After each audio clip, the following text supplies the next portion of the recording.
Recording by Pete Milan. Ashton Kirk, Secret Agent by John Thomas McIntyre. Introduction. Those who have read Ashton Kirk, Investigator, will recall references to several affairs in which the United States government found the investigator's unusual powers of inestimable service. In such matters, tremendous interests often stand dangerously balanced, and the most delicate touch is required if they are not to be sent toppling. As Ashton Kirk has said, when a crisis arises between two of the giant modern nations, with their vast armies, their swift fleets, their dreadful engines of war, the hands which control their affairs must be steady, secret, and sure. Otherwise, an unthinkable horror might be brought about. It frequently happens that such a crisis arises, the issue is joined and fought out to the bitter end, and the watchful public press never gets even a hint of it. Indeed, if the secret archives of the nations were thrown open for inspection, a long series of appalling dangers would be shown to have been passed by each. Dangers arising from small and apparently remote things, but capable of swift and deadly growth. Experience, steady courage, and sure talent are required in dealing with such things. And these qualities Ashton Kirk possesses in abundance.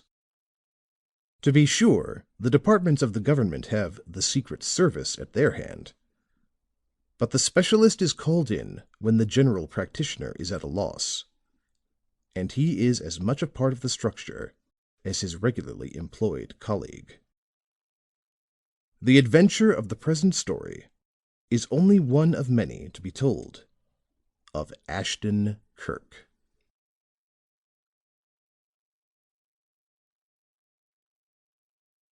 End of introduction.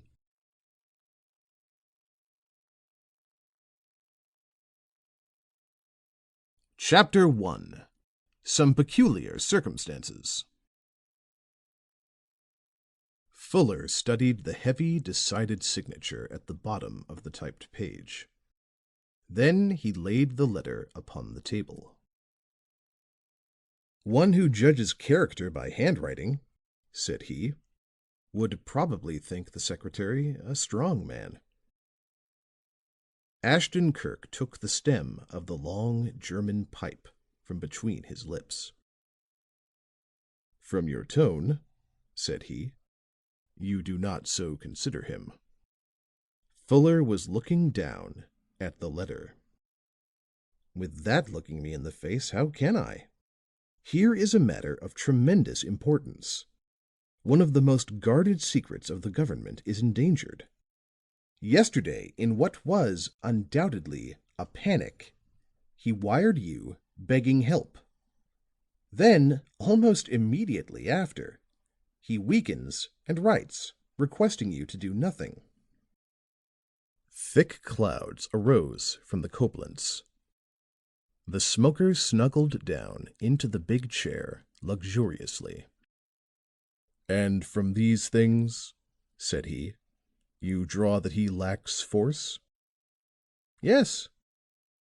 He quit before even catching a glimpse of the end." There was a moment's silence, and then the secret agent spoke. "There are times," remarked he, "when it is not altogether desirable to catch that glimpse." He blew out a veil of smoke and watched it idly for a moment.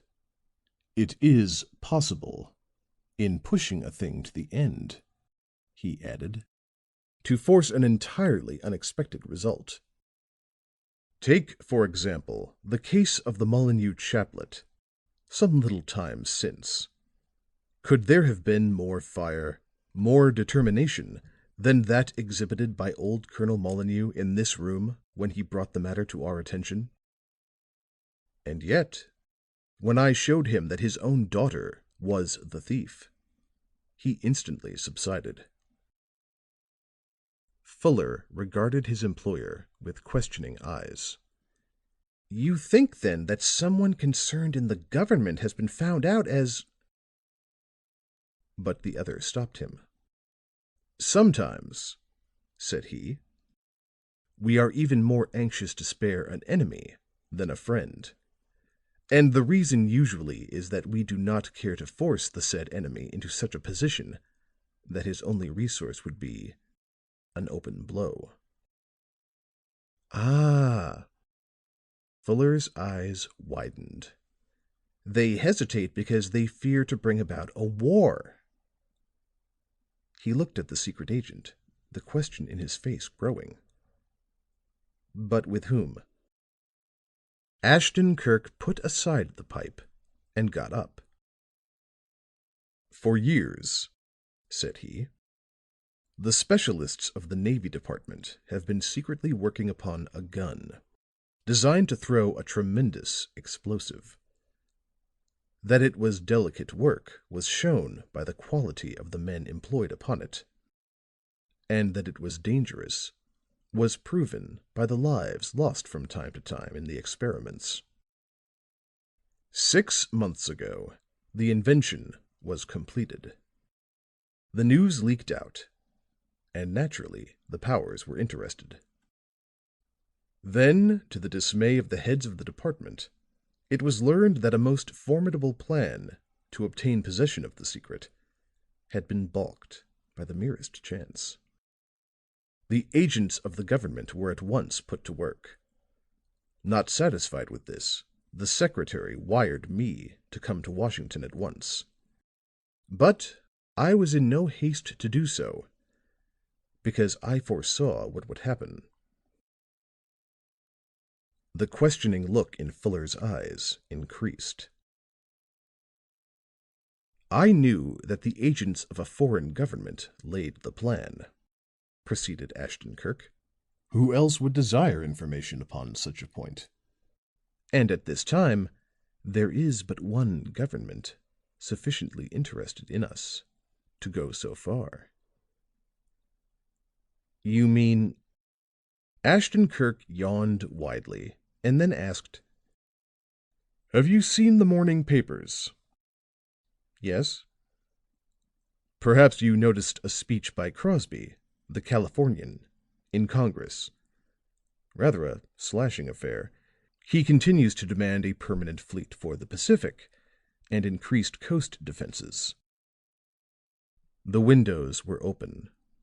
The high-pitched complaint from the mean street drifted up and into the room. A bar of sunlight shot between two uprearing brick bulks across the way. It glittered among the racks of polished instruments, slipped along the shelves of books, and entered at the door of the laboratory. Here the vari-colored chemicals sparkled in their round-bellied prisons. The grotesque retorts gleamed in swollen satisfaction. A knock came upon the door, and Stumph, Ashton Kirk's grave-faced manservant, entered with a card. "It is the gentleman who called yesterday while you were out," said Stumph. The secret agent took the card and read, "Mr. Philip Warwick." "He asked me to say," proceeded Stumph, "that his business is urgent and important." "Let him come up." Stumph went out. Fuller began fingering a packet of documents which he took from the table. "I suppose," said he, "that I may as well file the Schofield-Dempster papers away." "Yes, the matter is finished, so far as we are concerned. It was interesting at first, but I'm rather glad to be rid of it. The piquancy of the situation was lost when the forgeries were found to have been no forgeries at all, and the family despair is a trifle trying." "Mr. Philip Warwick," said the low voice of Stumph, a few moments later. A big, square-shouldered young man entered the room. He had thick, light-colored hair and wide-open blue eyes. That he was an Englishman was unmistakable. For a moment he seemed in doubt as to whom he should address. But Fuller indicated his employer, and the caller bowed his thanks. "Sir," said he, "if I am intruding, I ask your pardon. I was directed to you by Professor Hutchinson of Hampton College, with whom I have become acquainted through our mutual interest in the Oriental languages." "Ah, yes. Hutchinson is a very old friend of mine, a splendid fellow, and a fine judge of tobacco. Will you sit down?" "Thank you." Mr. Philip Warwick sat down and looked very big and strong and ill at ease. There was a perplexed expression upon his handsome face, but he said, quietly enough, "I take this occasion, Mr. Ashton Kirk, to express my appreciation of your book upon the Lithuanian language. I spent some years in the Baltic provinces, and am fairly familiar with the tongue." Ashton Kirk smiled, well pleased. "A number of people have been good enough to notice that little book," said he. "Though when I wrote it, I did not expect it to get beyond my own circle. You see, the Lithuanians have grown rather thick in this section of the city, and the great similarity between their language and the Sanskrit interested me." "The work," said the young Englishman, "is very complete. But," and his voice lowered a trifle, "much as I am delighted with it, that is not why I have ventured to call upon you." "No?" The secret agent settled himself in the big chair. His singular eyes studied the visitor with interest. Fuller, having finished with the papers at the table, now asked, "Will you need me?" "Perhaps." The assistant thereupon sat down, took out a pencil, and laid a pad of paper upon his knee. Philip Warwick shifted uneasily in his chair. His powerful fingers clasped and unclasped nervously. "Professor Hutchinson informs me," said he, "that you take an interest in those problems which spring up unexpectedly and confound the inexperienced. Have I been correctly informed?" The secret agent nodded. "Am I to understand that you have brought me such a problem?" he asked. The visitor bent forward a trifle. "Perhaps," he said, "it will prove no problem to you. It may be to some extent that our imaginations have been playing tricks upon us. But however that may be, the whole matter is utterly beyond our comprehension. I have done what I can to get to the bottom of it, and failed. If you will be kind enough to hear and advise me, I shall be profoundly grateful." Ashton Kirk gestured for him to go on. "The affair," began the young Englishman, "is not my own, but that of my employer, Dr. Simon Morse." He caught the look in the eyes of the secret agent, and added, "No doubt you have heard of him. His theories attracted wide attention some time ago." "I recall him very well," said Ashton Kirk. "A sort of scientific anarchist, if I'm not mistaken. He had many daring ideas, and considerable hardihood in their expression." "Any sort of government, human or divine, has in him an outspoken enemy," said Warwick. "I know him to be a man of great learning and splendid ability, but somewhere in his brain there is a something which nullifies it all." "You say the matter regarding which you came to see me is that of Dr. Morse. Did he ask you to come?" "No, no." Young Warwick held up his hand hastily. He knows nothing of it, and I much prefer that he should not. You see, he is a man of peculiar temperament. He is very silent and secretive regarding his private affairs. Also, he has," dryly, "a somewhat violent temper." "You picture a rather unpleasant character. But I do him no injustice," protested the young Englishman. "Frankly, he is not at all my sort, and I should not remain with him a day, were it not for Stella, Miss Corbin." "I see." "She is his niece, the only child of a younger sister, and the things which I am about to relate have caused her much alarm. She fears that some strange danger threatens him. He has always been kind to her, and she is very much attached to him. Dr. Morse is an Englishman and a graduate in medicine, but, having large means, has given but little time to the practice of his profession. As his published works have shown, he detests all governments. However, that of Russia has always been his pet aversion. He has declared it the most corrupt system extant, and maintained that not a patriotic pulse was to be found among the ruling class throughout the vast empire. Its mighty army, he predicted, would crumble before the first determined foe.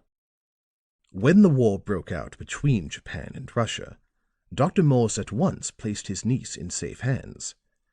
Then he disappeared for more than a year.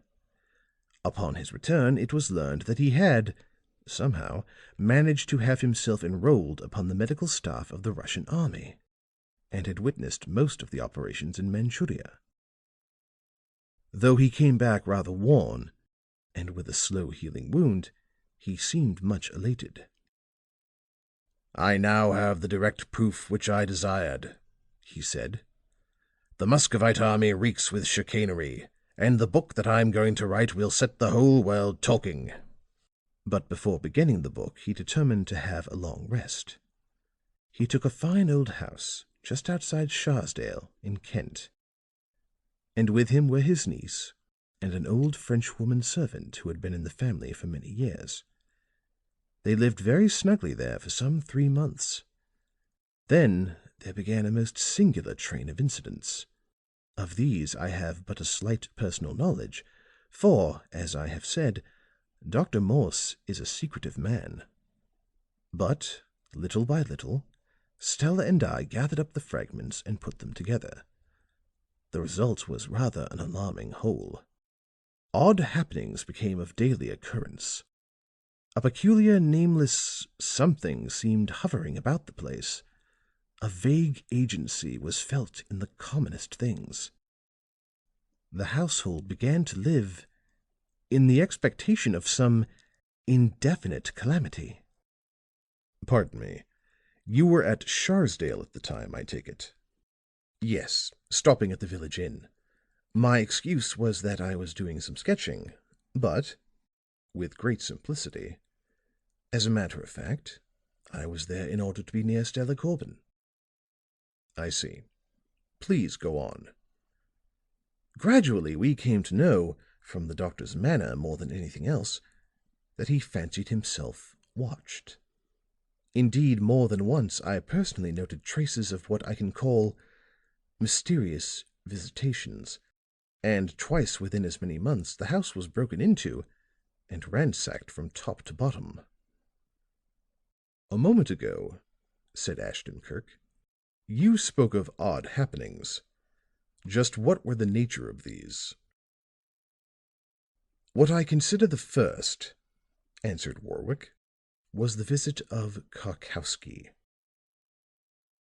He drove up one morning in a high-seated pony cart, a round-bellied, fresh-faced, smiling little man, with eyes that stared as innocently as a child's. He seemed in most urgent haste, gave his name, said that he was a Pole, and gave as his business that of confidential adviser in those delicate matters which one hesitates to bring to the attention of a solicitor. I was with Dr. Morse at the time, and I recall that Karkowsky's manner was most important and his time apparently of much value. But, queerly enough, his methods were singularly futile. They led in no particular direction. Several times Morse hinted concerning the nature of his errand, but he avoided the subject. Finally he arose, and I fancy that he wore a disappointed look, and upon taking his leave, gave the doctor his card bearing a London address, and begged that he be communicated with should his services ever be needed. On the night following this visit, Dr. Morse dined with me at the inn. Stella was away from home, and the old Frenchwoman was with her. About 9 o'clock, I walked with the doctor to his garden gate. Just as we were saying good night, we noticed a dim light shine in his study window. As we stood surprisedly watching, it disappeared. A moment later, however, it returned, a faint, fluttering sort of light which maintained itself with difficulty. Again it disappeared, and once more returned. And then we understood. Someone was lighting his way about the room with matches. At first we thought it must be Stella returned unexpectedly, but instantly we knew that this could not be, for she would have turned on the lights had she had occasion to visit the room. We entered and softly ascended the stairs, but all was dark and still. We searched everywhere, but found no one. A week later, Stella and the servant having returned, they all awoke one morning some hours later than usual. The bedrooms were heavy with the fumes of a drug. Locks had been broken, chests, desks, and cupboards had been opened, and their contents strewed the floors. But, strange to say, nothing had been stolen. 2 nights after this, Dr. Morse was struck down in a lane. He was found by some workmen and brought home. Of this incident he refused to speak, other than that he had not been robbed. Stella now became frightened. At night she saw shadows flitting in the garden. That these were not fancies was proven by the strange footprints which I found in the soft mold. The dog died of poison. Another was procured, a savage, crafty creature, but she went the way of the first. One day, and at broad noon, the doctor arose from his desk and went into an adjoining room for a book. He was not gone above a minute, but upon returning he found a loaded revolver lying upon the tablet upon which he had been writing. This apparently drove him frantic, for he seized the weapon and rushed through the house. But there was no one save Stella and old Nanon. Then once again they were drugged, and the house ransacked. But this time the attention of the intruders seemed directed toward Dr. Morse's papers only. They showed every indication of having been exhaustively examined, but nothing was missing. As these things continued, the tension began to tell. The face of Stella's uncle became drawn, and his eyes quick and feverish. At the least sound he would start, and it became almost as much as one's life was worth to approach him from behind.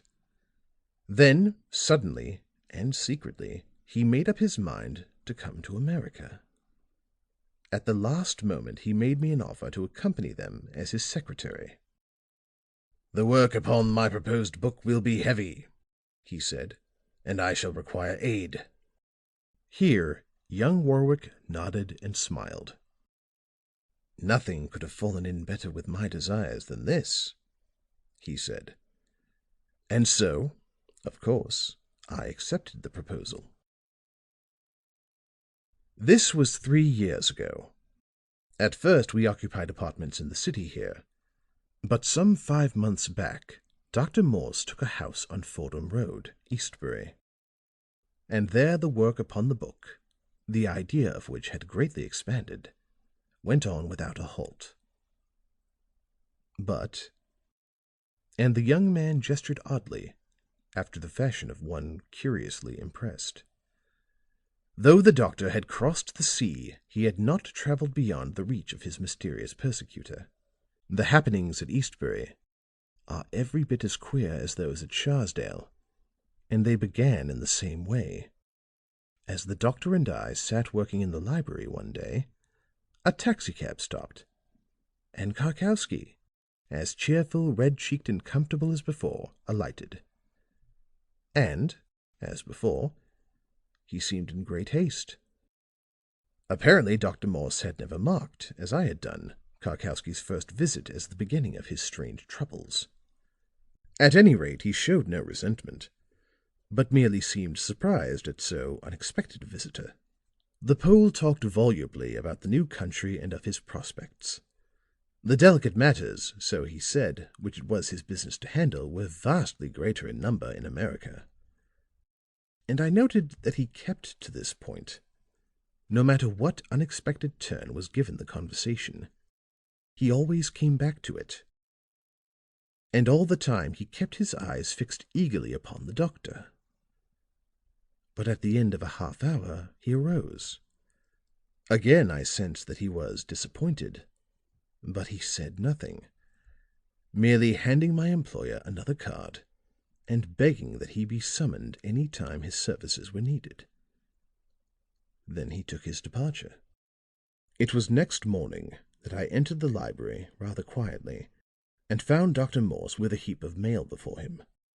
In his hand he held a square of white paper at which he looked fixedly. Upon this was a roughly drawn device done in brown crayon. I could make nothing of it. When he discovered me looking over his shoulder, he uttered an impatient exclamation, tore the sheet into strips, and tossed them into the wastebasket.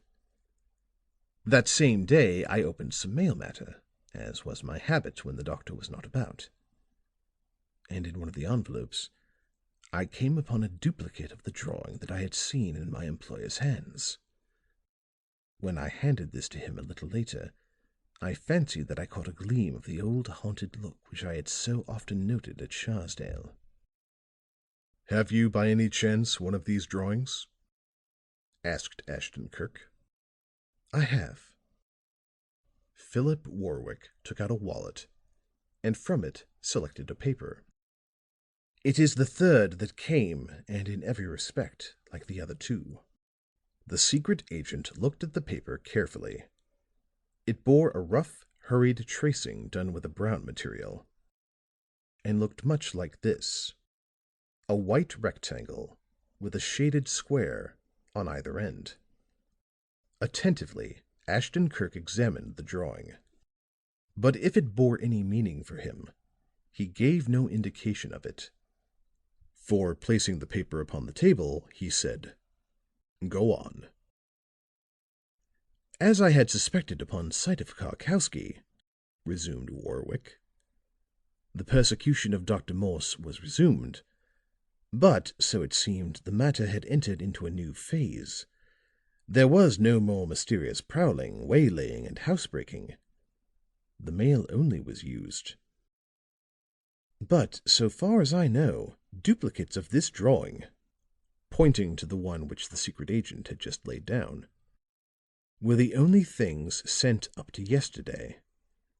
The outline of the thing never varied, but oddly enough, the color has." "Ah." "At first the design was always in brown.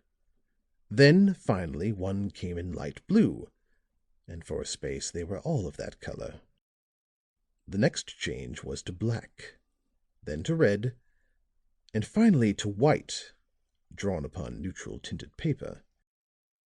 But yesterday—" And once more the young Englishman opened the wallet and took out a paper. This came. Ashton Kirk took the sheet and glanced at it. In the same brown material that had been used in making the other drawing, he found the picture of a woman. "Apparently meant to represent a person of some consequence," he said. "There is a sort of tiara or coronet upon the head." He laid the drawing upon the table with the other. "Was there never any accompanying writing with these?" None that I ever heard of. Have you any of the envelopes in which they came? No. Ashton Kirk arose and took a few turns up and down the long room.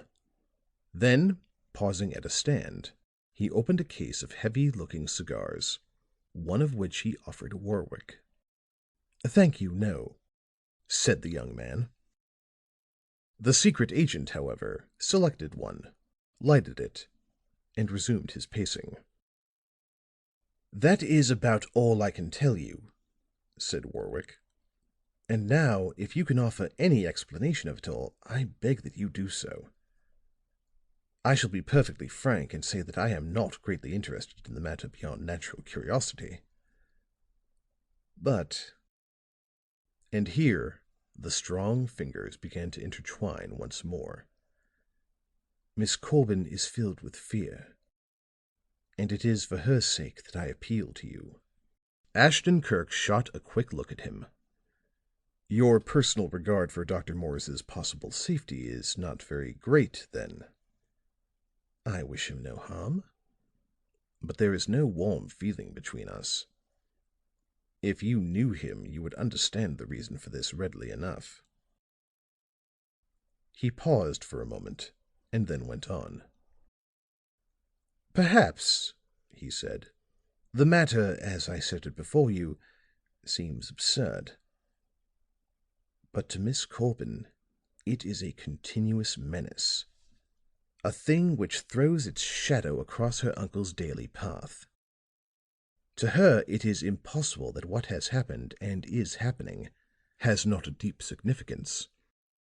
The apparent resolution behind it inspires her with awe.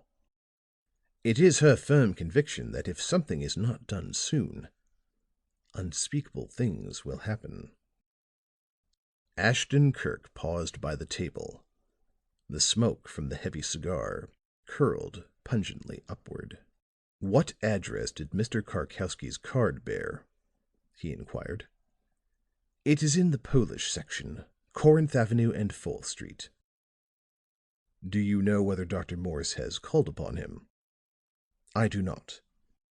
But I am inclined to think that he has not done so. However, I have taken it upon myself to pay the man a visit. He lodges upon a 3rd floor, over a harness maker, and when I entered he received me eagerly and with delight.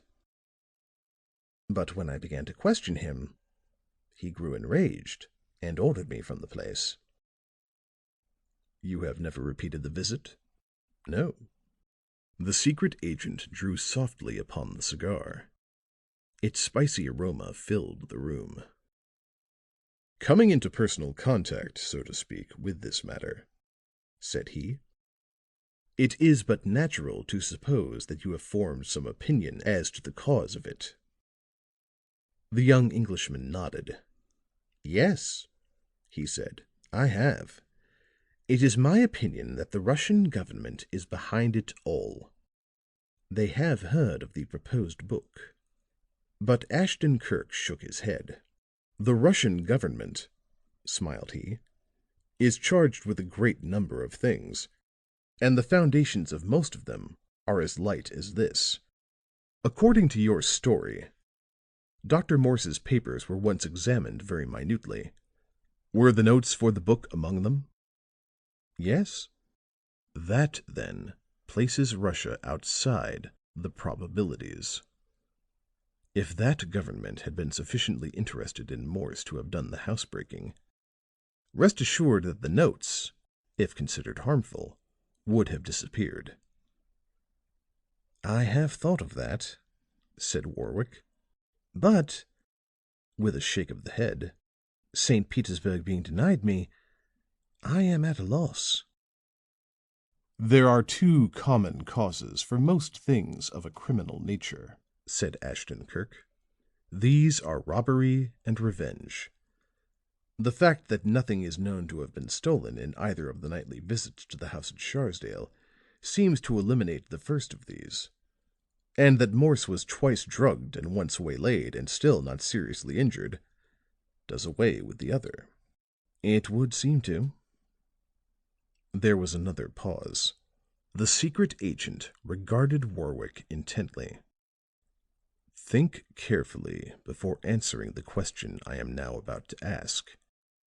What is there in the doctor's possession that you have seen, or have even heard hinted at, that is in any way remarkable or unique?" Warwick pondered, but finally shook his head. "Take your time, think deliberately.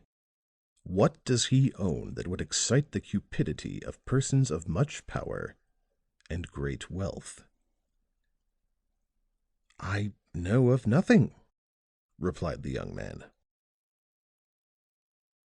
"It would scarcely be a thing to be measured by a money value," encouraged the secret agent. "It might be, and the fact that the doctor's papers were once searched seems to indicate it rather strongly. A document." Again Warwick shook his head. "As I have said, Morse is not of a confiding nature. He keeps his affairs to himself."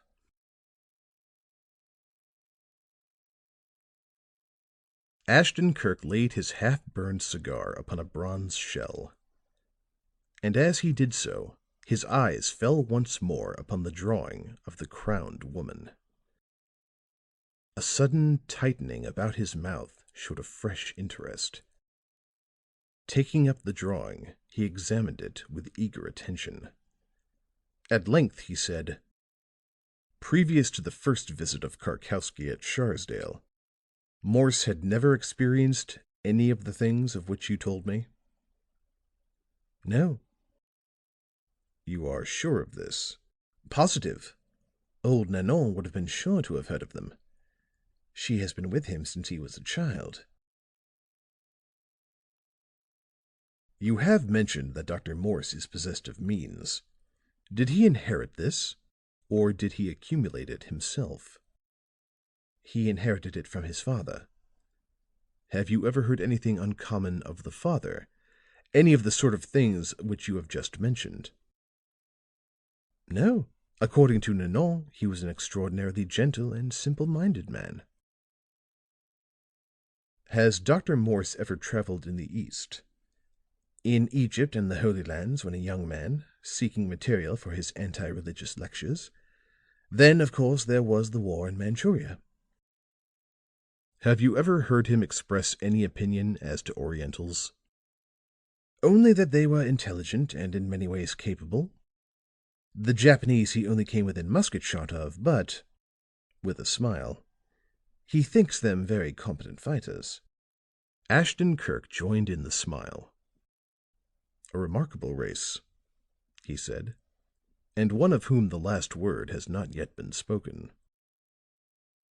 Here Warwick arose, and Ashton Kirk pressed the bell for Stumph.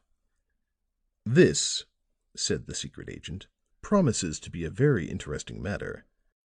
And, it so happens, one that falls in with my inclinations at this time." "You will undertake it, then?" eagerly. "With pleasure." Stumph held open the door, that the caller might depart. "In behalf of Miss Corbin," said Warwick earnestly, "I thank you."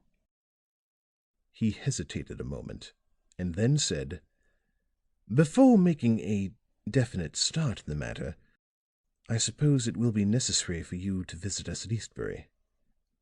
I confess that rather puzzles me. You see, I would not have Dr. Morse—" "Rest easy as to that," Ashton Kirk assured him. "We need tell him nothing." "When will you come?" "Tonight." Philip Warwick smiled. "You are prompt," said he. "But Miss Corbin will be delighted." And with that he took his departure. End of chapter 1.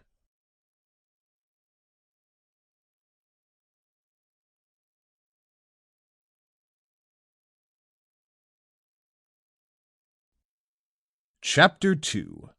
Ashton Kirk Goes to Eastbury. Ashton Kirk turned to Fuller. "Read what you have taken down," he directed. Fuller did so, and while he read, the secret agent stood by the window, listening. When the assistant finished, the other did not speak. He remained gazing down at the shabby hordes which eddied and murmured in the street. There was a strange look upon the keen, dark face of the watcher. The eyes were full of singular speculation. At last he spoke. "Queer things come out of the East," he said. "Even these people below, who have merely lived upon the western fringe of the Orient, are tinged with its mystery. Every now and then, an Occidental eye gets a flash of something among them, for which we have no explanation." "I have felt that frequently," said Fuller, "but never gave much thought to it. Orientals, somehow, have always impressed me uncomfortably. They seem, so to put it, to have something in reserve. It is as though they had a trick or two up their sleeves, which they have never shown us." Ashton Kirk nodded. "A strange and interesting people," said he. He crossed to the bookshelves and took down a thin folio. Placing it upon the table, he began to rapidly turn the leaves. A series of Japanese prints fluttered before Fuller's eyes. "There are numberless things which are held as marking the line of division between the races of the East and West," remarked Ashton Kirk. "But," with a smile, "I have an idea that food and the cooking thereof have more to do with it than anything else. The mental and physical differences are the results of this. And in nothing does the Japanese, for example, show the result of his nourishment as in the matter of art. His hand in a drawing is unmistakable." He closed the volume of prints, and from a stand took a telephone book and opened it at Eastbury. This was a boom suburb, and as yet had no great population. Down the list of subscribers ran the inquiring finger. At length it paused, and a slight hissing intake of the breath told of a discovery. "Good," said he. Tossing the book to Fuller, he added, "Find Dr. Morse's number in Fordham Road."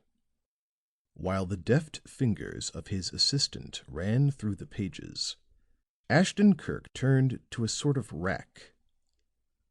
Throwing open one of the huge rolls which it contained, he displayed a section of a marvelously complete map of the city and suburbs.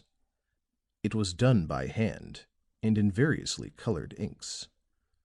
Every street, avenue, court and alley were clearly traced. Each house and number was microscopically set down. This map was the growth of years. Each month it was altered in some small way as the city expanded. The care taken with it was the same as that which a business house gave its ledgers. Again the long, inquiring finger began to move. "Ah, Fordham Road is the first street east of Berkeley. Dr. Morse's address is 2979, said Fuller, looking up from the directory. "The same block!" cried Ashton Kirk, his finger searching among the lines. Then he burst into a laugh and allowed the spring to whisk the map out of view. "Their houses stand back to back," said he. Fuller's expression indicated curiosity, but he had been with Ashton Kirk a number of years, and had grown to know that his utterances were not always meant to be heard. The secret agent took up a bit of brown rice paper and a bulging pinch of tobacco. As he delicately manipulated these, he said to Fuller, "Do you recall the name of Okiu?" "It seems familiar," replied the assistant, after a moment's thought. Then suddenly, "Wasn't he one of—" "Look in the cabinet," said Ashton Kirk. Fuller went to the filing system and pulled open the drawer marked OK. After a search of a few moments, he turned. "Yes," said he, eagerly. "Here he is, and underscored in red. The details are in volume X." Ashton Kirk touched one of a row of bells. A buzzer made reply. Through a tube, the secret agent said, "Bring up volume X at once." He threw himself into the big chair, stretched his legs contentedly, and drew at the cigarette. In a little while, Stumph entered, bearing a huge canvas-covered book. This he laid upon a small table, which he then pushed toward his employer. The latter looked at his watch. "I'm not to be disturbed again to-day," said he, "and I'll dine earlier, at 5 o'clock." "Anything more?" asked Fuller, when Stumph had left the room. "Look up the train stopping at Eastbury after 7 o'clock, and stand ready to go with me. I may need you." Fuller went out, and Ashton Kirk, with a cloud of blue smoke hovering about his head, opened the canvas-covered volume, found the name he sought, and at once plunged into the finely written pages. The minutes went by, and the hours followed. Cigar succeeded cigarette, and pipe followed cigar. The table became littered with burnt matches, ash, and impossibly short ends. When Stumph finally knocked to announce dinner, he found tottering mountains of books, maps, and newspaper cuttings everywhere. And in the midst of them was the investigator, lying back in his chair with closed eyes, the only indication that he was awake being that a thin column of smoke was ascending from the pipe. At 7:20 that evening, a local paused at Eastbury station, and among those who got off were Ashton Kirk and the brisk-looking Fuller. The station lamps were lighted, but were pale as yet, for deep splashes of reddish gold piled high on the horizon line, and long, shaking lines of light shot down the sparsely built streets. Fordham Road was one of the newest of these latter. Its asphalted length showed hardly a trace of travel, and its grading was as level as that of a billiard table. The buildings were even fewer here than elsewhere in the suburb, and upon the vacant spaces huge signs reared themselves, announcing the sale of choice sites. Number 2979 was a brick and brownstone house with a wide veranda and a smooth lawn which ran all around it. Skirting the lawn was a hedge fence, and a cemented path led to the front door. A tall, angular old woman opened this in answer to the ring. Her eyes were sharp and gray. Her face was severe, crossed and recrossed by 1,000 minute wrinkles. Her hands were large, and the veins were blue and swollen. "Is Mr. Warwick at home?" asked Ashton Kirk. The sharp gray eyes seemed to become partly veiled. The thin lips only moved a trifle when she spoke. "You would see him?" Ashton Kirk nodded, and as the old woman admitted them, he said, "You are not English, then?" For an instant she seemed to bristle with indignation. Her eyes, wide open now, snapped. "English? No. I am a Frenchwoman, thank God." She showed them into a somberly furnished, but spotlessly kept sitting room. A single window overlooked that portion of the lawn which lay behind the house. "If you will sit down," she said, "I will speak to Mr. Warwick." Ashton Kirk, whose first glance had been through the window, said, "You have Japanese for neighbors, I see." The woman's eyes also went to the window. There was a long, narrow stretch of lawn between the house and the one behind it, and this was divided in the center by a hedge fence. Upon the opposite side of the latter, engaged in uprooting the encroaching weeds, was a small, dark man with spectacles and grayish hair. At sight of him, the old woman made a gesture of aversion. "The good God hates all pagans," she said, resolutely, and went out. The secret agent smiled. "I think I should have known her for a zealot even without that," he said. "The type is perfectly expressed in her." "She has no love for the Japs, at all events," said Fuller, as he went to the window. "The man clipping the hedge," said Ashton Kirk, "is a member of the household of whom Warwick neglected to speak." Fuller looked at the person indicated. He was upon the Morse side of the fence, and wielded a huge pair of shears diligently. In spite of the mildness of the evening, he had a heavy coat buttoned to the chin. Near him frolicked a small terrier. "He may be a gardener called in to do the trimming," suggested the assistant. "I think we'll find that he belongs here," said Ashton Kirk. "That is a Scottish terrier running about there, and that breed is never friendly with strangers." There was a piano being played somewhere in the house. The touch was sure and soft, the air mournful and full of minors. They had listened but a moment, however, when Warwick entered the room. There was a flush in his cheeks and an excited sparkle in his eyes. As he spoke, his voice shook a little, as though not perfectly under control. "Thank you," he said, eagerly, as he shook hands. "I am glad that you have come." "Something has happened?" "Yes. A special delivery letter came for Dr. Morse about an hour ago.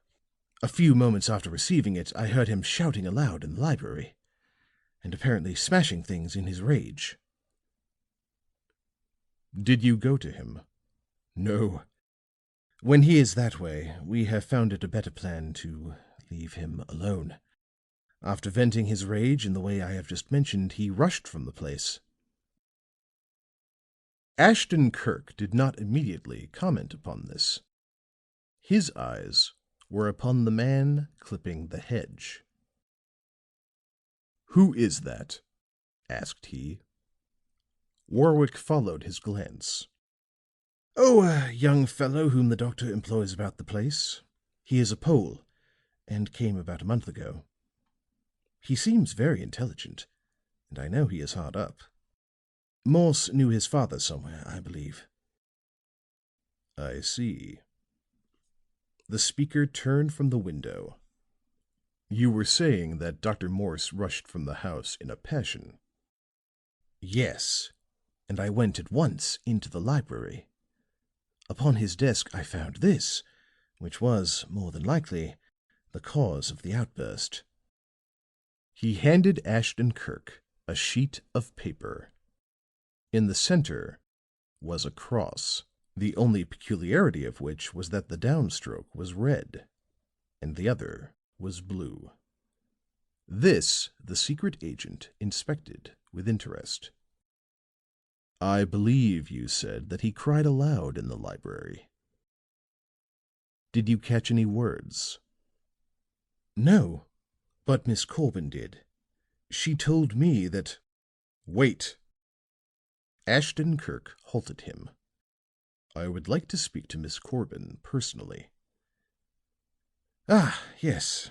I suppose it would be best." Warwick left the room. Instantly Ashton Kirk was at the window, and after a glance he laughed softly. "Fuller," said he, "if you saw a man weeding a garden and another man clipping a hedge nearby, and if you noticed that they gradually and almost imperceptibly worked toward each other, what should you think?" Fuller looked out at the two stooping figures. The terrier had stopped his capering and lay gnawing one of the cuttings from the hedge, which he held between his paws. "They are nearer to each other," said Fuller. "And look, they never exchange a glance. It seems to me," in the low, rapid tone of one to whom an idea has just occurred, "that they desire to speak to each other, but would rather not be observed."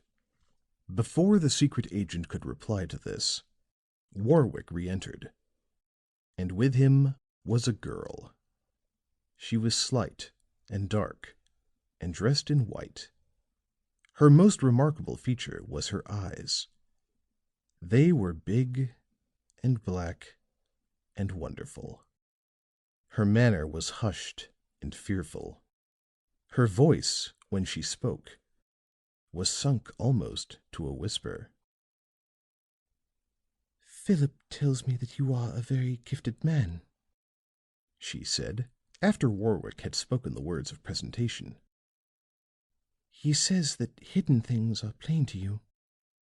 I do not understand how or why this is, but nevertheless, I am glad that you have come.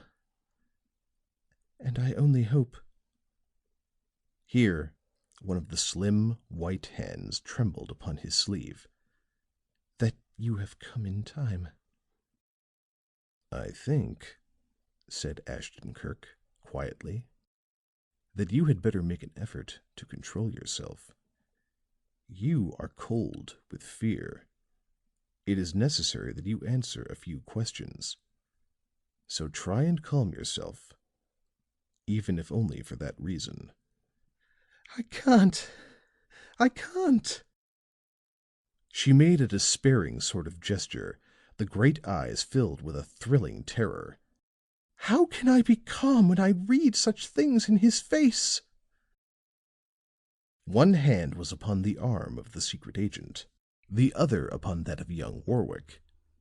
She looked first at one and then the other. "Death is near to him," she said. "It is very near to him." "No, no," cried the young Englishman. "I tell you, yes. And perhaps it is even nearer than I dream. It may be upon the very threshold." "My dear girl," cried Warwick. "Have you been blind, Philip?" she asked in the same whispering voice as before. "Have you been blind that you have not seen? But no," her tone changing tenderly, "it is not to be expected of you. He has not been a father to you." "No," said Warwick, and somehow a second meaning seemed to lurk behind the words. "He has not." The girl turned to Ashton Kirk. "Never," she said, "has anyone been better or kinder than Dr. Morse has been to me. Everything that I have, I owe to him. And so can you wonder that I have been quick to see?" Quick to see what? The fear, she answered. The fear which has gradually taken possession of him. You have seen some of it. To Warwick. But not all. It is terror of the unseen, of the unknown. It is fear of a danger which he does not understand. You think, then, that Dr. Morse does not know the meaning of these grotesque messages which he has been receiving?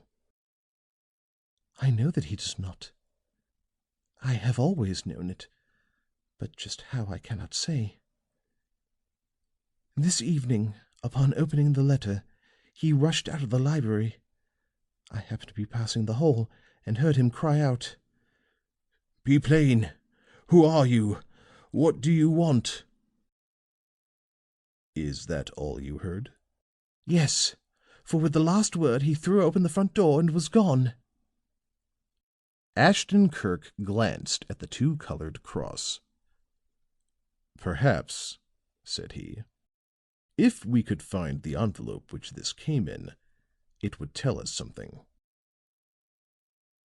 "Will you come into the library?" said Warwick. As they were moving toward the door, Ashton Kirk whispered a few quick words to Fuller. The latter nodded and took a seat by the window, partly screened by a hanging, and apparently much interested in the lawn. The library was a large, high-ceilinged room, darkly paneled and with a smoothly polished floor. The chairs were massive oak affairs, and there were two huge, flat-topped desks. The bookcases were stuffed with serious, well-handled tomes. At one side was a highboy, the many drawers of which were furnished with glass knobs. Upon the top of this was a large English traveling bag, the strap of which was tightly buckled. From the floor near one of the desks, Warwick picked up a torn envelope. "That is what the paper came in," said he. "I know because it was I who handed it to him." "Postmarked at 3:00 this afternoon at the Central Station," said Ashton Kirk. "And the address was written on a typewriter." He threw the envelope upon the desk. "We'll learn nothing from that, except perhaps that the sender is one who understands the value of keeping hidden." Just then a door was heard to open and close heavily. At the sound, Ashton Kirk noted the girl go swiftly to Warwick's side and whisper something hurriedly.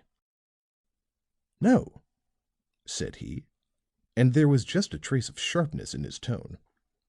"Of course not." Quick steps were heard in the hall. Then a man entered the room. "Uncle," said Stella Corbin. She went to him and put an arm about him, but his feverishly burning eyes singled out the stranger. "It is a friend of Philip's, Mr. Ashton Kirk. He has been kind enough to visit us." There was a disagreeable smile about the thin lips of Dr. Morse as he said, "Kind indeed. We are charmed." Then to Warwick he added, "It is not everyone, my dear Philip, who has the power of attracting friends." Dr. Morse was a tall man with high, narrow shoulders and a long, pasty white face. There were deep, sour-looking lines about his mouth. The short black hair stood up on his head like bristles. "To attract friends," said the secret agent, "is rather an enviable knack." "It denotes a perfect nature, I have no doubt," replied Dr. Morse, still with the disagreeable smile. "And if such a knack exists," said Ashton Kirk evenly, "it argues the existence of a counter condition, don't you think, in some others, that of attracting enemies. For a moment, there was a dead silence in the room. A look of consternation appeared in the face of the young Englishman. Dr. Morse smoothed back his short, stiff hair and sat down. The smile was still present, but his red-lidded eyes were narrowed in a way that was not at all pleasant. "Perhaps you are right. Things are usually balanced in some such way.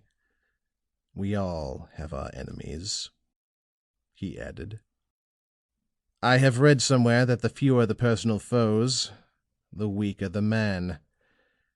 And since we must have them in order to prove our personality," with a laugh that sounded peculiarly unnatural, "why, we can consider ourselves fortunate if they but stand out where we can see them." "Your businesslike enemy seldom fights in the open," commented Ashton Kirk with the air of a man merely making talk. "Our American politicians could teach you that fact." The physician nodded. "The ambuscade is effective," he agreed. "I learned its use in the Russo-Japanese War." "So?" The secret agent's brows went up. "You served in that war, then? What regiment?" "The 47th Infantry. Siberians." "It is peculiar how things come about," smiled Ashton Kirk. "While waiting for Warwick, I noticed that the house in your rear is occupied by Japanese. Rather close quarters for old opponents, is it not?" "The Japanese," spoke Dr. Morse, "were the opponents of Russia." "I see. You are on good terms with your neighbors, then?" "No. They have been there almost as long as I have been here. But I have never spoken to one of them." Just then there came a tap upon the door. The old servant woman entered, but at the sight of those present, she halted. "I beg your pardon, Simon," she said to Morse. "I did not know you were engaged." He looked at her coldly. "Well, Nanon," said he, "what is it now? Out again? There is no service at your church tonight." There was a jeer in his voice, but the old French woman paid no attention to it. That she addressed him by his first name indicated that she felt no sense of inferiority. Indeed, as Ashton Kirk regarded her, he detected a look of contempt upon her severe face. "No," she answered. "There is no service tonight, as you know very well. I came to speak of Drevenoff." A peculiar look came into the eyes of the secret agent. It was as though he were groping about for something hidden away in his memory. Then, like a flash, recollection seemed to come. "Well, what of him?" asked Dr. Morse. "He is no better. Even now, while he clips the hedges, he shakes with cold. Again he burns." The physician gestured impatiently. Arising, he went to a small cabinet and took out a jar partly filled with whitish pills. While he was so engaged, Warwick whispered to Ashton Kirk. "Don't wonder at Nanon's manner. You know I told you she'd been in the family for years, before the doctor was born. He has the bad taste to sneer at her religion, and I really think that she considers him somehow evilly possessed. It's a sort of truce between them." Dr. Morse placed some of the pellets in an envelope, upon which he scrawled some lines. "Tell him to take these," he said, handing them to the old woman. "The directions are on the envelope." "I hope it is nothing serious," said his niece. "He needs some quinine, that is all," returned the physician. Old Nanon moved toward the door. Her withered, large-veined right hand hung at her side. Ashton Kirk noted her dart a sidelong glance toward Morse. Then the bony forefinger made a rapid sign of the cross between them. And so the door closed behind her. End of chapter 2.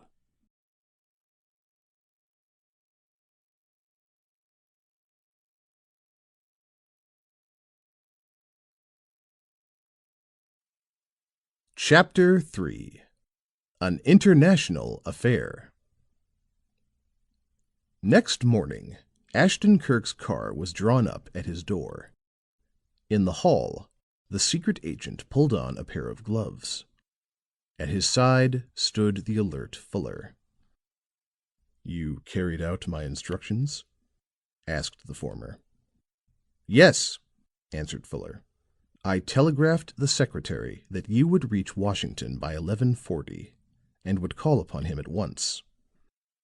You urged him that the matter was possibly one of much importance?" "Yes." The secret agent turned to Stumph, who stood at the front door. "Have Dixon meet every Washington train after dark," said he. "We shall be on one or the other of them." Stumph threw open the hall door, and then that of the car. The soft throb of the engine changed to a startled snort, and then the huge vehicle glided away. A little later, the two men sat facing each other upon the heavy Limited. Ashton Kirk turned the pages of a magazine. For a time, Fuller was silent and thoughtful. But at length he said, "Do you know, I don't just understand those two fellows behind the house last evening. The Jap, you know, and the one who acted as though he were cold. What are we to make of men who edge toward each other, apparently bent on some sort of a secret communication, and then, when they get within speaking distance, work away doggedly and at last depart without exchanging a word?" "You are quite sure that there was no message dropped across the hedge, or stuck among its branches?" "Positive. I did not take my eyes off them for a moment. And later I made it my business to go out and look. That they exchanged signals is scarcely possible, unless they were remarkably ingenious ones. And then, had they desired to signal, they could have done so at a distance. It would have been unnecessary for them to risk attracting attention by drawing so closely together." Ashton Kirk did not reply. And after another period spent in cogitation, Fuller spoke again. "The feeling which you have spoken of as existing between old Nanon and her employer is rather queer, isn't it?" "Somewhat." "But that she should remain with him, even accompany him to a new country, and all the time hate or fear him, is perplexing." Ashton Kirk nodded, his eyes half closed. "Yes," he said, "it is rather so. But," and he opened his eyes, "don't forget that this woman is, by her trace of accent, a Breton, and the peasantry of that section have very rigorous notions as to duty." "They must have, if she's borne with his quips and sneers all these years. I can see very readily what Warwick meant when he said you'd not wonder at his lack of interest in Dr. Morse if you knew the man." "When Warwick came into the room where you were awaiting him last evening, did you notice anything in his manner?" "He did seem rather agitated, now that I think of it. His face was flushed and his voice trembled a bit, just as though he had been quarreling with someone." Again the secret agent nodded. "But with whom?" said he. "Not Miss Corbin, I feel sure, and scarcely the old servant woman." "You think it was with Dr. Morse?" Eagerly. "I don't know. But when Morse was heard entering the house, the girl whispered something to Warwick, rather pleadingly, I thought, and he brusquely denied having any intention of doing whatever it was that she spoke of. "Humph," said Fuller. After some hours, the train drew into the station at Washington. At once, they took a taxicab and whirled to a government building. Ashton Kirk was shown through a spacious suite and into a room where a handsome white-haired gentleman sat at a huge mahogany desk. "It was kind of you, Mr. Secretary, to put yourself out," said the secret agent. The white-haired gentleman arose and shook his hand cordially. "I have had such telegrams from you before," he said, "and they have never failed to be followed by matters of some interest." Ashton Kirk sat down. The secretary pushed a box of long, loosely wrapped cigars toward him. "They are Porto Ricos," said he. "You may fancy their flavor." For a little time after lighting the cigars, they sat in silence, watching the smoke drift and enjoying the aroma. Then Ashton Kirk spoke. "Yesterday," said he, "my attention was called to a rather interesting train of circumstances." "If you class it as interesting," said the statesman, "there is nothing more to be said. I recall several matters which you handled in a somewhat bored fashion, and yet to me they were in many ways really amazing." "That is perhaps because you held on to the point of view of the spectator. There is a broad element of drama in most things of this sort, and as a looker-on this appealed to you. But this present affair," leaning a trifle forward, "may have a greatly increased interest for you, for the indications are that it will lead directly to your department." The secretary knocked a narrow rim of ash from his cigar.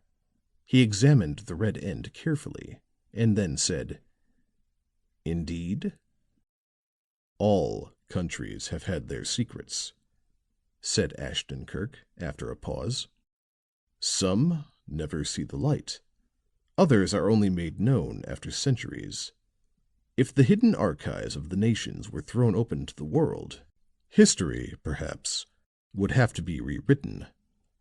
Of course," with a wave of one long finger, "some governments have more of these state secrets than others. The Italian republics probably were in the lead.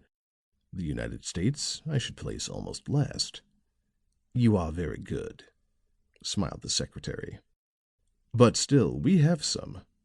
Even in a democracy, it is not possible to make public all the details of government. Things are handed from one administration to another, which must await the time of ripening and fulfillment." The secretary smoked quietly, but he said nothing. "These matters," continued Ashton Kirk, "are not, of course, to be disclosed. They are scarcely to be hinted at. But the case which I bring to your attention perhaps involves a delicate point of international relationship. If my reasoning holds, I do not require you to make any admissions. That you consider the affair important and worth following out will be enough." "Go on," said the official. Ashton Kirk reflected for a moment. Then, with a smile, he said, "Don't be alarmed if I date the beginning of my story back quite a bit. I merely desire to glance at one or two facts which I consider of some importance. Then I will come as swiftly as I may to the present." There was another pause, but in a moment he resumed. "Have you ever noticed that there are individuals who, without any great intimacy, seem to cherish a steady regard for each other? There are families which do the same thing, and there are nations. Now, I'm going to take a running view of such a friendship between two countries. When George III was puzzled as to how he should put down the rebellion of England's American colonies in the year 1775, he turned to Russia and tried to borrow an army. Catherine was then Empress of Russia, and her answer to the request was a most biting one. And George growled that she was a barbarian and contented himself with Hessians and Brunswickers. When the Second War of Independence began, John Quincy Adams was United States Minister at St. Petersburg, and to him the Czar expressed the keenest regrets. And he did not stop at this. Through his representative Dashkouf, and by personal letters, the Czar strove to bring the war to an end. He failed, but through no fault of his own. The friendly manner in which Russia ceded Alaska to the United States needs no comment. During the blackest period of the Civil War, when practically all Europe favored the Confederacy and were upon the verge of giving it official recognition, when France had gone so far as to throw troops into Mexico in defiance of the Monroe Doctrine, Russia still stood our firm friend. To the wonder of the nations, she sent a fleet across the Atlantic. It entered our northern ports and lay grimly waiting. What the admiral's orders were, only St. Petersburg and Washington knew. But that they warranted his stripping his ships for action in the event of certain conditions arising, I have no doubt. When the famine swept Russia a score of years ago, what people so quick to respond as our own? And when that same nation, because of geographical disadvantages, was outclassed in her war with Japan, it was the United States that stepped in and called a stay, which resulted in the Treaty of Portsmouth. There were some few moments of silence. The secretary leaned back in his chair, his fingers pattering upon its arms. That he was interested was shown by the quick little jets of smoke which rose above his head. "Well," said he, "we come now to the matter of present interest," said Ashton Kirk. "The early defeats of Russia at the hands of Japan demonstrated her unpreparedness, and upon the heels of the news, the Russian Count Malakhoff, with some military officers, came to Washington. At once a scarcely audible murmur ran through the more daring of the newspapers, but almost instantly died away. However, one with his ear to the ground could detect the falling into place of the ponderous parts of some international arrangement. But just what this arrangement was has not been made known." "Well?" said the secretary again. Slowly, and with great care, the secret agent then began the story of Dr. Morse. Starting with the visit of Warwick, he related the queer happenings at Scarsdale. Then came the flight to America and the grotesque messages which had so startled Stella Corbin. He proceeded: "A second glance at the picture of the crowned woman handed me by Warwick, and my attention was caught. It was the work of a Japanese." "Ah," said the secretary, and he sat a trifle more upright. "It was a Japanese with a thoroughly Western training, but that his point of view was still Oriental was plain in the drawing. It then occurred to me that if a Japanese were vitally interested in Dr. Morse, he would be likely to live as near to him as he could. And the telephone directory informed me that the house directly behind that of Morse was occupied by one Okiu." The secretary laid down his cigar. "Okiu," said he. "I think I recall that name." "And more than likely it is the same person," said Ashton Kirk, "though as yet I am not assured of that fact." "Well?" said the official, expectantly. "As you have seen, the persecution of Dr. Morse began only after his return from Manchuria, when he had served in the Russian army. This in itself seemed to tell something. But when I add to it that he had never before come into contact with Japanese, and that one of the race was plainly involved, you will see that I had a fairly good reason for supposing that the thing had its beginning in Manchuria. But what was the thing? Plainly it was not a personal matter, for his person and effects had been spared more than once. Then I got a faint gleam of light, for just about now, the name of Drevenoff comes into the case. Drevenoff? The official repeated the name quietly. His ruddy face was entirely devoid of expression. It is the name of a young Pole who is employed by Morse as a sort of gardener. He is educated, and I understand capable of filling a much higher position in life. A few weeks ago he came to Eastbury entirely destitute. I recalled that a Colonel Drevenoff made one of the party which bore Count Malikoff company upon the mysterious mission to Washington in the early days of the Russo-Japanese War. I remembered also that Philip Warwick had told me that Morse had known young Drevenoff's father. This suggested an amazing possibility. After leaving the house on Fordham Road, I consulted the files of a newspaper. From this I learned that Colonel Drevenoff had, some 6 months after leaving Washington, joined the army in Manchuria and had been killed in battle. The secretary nodded. "Well," said he, "Morse told me in the brief talk that I had with him that he had been attached as surgeon to the 47th Siberian Infantry. And I learned from the newspaper file that Colonel Drevenoff had been commander of that very regiment." The official shifted his position. His face was still unreadable. His voice, when he spoke, was even. "You appear to attach some significance to that," said he. "Suppose," spoke Ashton Kirk, "that Colonel Drevenoff were possessed of something of great value. When brought in, wounded and dying, what more likely thing than that he should be attended by Dr. Morse?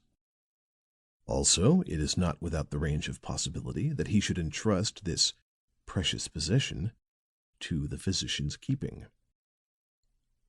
"You are not deficient in imagination." And as the secretary said this, he smiled. "Imagination is a vital necessity in my work. Without it, I could make but little headway. And now I will venture still farther upon the same road. But remember, I am claiming nothing substantial for what I am about to say. I merely place it before you as what might have happened, and ask you to fit it to any facts of which you may be possessed. That Colonel Drevenoff was in the party of so eminent a diplomat as Count Malikoff shows him to have been a person of some standing. That he should so suddenly be packed off to the Orient to head a provincial regiment indicates a fall in favor. What was the cause of this? I have no means of knowing, but in view of what I do know, I can build up a structure which may be more or less composed of truths. Suppose, after Malikoff left Washington, he missed something. A document, perhaps, in the hand of some person high in this government. Suppose Drevenoff were suspected of taking it, but could not be charged with the act because of lack of proof. There we have a reason for his banishment. Now we will suppose that Drevenoff did actually take this paper. Why did he do so? In order that he should profit by it. In what way? The answer follows swiftly. By selling it to the Japanese government. The secretary arose and crossed to a window. "It is rather close here," said he. But don't stop. Suppose the mission of Malikoff had already suggested the existence of this paper to Tokyo. But upon Drevenoff getting into communication with them, they learned for the first time of its reality. But before the matter could be closed, Drevenoff met his death. And after Dr. Morse returned to England, the enemies of Russia in some way discovered that he had been made the custodian of the secret. What followed has been in the nature of attempts to gain possession of the coveted thing. But if this is so, how do you account for the bizarre, almost nonsensical methods employed? And how do you account for the apparent ignorance of Dr. Morse as to the meaning behind this persecution of him?" Ashton Kirk shook his head. "I do not account for it," he said. "That is a thing which I have not come to as yet." The secretary recrossed to his desk, took another cigar, and pushed the box toward his visitor. After he had the long roll burning freely, he began pacing up and down. After quite a space, he resumed his chair. "As you said in the beginning," he spoke, "there are things which cannot even be hinted at before the time of ripening and fulfillment. Therefore, I can say only this. Count Malikoff did lose a document of most tremendous importance. Colonel Drevenoff was suspected. The paper in question, should it fall into the hands of those unfriendly to this government, might cause a nasty diplomatic complication. That it has not done so as yet, we feel sure, because the conditions are such that immediate and open steps would be taken. But official Washington has, so to speak, been living over a volcano for several years." "This is all you can say?" "In an official way, yes. But assuming the point of view of a mere spectator, of which you lately accused me," and here the secretary smiled, "I should say that this matter of Dr. Morse holds all the elements of an interesting case." "I agree with you," said Ashton Kirk, as he arose to his feet and looked at his watch. "And as there is a train in another half hour, I think I shall return at once and take up the study of it." End of chapter 3.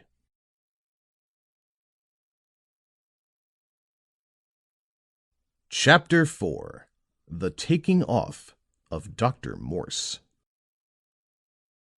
As it happened, Ashton Kirk was too late to get the train which he had mentioned.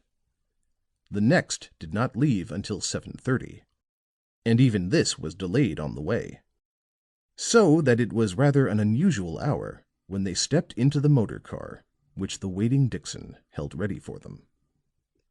The mean street, with its high smells and grimy buildings, was strangely quiet. The vendors' carts along the curb were empty. The stands were shrouded, and the stores dim-looking. As the automobile stopped before the secret agent's door, a bell in a neighboring tower struck 1. "Hello," cried Fuller. "What's Stumpf doing?" The hall door stood open to the fullest extent. The light was switched on, and beneath it stood Stumpf with a roughly dressed man whom Ashton Kirk at once recognized as young Drevenoff. Stumpf, aroused out of his usual gravity, was gesticulating determinedly. Drevenoff seemed insisting upon something doggedly. As Fuller spoke, the two heard the car for the first time and turned. "Thank goodness, here he is now," cried Stumpf. He dashed excitedly down the step. "Here is a man who desires to see you, sir," he said to Ashton Kirk. "He would not leave, though I told him a dozen times that you were not at home."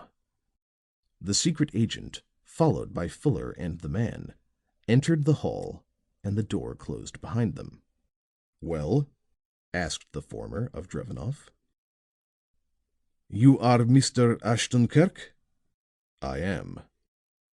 "I was sent to fetch you at once to Dr. Morse's place on Fordham Road, Eastbury."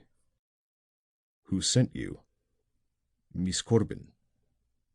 Ashton Kirk looked at the young man. His face was pale, his eyes were brilliant with excitement. "Has anything happened?" "Dr. Morse has been murdered." Ashton Kirk turned to Stumph. "Tell Dixon to wait." Instantly the man opened the door. The chauffeur was upon the point of starting away, but halted upon hearing Stumph's voice. "What trains are there?" asked Ashton Kirk of Drevenoff. "No more tonight," answered the man. "I had hoped to find you before the last one left." "No matter. The motor will do." Followed by the others, he hastily reached the car. Fuller seated himself beside Dixon, and Drevenoff entered the tonneau with the secret agent. "Fordham Road, Eastbury," directed Ashton Kirk. "The number is 2979." The car wheeled in its own length under the skillful hand of Dixon. Then it went speeding away. "When did this happen?" asked Ashton Kirk of Drevenoff. "The murder?" "Of course," sharply. "I don't know the hour. Sometime tonight." "How was it done?" "He was shot through the chest." "Where?" "In his library." It is natural, under such circumstances, for an informant to become very voluble. But not so Drevenoff. His answers were brief; his manner, too, was sullen and unwilling. "Tell me what you know about it," requested Ashton Kirk. "I know very little," said the man. "This evening about dark I ate my dinner and looked at the evening paper. Then I went to my room, which is on the third floor. I go to bed early these nights. I am not well, you see. It must have been about 10:30 when I heard a knocking at my door. It was Nanon, and she was crying out that Dr. Morse was dead. I dressed and hurried downstairs. Dr. Morse was sitting all huddled up in his chair. His face was smeared with blood. Miss Corbin was kneeling beside him. The old woman stood by the door." "Is that all?" "Nanon told me to go for the police, but Miss Corbin got up at once and warned me not to. There was a train almost due. She told me to take that and go get you." "I see." The big car rushed along at high speed through the silence of the night. In a surprisingly short time Eastbury was reached, and they turned into Fordham Road. The residence of Dr. Morse was silent and dark. The blinds were closely drawn; not even a glimmer of light was to be seen around their edges. Ashton Kirk touched the bell. Almost instantly the door opened, and through the darkness a voice asked, "Is that you, Drevenoff?" "Yes," replied the Pole. "Have you brought the gentleman?" "Here he is." The light was switched on. They saw the seamed face of the old Breton woman, harsh and emotionless. She spoke to Ashton Kirk. "Miss Corbin will see you at once, sir, if you please." The secret agent followed her down the hall. They passed the library door, which was closed, and the old servant paused at the room into which she had shown them the evening before. "I will tell her that you are here," she said. Ashton Kirk entered the room. It was dim, for only one light was burning. The atmosphere was hushed and breathless. A sort of terror seemed to have settled over everything. He had waited but a few moments when he heard a light, hasty step. Then Stella Corbin came in. Her face was white, and the great eyes were dry and dumb with fear. The corners of her mouth twitched. Silently She held out both hands to the secret agent. They were deathly cold, and he felt them tremble. "I came as soon as I could," said he. "I called and called upon the telephone, but they told me that you were not at home. Then I sent Drevenoff." She spoke in broken, sobbing sentences, and the fear in her eyes crept into her voice as she went on. "You see, it is as I expected. He is dead. They have killed him." "Are you quite strong enough to tell me what you know?" he asked. "It is important that we act quickly. The police will, of course, be in the house before long, and they are sometimes disposed to stand in the way." "The police!" He felt the small, cold hands tighten convulsively, and, if possible, her face went still whiter. "The police! Oh, I had forgotten them." He got her a chair, forced her to sit down, and then took another directly facing her. The light fell dimly upon the dark, loosely coiled masses of her hair, and brought out the clear perfection of the face. Her slight figure seemed almost childish in the long, enveloping robe which she wore. "I have heard the manner of your uncle's death," he said. "When you entered the library, did you see any sort of firearms lying about near to his hand?" Instantly she grasped the meaning behind the words. "No, no," she said hastily. "It was not suicide. Tried as he was, many would have resorted to that. But my uncle was not of that sort. He was murdered." "There were no firearms, then?" "No." "Who discovered the body?" "Nanon." "If I may, I should like to ask her a question or two." The old servant was summoned. She entered, angular, severe, and sharp of eye. "Miss Corbin tells me," said the secret agent, "that it was you who discovered the body of Dr. Morse." "It was." "Would you mind telling me how you came to do so?" "When he worked at night, he always drank coffee to keep himself awake. I always made and took it to him. When I entered into the library tonight, I found him sitting in his chair, dead." "You heard no shot?" "No." "When did you last see the doctor alive?" "About 9:30.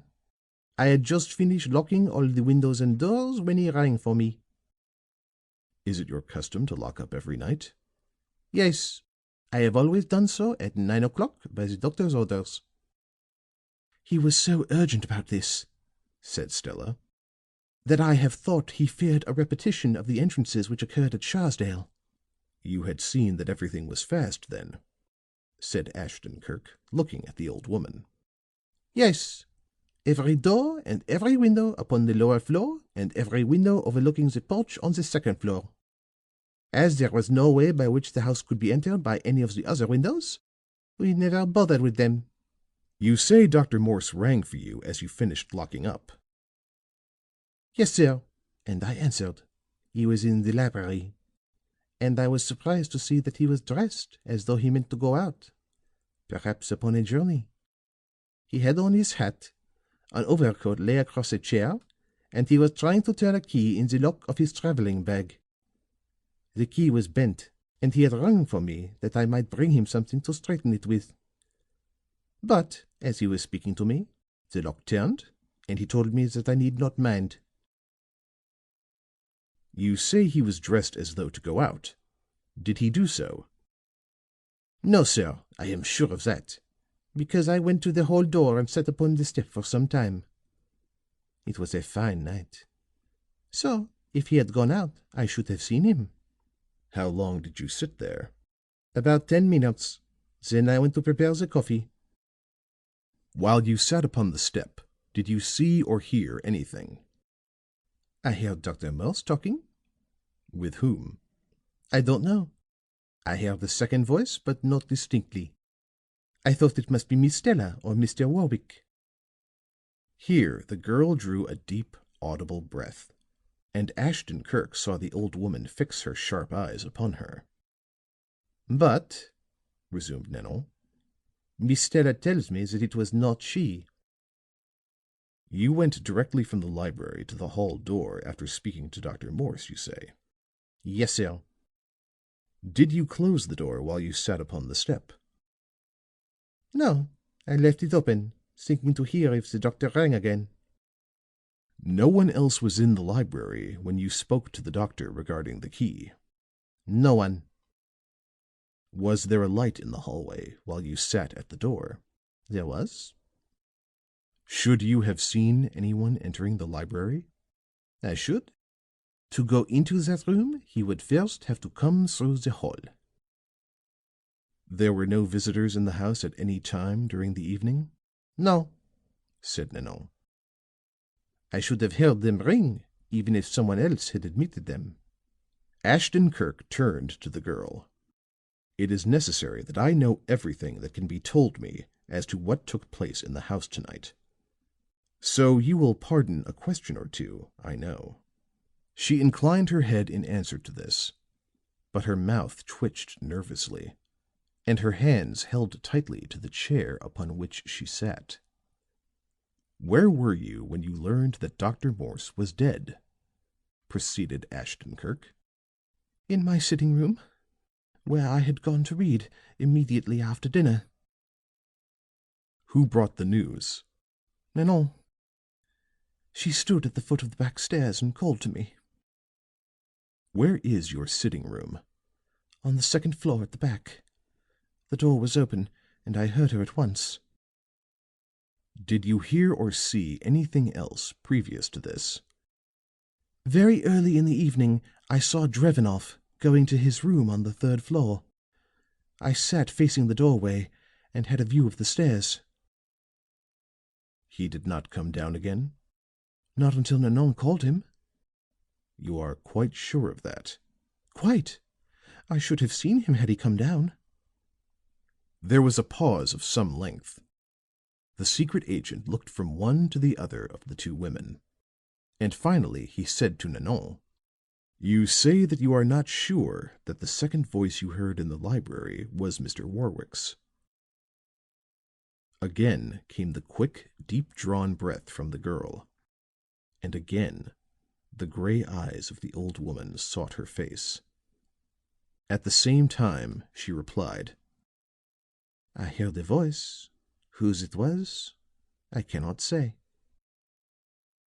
There was another pause. Then he turned to Miss Corbin. "At all events," said he, smoothly, "I should like to speak to him." She arose, a trifle unsteady.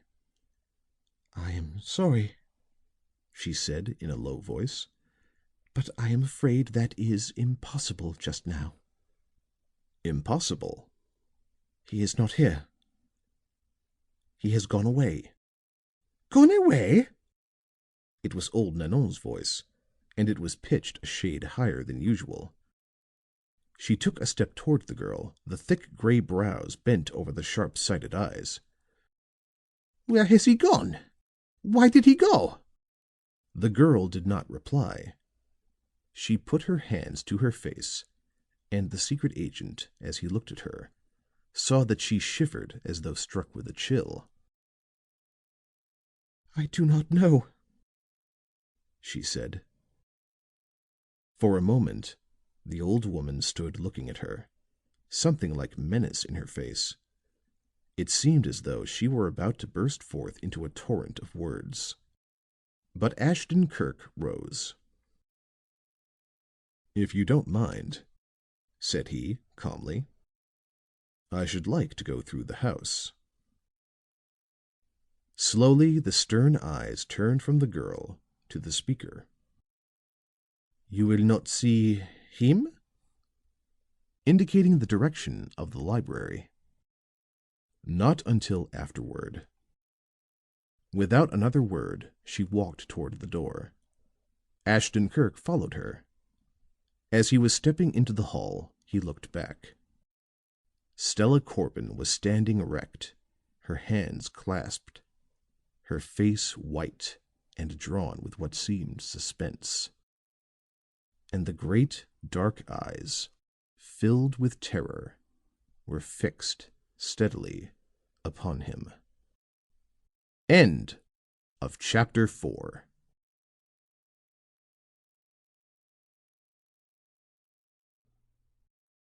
Chapter 5. The Hound Strikes the Trail. Old Nanon led the secret agent through the rear of the house, and then up the stairs, from floor to floor and room to room.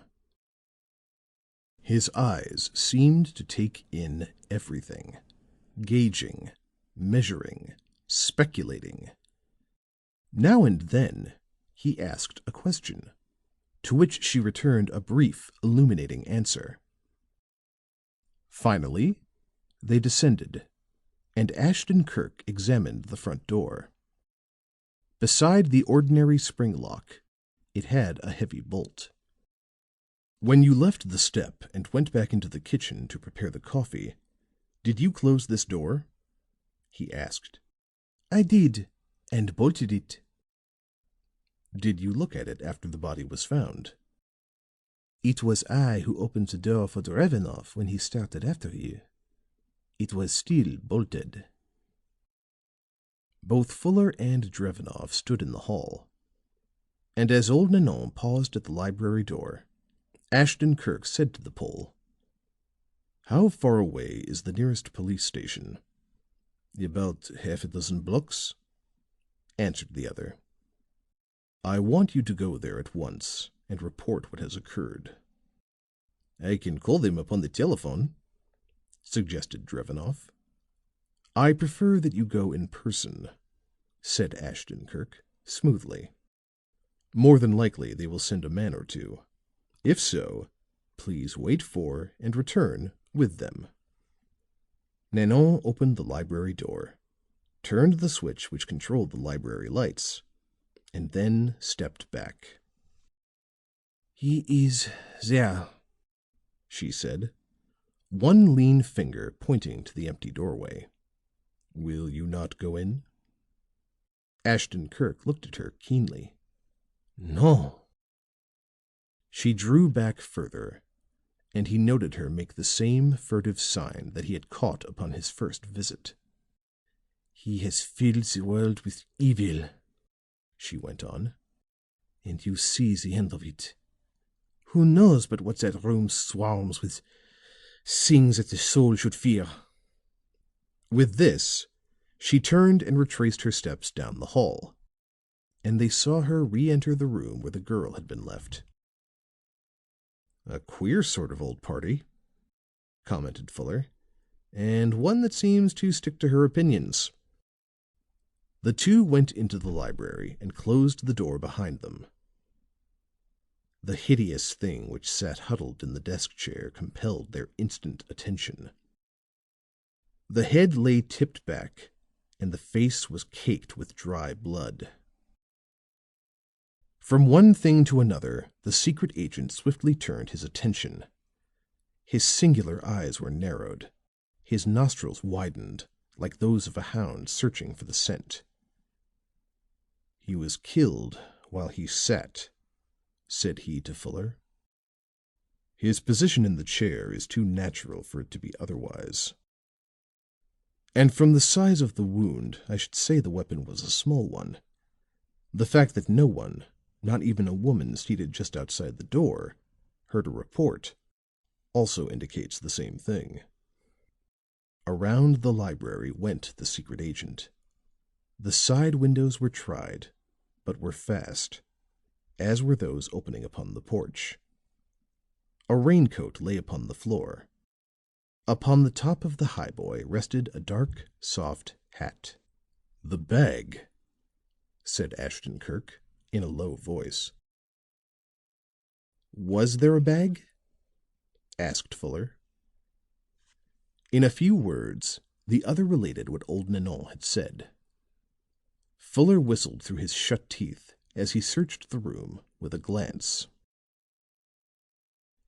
"It's gone," said he, "and 100 to 1 the thing we want is gone with it." "Perhaps," said Ashton Kirk quietly, "but we are not at all sure of that. The person who is keyed up to the pitch of a desperate deed such as this seldom is in the state of mind to make an intelligent search. If the desired thing is at his hand, well and good. But if it is hidden, the chances are decidedly against him. Witness the attempt upon the rubies of Bostwick's wife, in which her butler lost his life. Also the astonishing matter of the numismatist, Hume. A miscalculation spoiled the criminal's chances in the first case, and a misunderstanding with a confederate was fatal in the second. The beast in a man is uppermost when he can do murder. And even the most intelligent of beasts is not a reasoning thing." Footnote: for the details of the case of the numismatist Hume, see the first book of this series, Ashton Kirk, Investigator. "That sounds like truth," said Fuller. "But this is the way I look at it. Dr. Morse was clearly in a state of dread. All about him agreed that these queer things which were continually recurring had broken his nerve. A servant enters a room and finds him preparing for a journey. Yet apparently he has not mentioned his intentions in this regard even to his niece, to whom he is much attached. To my mind, this indicates that he was about to run off somewhere without saying anything to any one. He feared to remain, and he feared to tell that he was going, thinking it would somehow leak out." "Well, and what next?" "The most natural thing for him to do under the circumstances," proceeded Fuller, "would be to take with him the article which created all the fuss.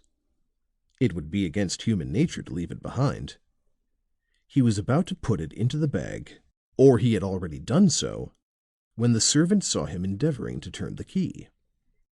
"That," smiled the secret agent, "is rather well thought out. But you have overlooked one thing.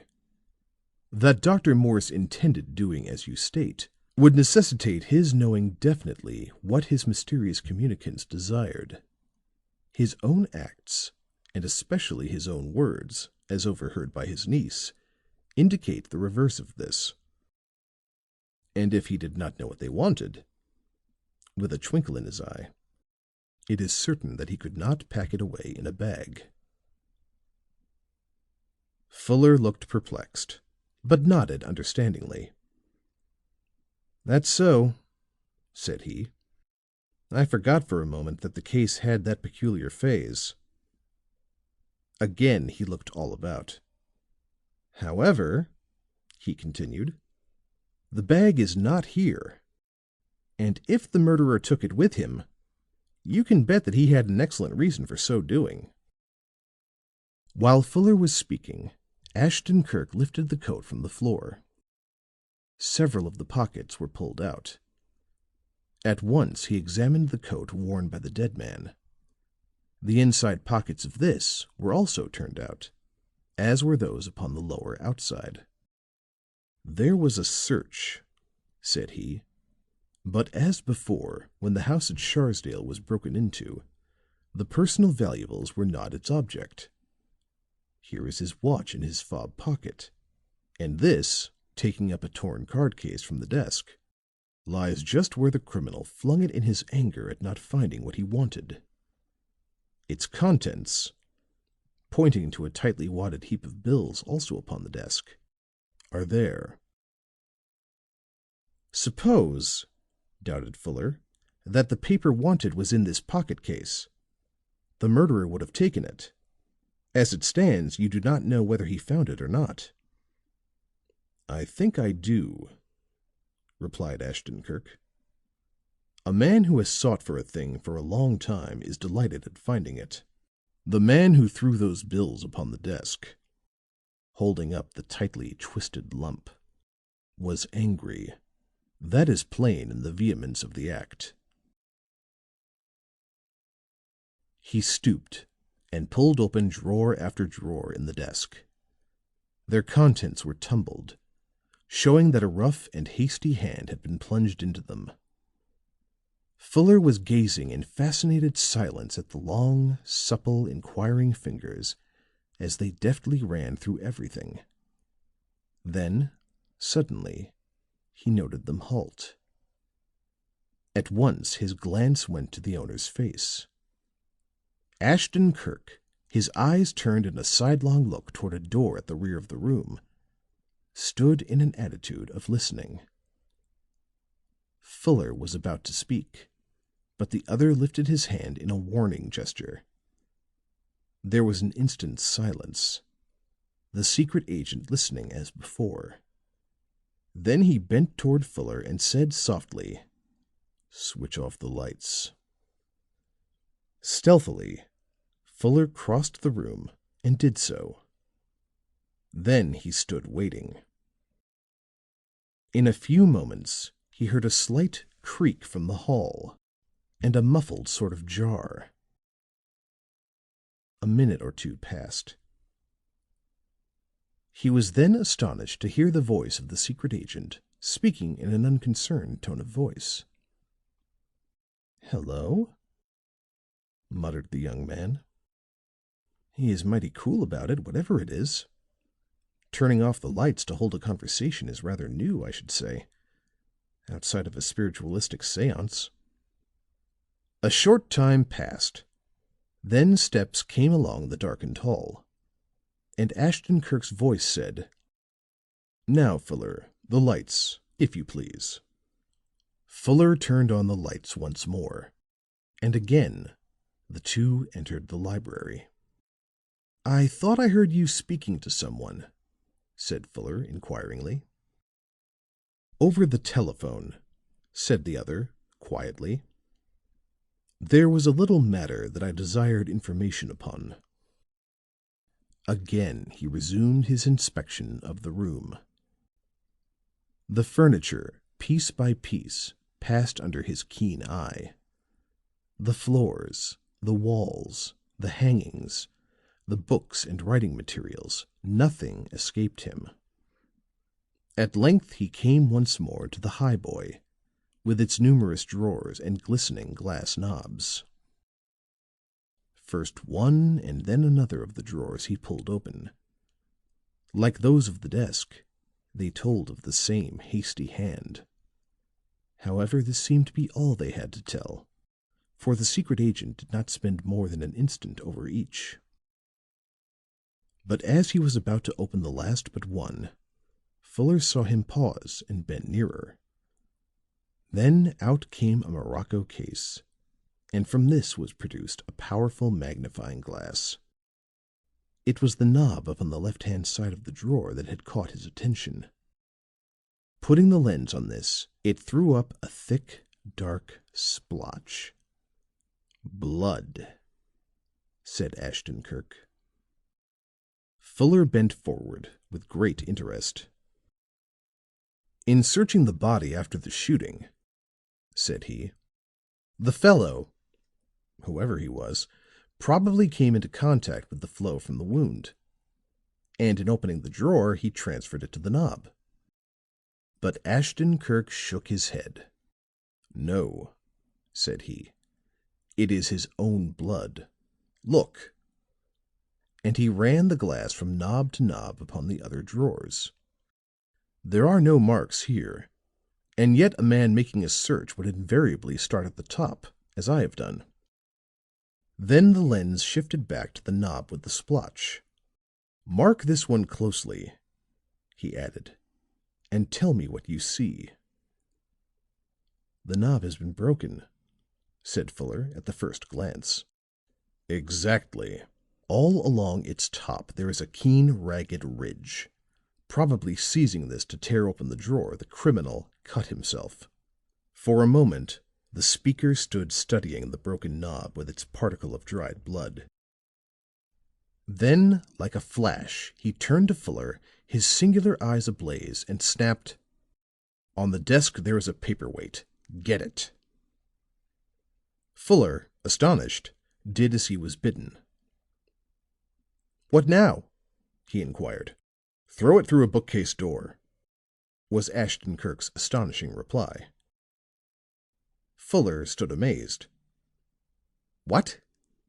gasped he. "Throw it through a bookcase door," repeated the secret agent, busy with his lens. Fuller stood for a moment, hesitating. The other arose impatiently, took the heavy paperweight from him, and sent it crashing through the door of the nearest case. The glass splintered and fell jingling to the floor. Ashton Kirk selected 2 small pieces and handed them to Fuller. "In the kitchen you will find hot water and soap. Wash and dry these carefully." The assistant went hastily, and while he was gone, Ashton Kirk bent once more over the broken knob. With the thin blade of a pocket knife, he picked at the fragment of dried blood. Finally he worked it loose and caught it upon a card as it fell. Carrying this to a small table above which hung a light, he examined it carefully. Then to Fuller, as the latter returned, he said, "Are they ready?" "All ready," replied Fuller, and he placed the 2 pieces of glass ready to his employer's hand. Once more Ashton Kirk looked at the blood clot. Selecting that portion of it which appeared to be thickest, he pressed the back of the knife blade carefully against it. Then, taking it up with the tip of his fingers, he carefully broke it in 2 at the exact place. Sharply he brought the pieces under the light. 2 crimson shining spots of uncongealed blood showed within the outer crust. "Excellent," said the secret agent. "I thought it possible, but scarcely dared hope for it." One after another, and with delicate care, he applied the newly exposed surfaces of the clot to one of the bits of glass. A fair-sized smear of red appeared upon the smooth glaze. Then he drew the second glass across the top of the first. The result was that he now possessed 2 distinct smears of the blood. With much satisfaction he placed these upon the top of the highboy. "Now we'll leave them to dry," said he. "And in this place they'll not be likely to be disturbed." Fuller was filled with curiosity as to the meaning of the foregoing performance, but the other had already resumed his prowling up and down, and the aide understood that this was no time for questions. After a little, Ashton Kirk opened the door at the back of the library, and they entered the rear room. There was a long window overlooking the lawn, and a door opening into the hallway. The room was scantily furnished, but upon the shelves were a stack of books in wrappers. Also, there were a number of filing cabinets. The secret agent looked at some of the books. "Remnants of editions," he said. "Morse was his own publisher, it seems." Fuller examined the window. "All tight," said he. "A Casper window holder." The door leading to the hall was fitted with a large old-fashioned lock, from which protruded a copper key. "That looks safe enough," said Fuller, as he glanced at this. "If it were fast, it might be," said the other dryly. "But I had occasion to use it while you had the lights out, and found it unlocked." Nanon was summoned, and Ashton Kirk met her in the hall. "This door," said he, "is it usually left unlocked?" "Never," she answered. "Dr. Morse always had it fast from the inside. He kept his books and papers there, and did not care to have them disturbed." "That will do," said Ashton Kirk. The old woman was just about to turn away when there came a loud peal at the doorbell. "The police," said Fuller. "Go and see," said Ashton Kirk to Nanon.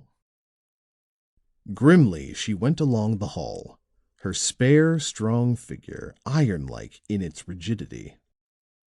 Fuller's eyes followed her, and then, turning to the secret agent, he said, "The thing looks queer, doesn't it? Everything tight as wax, but a very effective job done for all."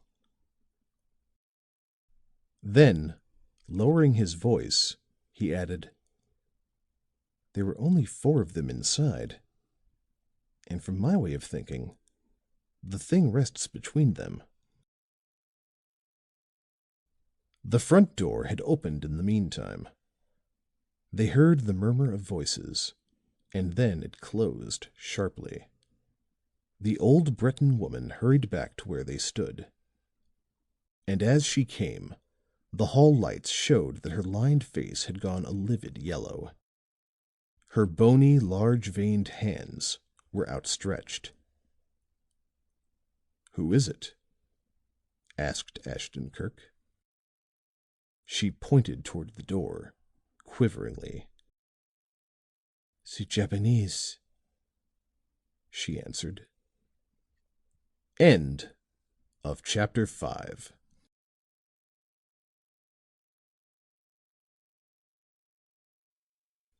Chapter 6. The Visit of Okiu. For a moment there was a silence. Then Fuller spoke. "Japanese!" exclaimed he. "At this time of the night? They are original in their choice of hours, anyhow." "Let them come in," said Ashton Kirk, quietly. The old woman turned her startled face toward him. Her hands went up rebelliously. "No," she said. "They must not come in. At this time above all others." The singular eyes of the secret agent fixed themselves upon her steadily. "Show them into the room across from the library," said he in an even tone. "It is necessary that I should speak to them." The stern gray eyes met the dark ones squarely. There was no sign of weakening in them. The yellow tinge left the old face. The hands fell at her side. "Very well," she said after a moment. "But let it be understood that I lifted my voice against it." Again she went to the door. They heard the bolt shot, and a rush of air told them the door had opened. From where they stood they had no view of the entrance, as the stairway shut it off. Again there came the voices, then footsteps, and once more the door closed. In a moment the old woman returned. She pointed down the hall. "I have done what you ordered," she said. Then, in an ominous tone, she added, "and I trust no harm comes of it." With that she went on, and they saw her enter the rear room once more. Ashton Kirk spoke quietly to Fuller. "Stand in the hall and busy yourself somehow." "I understand," said Fuller. Ashton Kirk approached the room into which the visitors had been shown, and went in. 2 men arose upon the entrance of the secret agent. One was the small, gray-haired man Ashton Kirk had seen weeding the lawn 2 days before. The other was larger in girth and taller. His face was yellow and as devoid of lines as that of an infant. It was the latter who spoke. "Do I see Dr. Morse?" he inquired. The accent was perfect, the voice soft, smooth, and almost caressing. Ashton Kirk, as he looked at him, saw that the lineless face was singularly expressionless. However, a pair of jetty eyes looked out piercingly from between the drooping lids, and the chin protruded with much natural resolution.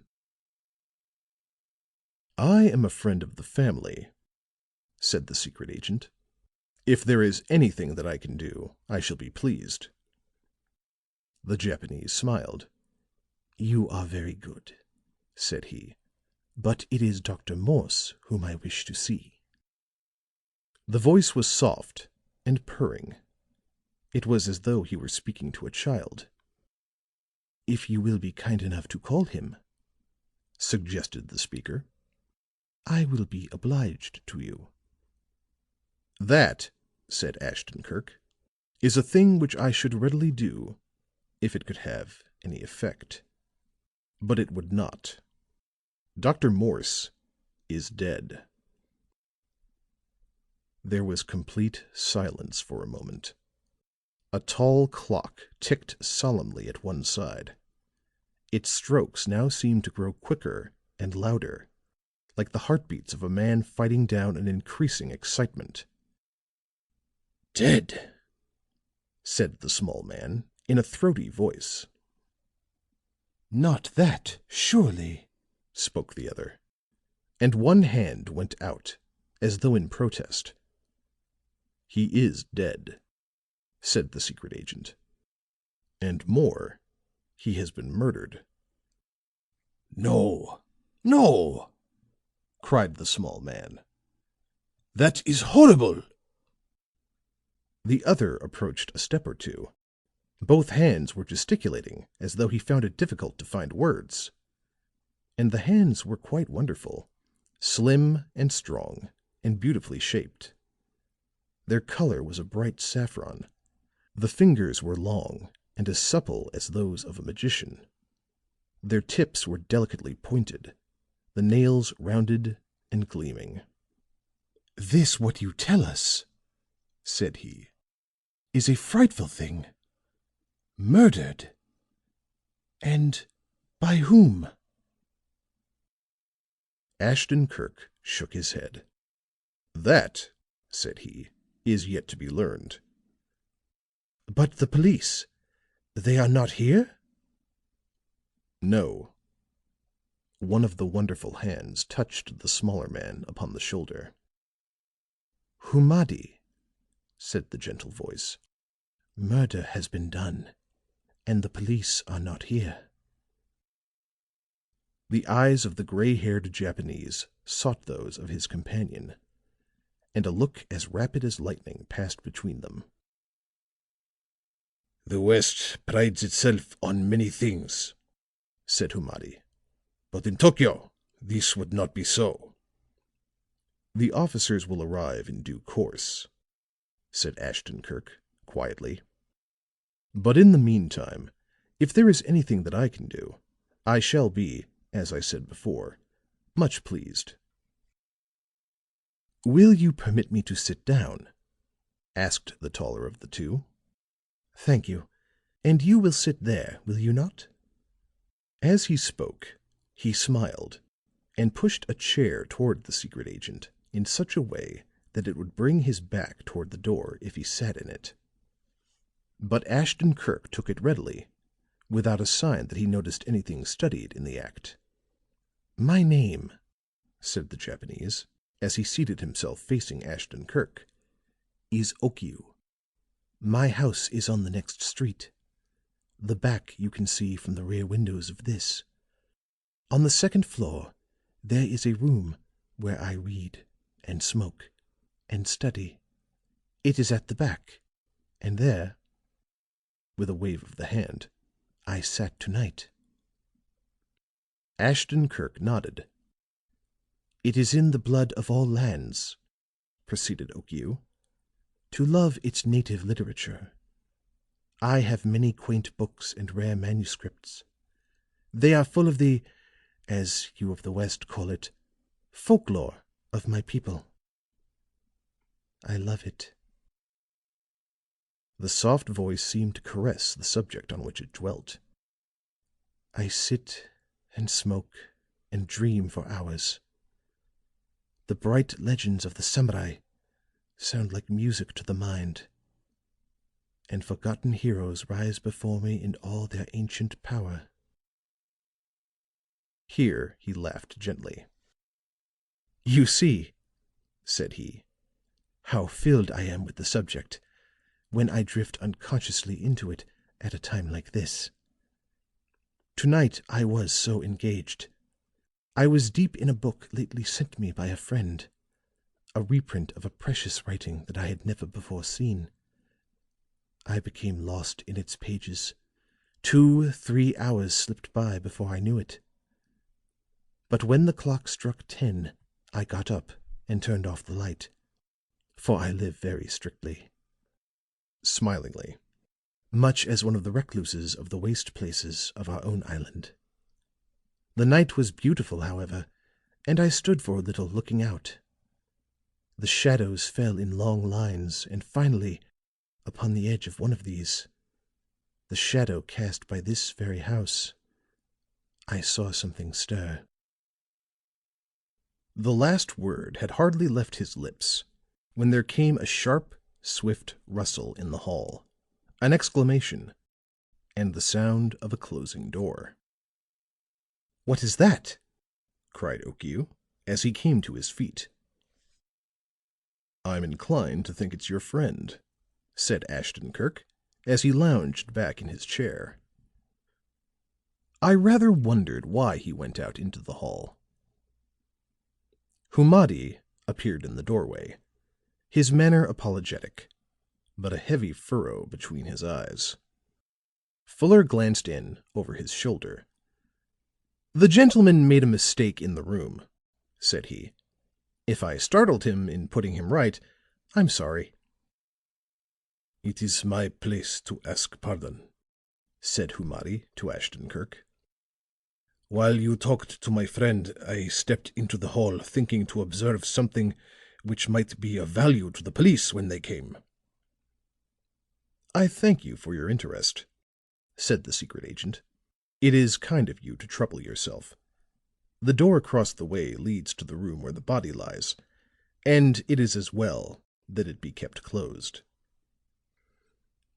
"It is for you to say," agreed Humadi, as he sat down, wearing a somewhat baffled look. Okiu laughed softly, and the wonderful hands gestured appreciation. "You do not know Humadi," he said to Ashton Kirk. "You do not know him, or you would not wonder at him for this. His is one of the helpful natures. Always is he desirous of being of assistance. To aid others is his one ambition." "Ah, yes, to be sure." And Ashton Kirk's fine white teeth shone in a smile of understanding. "One meets people of that sort now and then, but upon the whole such natures are rare." "Rare indeed. But the world," caressingly, "would be greatly the better if there were more." There was an instant's pause. Then Okiu went on. "As I was saying, while I stood at my window, I saw a stirring just upon the edge of the shadow cast by this house. It was not a very marked movement, and at first I thought it must be something waving in the breeze. But after a little I knew that this was not so. The movement was too intelligent. I felt that there was someone lurking about on the lawn. Then I called Humadi. And when he came, he said, 'What was it you said, Humadi?' turning to the gray-haired man. "I said it must be men," said the other Japanese promptly. "And I said that there were more than one, and that they appeared to be thieves." "He has such excellent vision," said Okiu approvingly to Ashton Kirk. "He is many years older than I, but his eyes are like those of a boy. Yes, he said that they must be thieves, and I agreed with him. We watched for some time, but the shadows were so dense that we could make out little or nothing. Then, suddenly, we saw a man emerge into the moonlight." "A tall man," said Ashton Kirk. broad in the shoulders, and carrying a leather bag. Both Japanese turned their eyes upon him with swift surprise. "You saw him?" cried Humadi. "No, I merely fancied that it might be so." The surprise died quickly out of Okiu's eyes, and in its place came a look that was peculiarly speculative. From the beginning he had regarded Ashton Kirk with interest, but to this was now added surmise, and perhaps quickening dread. But when he spoke, his voice showed no trace of this. "Your imagination is excellent," purred he, gently. "Indeed, it amounts to something like second sight. You are quite right, sir." His glance running over Ashton-Kirk. He was tall and well set, and also young, judging by the ease with which he leaped over the fence. After this, as nothing more happened, I went to bed. But I could not sleep. I felt sure that something had occurred, and it troubled me. At last I got up, called to Humadi, and came here to speak to Dr. Morse." Here the Japanese arose. The smooth, chubby face expressed no emotion, but the eyes, the hands, the whole body showed evidences of shock. "I thought," said he, "to tell of a mere robbery, but I find something more terrible." Then, as though a thought had occurred to him, "But the others, the young lady, the young man, they meant with no harm?" The secret agent shook his head. "No," replied he. "That is well. The other is a frightful calamity, but even that could be worse." He seemed to hesitate for a space, then added in another tone, "You will express my sympathy to them." "I will," said Ashton-Kirk. "I would not disturb them now." And Okiu gestured the idea from him. "No, that would not do. But I will leave my sorrow with you. It is fitter that it should be mentioned by an old friend of the family like yourself." Again there was a slight pause. The speaker looked at Ashton-Kirk inquiringly as he asked, "Am I right in understanding you to say that you are an old friend of the family?" "A friend, yes," answered Ashton-Kirk readily, "but scarcely what could be called an old one." "Ah." The drooping lids almost hid the searching black eyes. "Then you have not known them long?" "For 2 days merely." 2 days?" Again the glances of the yellow men met, and again did a rapid intelligence pass between them. 2 days," repeated Okiu softly. "That is odd, is it not?" "Acquaintances must begin sometime," protested the secret agent. "To be sure. But that your acquaintance with Dr. Morse should begin last night, and that he should die to-night." "Well?" The keen eyes of Ashton-Kirk met the peering ones of Okiu inquiringly. "Fate seemed determined that the friendship should not grow," answered the Japanese, gently. "It is strange how things come about, is it not?" Ashton-Kirk also got upon his feet. "Fate seldom consults us," he said, dryly. "If it did, perhaps things would happen differently." Just then there came the growing sound of voices without. The shuffle of feet was heard upon the walk, and then, more noisily, upon the porch. The bell rang in long streams of sound. "The police," said Ashton-Kirk, looking at his watch. "Their methods are as distinguishable as their uniforms." Fuller looked in. The secret agent nodded, and the young man stepped briskly toward the hall door. In another moment, a thick-set man in a sergeant's dress entered the room, and with him were two patrolmen. "How are you?" said the sergeant, nodding to the three men. "Members of the family?" In a few moments the status of the Japanese was explained. The sergeant listened to their story of the prowler with satisfaction. "There's the party we want," said he. "Had a bag, did he? Humph! Full of swag, I'll bet." He then took Okiu's name and address. "A headquarters man will go on this case, of course," continued the sergeant. "And he'll want to hear you tell about that. And in the meantime," stuffing his notebook into his breast pocket, "I'll have to ask you all to go. We've got to look things over and get the hang of it all, and you can see how too many people would be in the way." As Ashton Kirk and Fuller emerged from the house, they found the two Japanese standing by the gate. Dixon, who had been waiting all this time, threw on the power at sight of his employer, and the engine of the big French car began to hum in the silence. "Good night," said Okiu, gently, a smile upon his smooth face. "I shall see you again, sir." Ashton Kirk waved his hand in answer, and as the car started off, and he and Fuller settled themselves back, the latter said, "Did you notice the way that fellow said that? It sounded to me much as though he had something against you, and meant to get square." "Perhaps," returned Ashton Kirk quietly, "that is what he meant. One can never tell."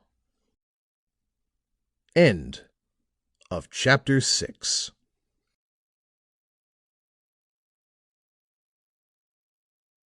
Chapter 7. The Methylene Stain. The following morning, the secret agent sat in his study, immersed in the newspapers. Each contained a circumstantial account of the murder of Dr. Morse, and each, according to its policy, commented thereon. Much was made of the mysterious happenings at Sharsdale, and the equally mysterious communications at Eastbury. The police had gone to apprehend Karkowsky at his lodgings, but he was missing.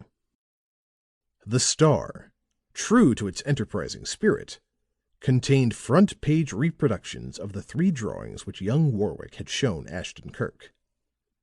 "The pictures," said this newspaper, "will, in the end, be found to contain the solution of the entire matter. What they mean and why the colors varied so is, just now, a puzzle. The crowned woman and the cross with the different colored strokes are, at this stage of the case, absolutely without meaning. But the police are working upon this phase of the affair with much interest and zeal, and any hour may bring forth amazing results. Osborne, a talented man from the Central Office, has the matter in hand. And judging from past performances, he should accomplish wonders." "Well, there are worse than Osborne," commented Fuller, when his employer pointed out the latter passage. "But he'll never set the earth to rocking at that." "He has a healthy brain," said Ashton Kirk, "but he seldom centers it properly. And if his mind is kept constantly between the narrow barriers of police procedure, its possessor cannot hope for moments of inspiration." The Standard dwelt at great length upon the missing bag and the disappearance of Philip Warwick. The story of the 2 Japanese convinced this newspaper that with Warwick discovered, the case would end there and then. "There can scarcely be any doubt that it was he whom Messrs. Okiu and Humadi saw leaping over the hedge fence in the moonlight," declared the Standard. "The leather bag which he carried was more than likely the same that Dr. Morse was fumbling with when the servant last saw him in the library. To be sure, the old woman does not definitely state that it was Warwick's voice which she heard later as she sat upon the step. But circumstances fail to point to any other possible person. The house was absolutely secure except for the street door, and the servant sat in front of that. It would have been impossible for anyone to have passed in and she not be aware of it. The young man, Drevenoff, was in his room from first to last. We are sure of this because Miss Corbin saw him go up the stairs before Dr. Morse sent for the servant about the key, and is absolutely certain that he did not come down until after the body was discovered.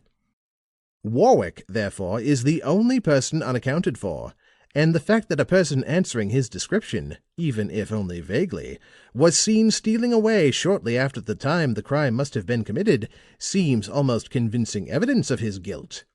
And that this dimly seen person also carried a handbag, the only article learned to be missing, and that Warwick's present whereabouts is unknown, almost clinches the supposition." Fuller nodded his head at this. "They make a good case against him," said he. "I'm also of the opinion that Warwick, when found, will tell a mighty illuminating story, if he has the mind." Ashton Kirk threw the papers from him with a yawn. "As usual," said he, "they grasp the obvious and apparently sensational features. The trouble with some of the journals and their staffs, however, is not lack of acuteness. It is the desire to get in on a good story before their rivals. To flame out into broad-faced type which will give the prospective purchaser a blow between the eyes as it lies upon the stand, or allow the newsboys a fine line to fill the streets with. But the real things are not brought forward with such a dramatic rush. They filter gradually through a mass of extraneous matter, and their quality appears only to a person seeking an absolutely convincing result." He pulled off his coat and turned up his sleeves. Entering the laboratory, he opened the drawer of a stand and took out the 2 pieces of glass broken from the front of Dr. Morse's bookcase. Holding these up to the light, he said, "We secured 2 very satisfactory blood smears under most unpromising conditions. That the clot was not altogether hard was fortunate, and that I was able to take advantage of the fact without accident was doubly so." Lighting a Bunsen burner, he passed the glass once through the flame. Then he took a shallow vessel and poured out a quantity of liquid. In this he immersed one of the bits of glass with its dry stain. "Some sort of a test?" inquired Fuller. "Yes. This bath of alcohol will fix the smear." "I see."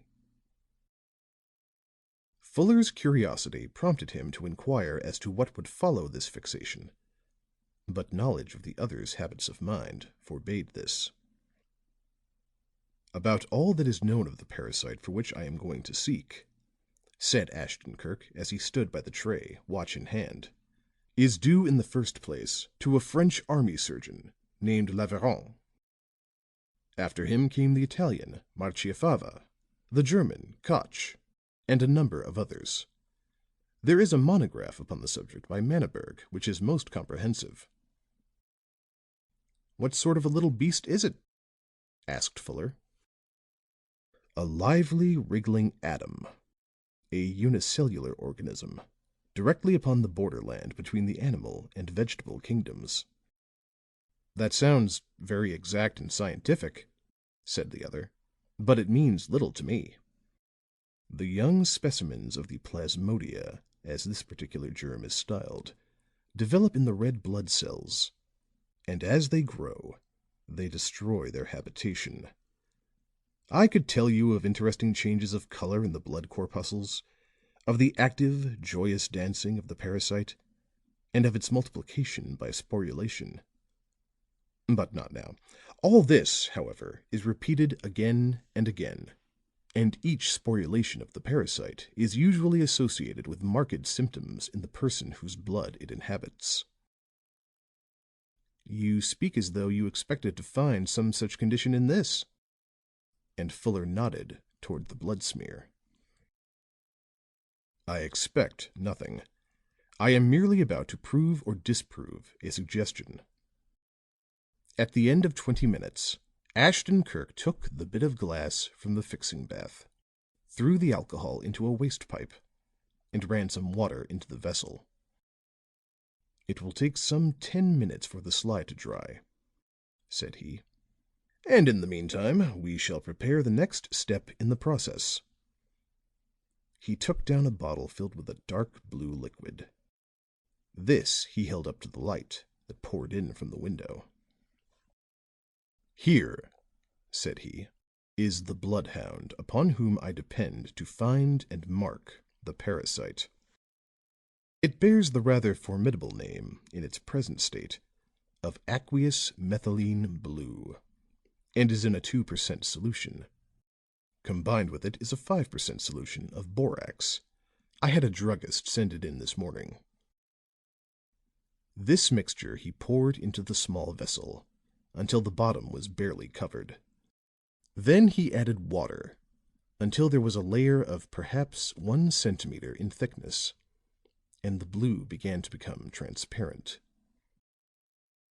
The alcohol had dried off the bit of glass by this time, and Ashton Kirk took the fragment up with a pair of forceps and dipped it several times into the methylene stain. After this, he passed it through clear water until the blue paled to a greenish tinge. Then he took up a white disk of filter paper. Placing this upon a stand, he laid the glass upon it and carefully dried both sides, much as one would blot ink from a letter sheet. "This process is what is called staining," said Ashton Kirk. "And the method I have used is one recommended by Koch. It is somewhat similar to the older one of Manneberg, but more rapid in result." Out of a tube he dropped a single gem-like globule of cedar oil upon the blood smear. Then he covered it with a small square of glass. Upon this, in its turn, fell a second drop of the oil. The whole was then placed in position under a microscope and fastened. Then the secret agent brought out the lens. It glittered like a tiny diamond in a huge setting, and Fuller gazed at it, fascinated. "How you can see anything through a glass as small as that I can't understand," said he. "It looks like the point of an awl." "It is a 1/12 objective," replied the other, as he screwed the lens firmly down upon the cover glass, and thus embedded it, so to speak, in the globule of cedar oil. "It is necessary," said he, "that the specimen be observed through the oil, because the lens must be brought down directly upon the glass. Without the oil, the glass would be scratched, and the whole thing ruined." Then he set himself to the close study of what the tiny lens made plain. In a few moments he lifted his head with an exclamation of triumph. "I have it!" he cried. "What have you found?" asked Fuller eagerly. "Evidence," answered Ashton Kirk triumphantly, "that will enable me to lay my hand upon the person who searched the library and clothing of Dr. Morse." "The murderer? Perhaps he is that also. Who knows?" "But," demanded Fuller, "I don't quite understand." Ashton Kirk waved his hand toward the microscope, and Fuller applied his eye to it. "What do you see?" asked the secret agent. "A pale green circle," answered the other, "and it is crowded with irregularly shaped spots. Compare the circle with the dial of a watch, and look closely at the point where the 6 should be." "Yes," said Fuller. "What do you see at a very little distance from the edge?" "There are some small blue spots. Some are dark, the others lighter and more intense." "That last is my proof," said Ashton Kirk. Then, as Fuller turned upon him a still inquiring look, he added, "The indications have been that some member of Dr. Morse's household had a hand in his death. The house was secure at all points. It was not possible for anyone to gain an entrance after the locking up. You might say, suppose the criminal had entered the house before the time for locking up, and remained concealed until he saw his opportunity. To that I would answer that we would have detected his method of departure. He should have left something unfastened behind him, unless he had a confederate in the house. That the doors and windows in every instance were fast proves that this must be the case." Fuller nodded his head. "That's so," said he. "Now let us take the members of the household one at a time. Miss Corbin—" Fuller waved his hand. "Oh, she's out of it," said he. "Very well," said Ashton Kirk, his white teeth showing in a smile. "Then let us take up Nanon. Here we have a severely religious woman, one who evidently detested her employer, but who served him well and had been many years in the family." "It looks as though we'd have to pass her, too," said Fuller. "There is no reason why she should murder Dr. Morse that I can see." Again the other smiled. "In this you agree with the newspapers, at any rate," said he. "None of them have found occasion to associate her with the matter either." "I also agree with the papers in the matter of Warwick," said Fuller. "I know that it's best to start without preconceived notions, but I can't help thinking that if he's not exactly the man, he knows quite a bit about it all." "That he has unaccountably disappeared is a bad point against him," admitted Ashton Kirk. "And that someone resembling him was seen stealing away in the night, carrying a handbag, is another and most damaging one. However, as you say, it is best not to start with preconceived notions. And until we are sure that the unknown was Warwick, and that the bag he carried was the missing bag, we'd better not accuse him." There was a pause. The secret agent looked at the stained blood smear for a moment, and then continued. "There is still another person, the fourth and last. This person possessed the marked symptoms of a common complaint: chills followed by fever. To this person I know Dr. Morse gave quinine." "Well?" asked Fuller, eagerly. "Chills and fever are indications of malaria. Quinine is the invariable remedy for that complaint. And the light blue spots which you see in that smear of blood," pointing to the microscope, "are the germs of that same disease." For a moment Fuller stood as though transfixed. "You have the man!" he cried at last. "You have him beyond the shadow of a doubt. To think," in great admiration, "that he should be found out in such an unusual way. Why, it is one of the—" Here he paused.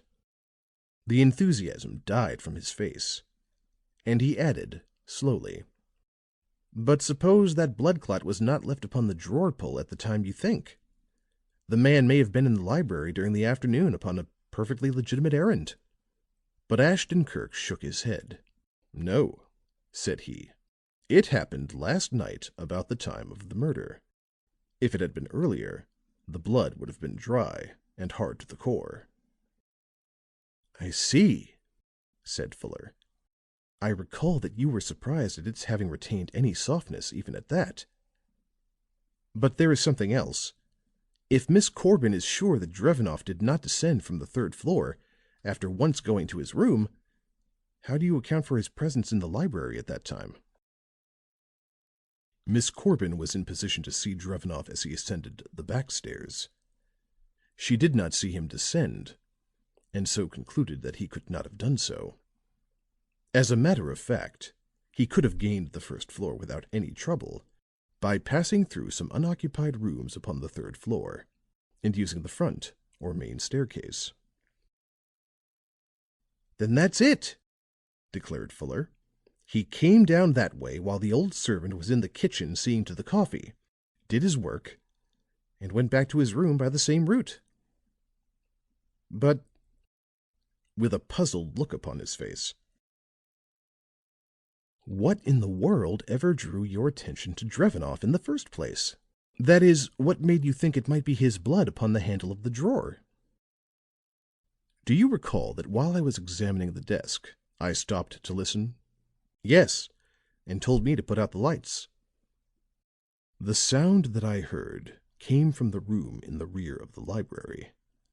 When I asked you to switch off the lights, it was because I wanted to open the door between the two rooms, without the knowledge of the person who may have made the sound." "You saw no one?"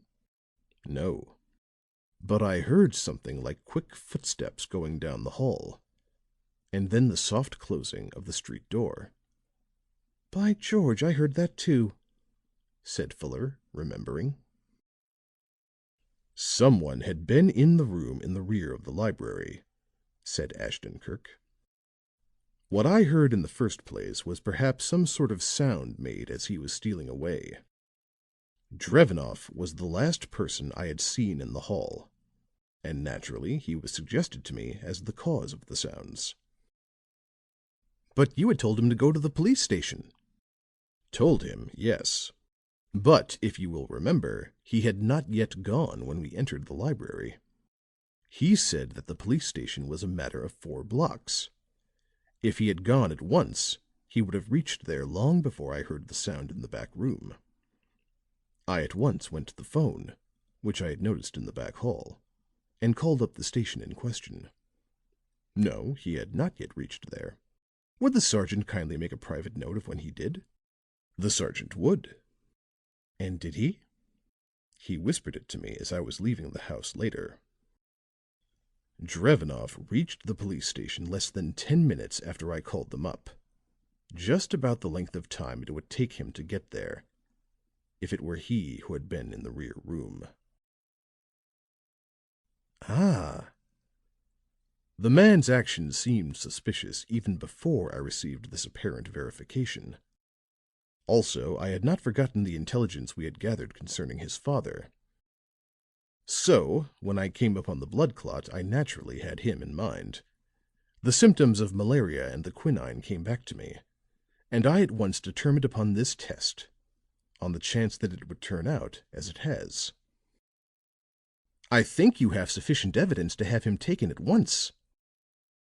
But Ashton Kirk shook his head. "It would be enough to hold him on, at any rate," protested Fuller. "And if he's not arrested now, he may escape, and Dr. Morse's murder will go unavenged." The secret agent took up his big German pipe. "The murder of Dr. Morse," said he, "is a most frightful crime against society. I am perfectly willing to do what I can to trace the criminal. But don't forget that the important matter with us is another thing entirely." "You mean the document, or whatever it was, which was stolen by Drevenoff's father?" "Which may have been stolen by Drevenoff's father, exactly. The murder of Dr. Morse is only incidental to this." Here the pipe was lighted, and heavy clouds of smoke began to rise. "And even though young Drevenoff should prove to be the murderer, I don't think we need fear his attempting to escape." "No?" "No. For some little time, at any rate, it will be perfectly safe to give him a free foot. Indeed, it may prove to be of great advantage to us to do so. He has not yet found the thing of which he is in search. That is plain. If he had, he would have been off before now. So, for a time at least, it will be highly interesting to watch his movements. For who knows but what it is through him that we are to save the government much embarrassment?" Fuller regarded his employer, the huge pipe, and the smoke clouds which rose lazily above both. There was much speculation in his eye. "You have not lost sight of the Japanese," said he. "The Japanese?" Ashton Kirk took the amber bit from his mouth, and his white teeth gleamed as he laughed. "Oh, no. I have not forgotten them. Mr. Okiu and his friend Mr. Humadi interest me exceedingly." End of chapter 7.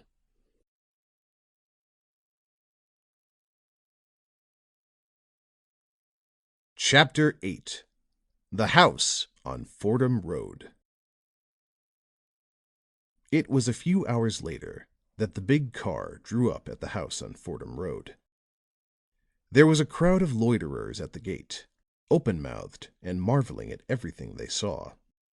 And these at once gathered about the car, scenting a possible sensation.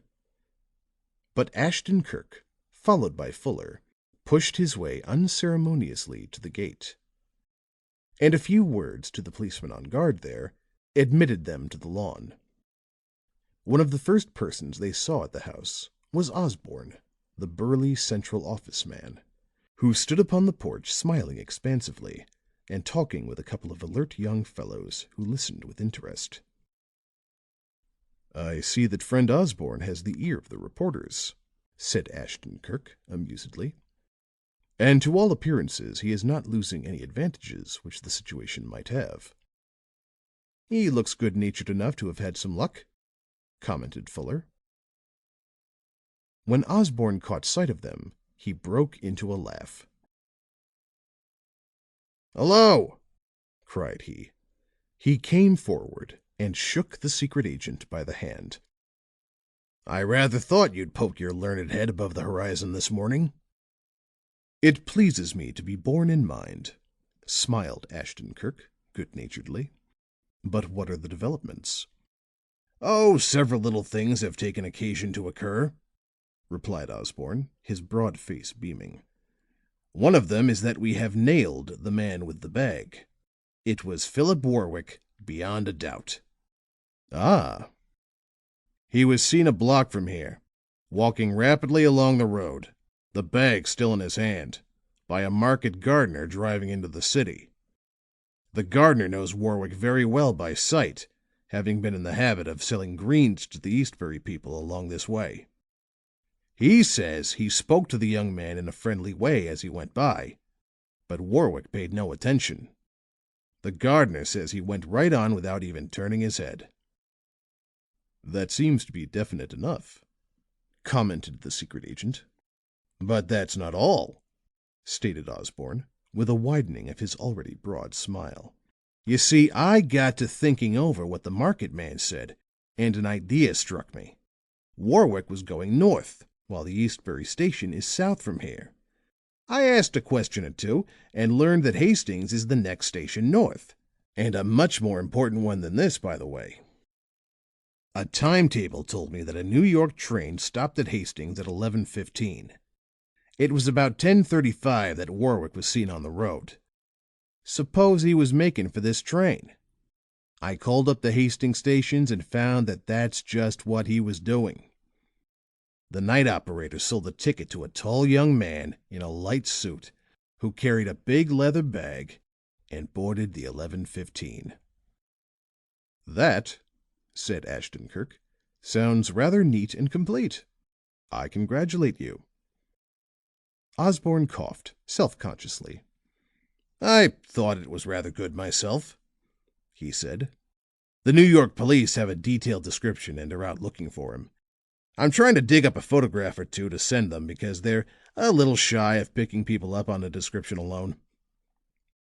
Here one of the reporters stepped up to Ashton Kirk. "Pardon me," said he. "My name is Evans, and I represent the Star." "Oh, yes." Ashton Kirk looked at him with attention.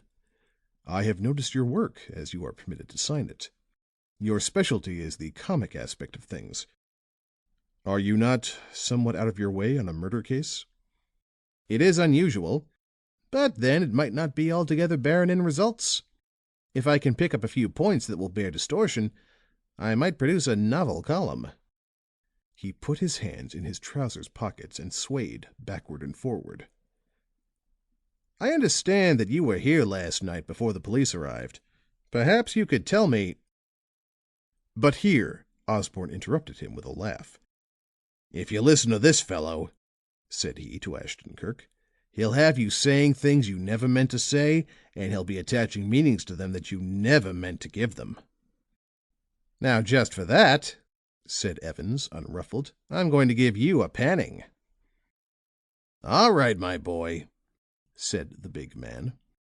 "Go ahead. I'm used to all that." Then Osborne drew the secret agent into the hall.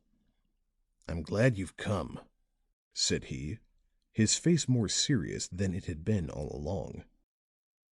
"There's a little thing in connection with this case that has me winging.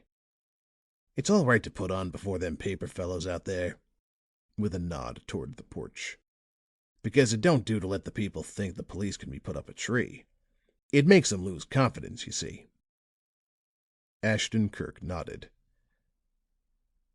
"And then, if the department people show a sign of not being as well up on a subject as they might be," went on the detective, "the press gets onto them and maybe puts in pictures and all that. The funny fellows like that Evans are the worst of all. I make believe I don't mind him, but honest, I'd rather go against a second-story worker with the swag on and a gun in his fist than that same young man." There was a pause, and Osborne began shooting the heavy bolt of the hall door backward and forward. "This is the thing that I can't get," he proceeded after a little. "These bolts and locks and window fasteners. Every one of them was doing business last night. The whole place was tight as it could be. Are you following me?" "Go on." "That this young secretary fellow did for Dr. Morse, I'm positive. But whom did he have in with him? Which of the other three in the house helped him in the job? One of them did, sure. For somebody had to lock the door or window behind him when he left." "That is a compact little problem in itself," said Ashton Kirk, "and the solving of it might be of interest. But why devote so much attention to young Warwick? Don't forget that there may be other aspects to the case." Osborne stared at him in astonishment. "Well, say," spoke he, "you do beat all sometimes. Of course there's other sides to the case, but Warwick is the center. And my attention is going to stick right there all the way. Once I nab him and get his why and wherefore, all the rest will be plain sailing." "We have discussed methods before now," smiled Ashton Kirk, "and I scarcely think there would be anything gained by going over the ground again.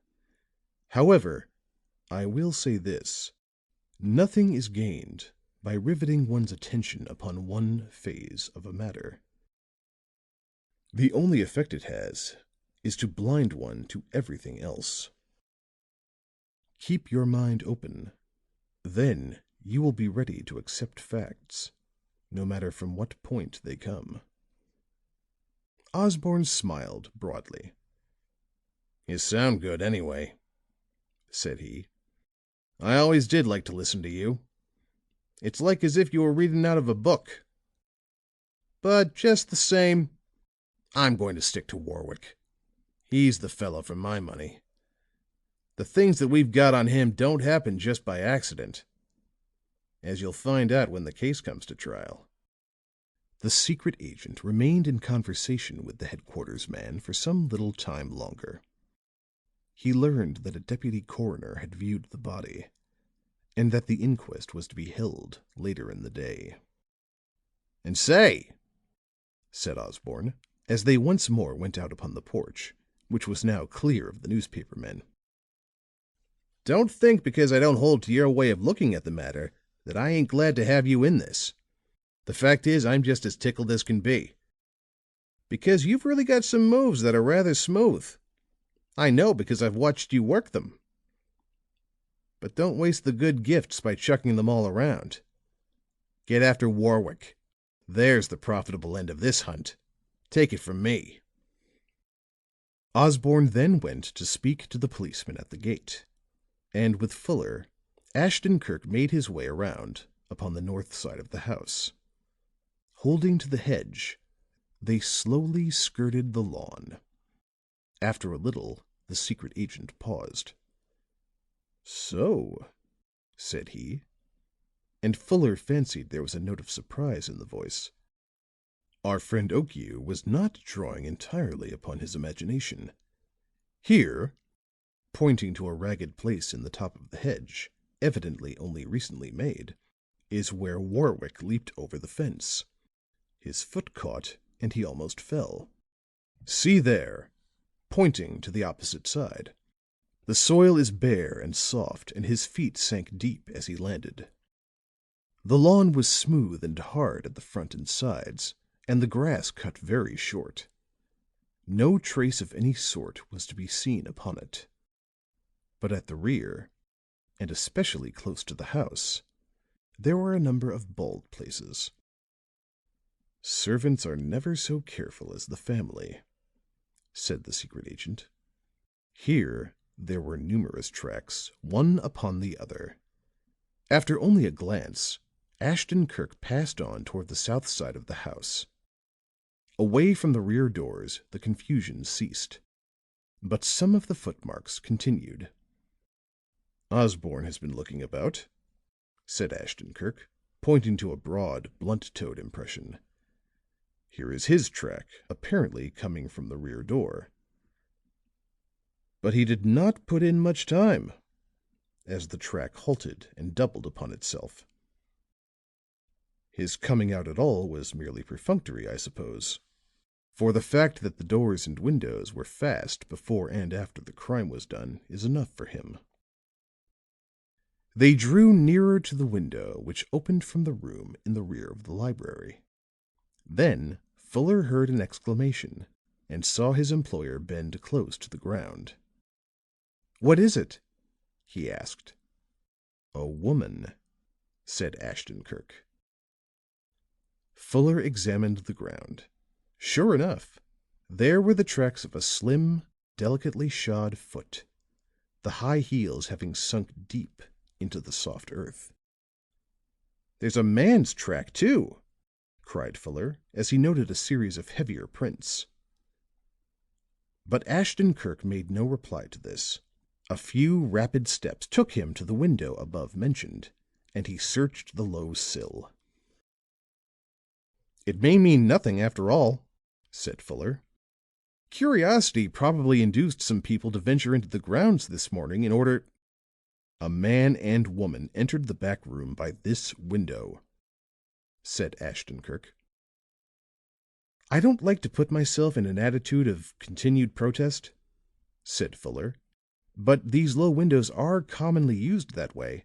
You see, it's only a step to the lawn." Ashton Kirk nodded. "As you say," he agreed. "These low windows are commonly used in that way. But only when the rooms into which they open are also in common use." "I see what you mean," said Fuller. "This back room is private. Old Nanon said the door was always kept locked." He remained gazing at the other for a moment, apparently pondering the new aspect which this discovery gave the situation. "Well, what do you think it means?" "A woman and a man entered this room by the window. The latter had been left unfastened because it shows not the slightest indication of having been forced.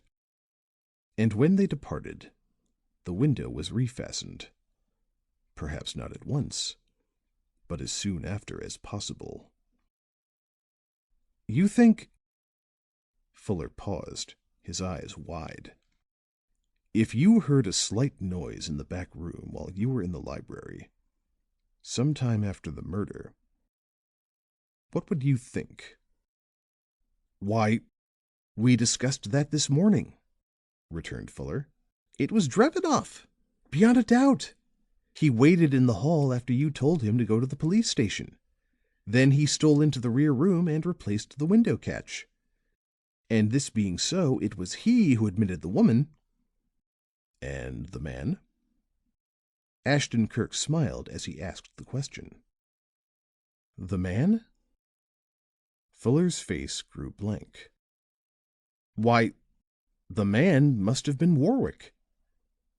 And if it was," after a moment, "why did he require to be admitted to the house by a side window when he could have gone in by the front door?" If Ashton Kirk intended to reply to this, he had no time to do so. For at that moment they heard a step behind them, and looking around, they saw the well-knit figure and expressionless face of Okiu. End of chapter 8.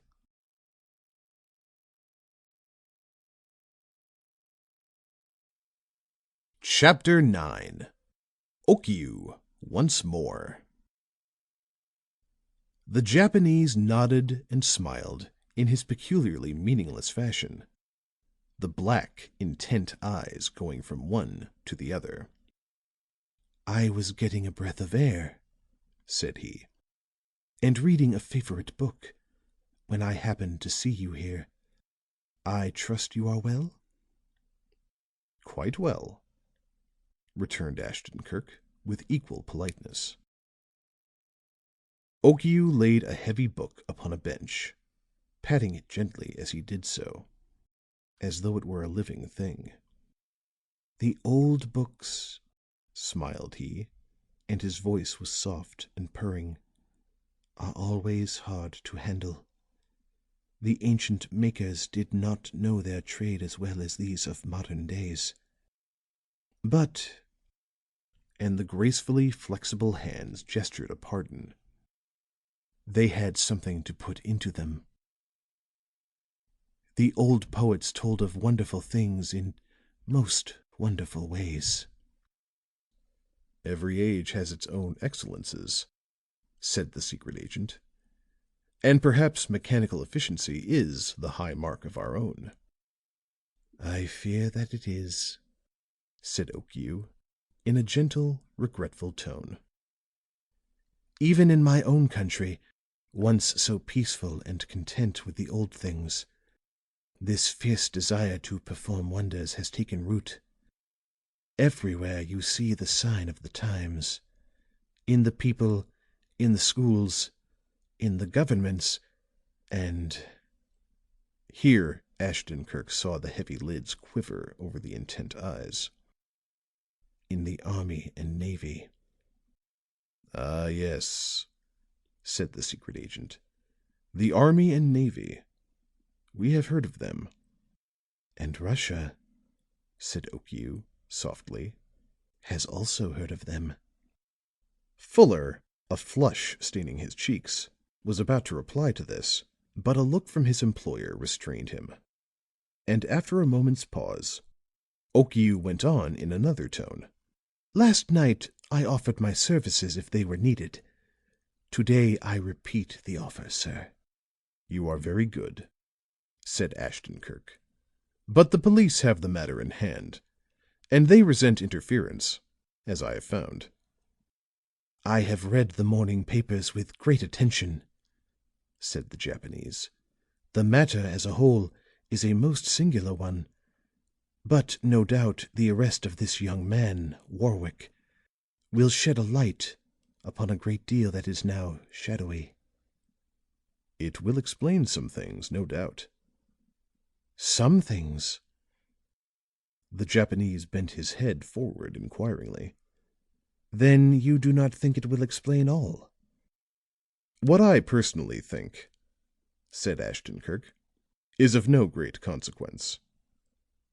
The other laughed quietly. "You are modest," remarked he. "And sometimes, if the real truth were known, the knowledge of the man who says little is of great value." He stood back a trifle, the yellow, finely kept hands softly clasped, the round, lineless face beaming like that of a child. "And for all I know," he added, purringly, "you may know a great deal." "You are very kind to think so," said Ashton Kirk, and the tone was so open and pleasant that Fuller wondered if he had been at fault when he had fancied that he had caught a second meaning in the words of the Oriental. "I am only a student," resumed Okiu, "but I may be of assistance here. And since there is nothing that I can do for you, perhaps the police would—" A gesture finished the sentence. "Mr. Osborne, who has charge of the matter, is at the gate, or was a few moments ago," returned the secret agent. "Thank you. I will speak to him." With a nod, the Japanese left them and walked around to the front of the house. Ashton Kirk, without a word of comment upon him or his sayings, bent down and once more studied the footprints. One spot in particular seemed to attract him. It was about 5 feet from the window, and the ground seemed a good deal scuffed and trampled. "Just here," said the secret agent, "the two who were within there spent some little time in talk. There may have been some sort of an altercation between them. At least the indications are that they stamped around more than is usual in an ordinary talk. After a space, the man went around by the rear of the house, for here you see his prints lost in the confusion. But the woman went the other way, as these 3 sharp impressions indicate," pointing. "However, the grass becomes thicker here and the sod tougher, and the signs fail. We can judge that she continued in that direction only by the fact that we fail to find any returning impressions. They continued here for a little longer. Then they made their way to the rear door and entered the kitchen. Old Nanon was busily scouring some pans. By the range sat Drevenoff. "Good morning," said the secret agent as he entered. Good morning, they both returned. Drevenoff arose and stood as though at their service. But the old Breton woman was as severe and erect as ever.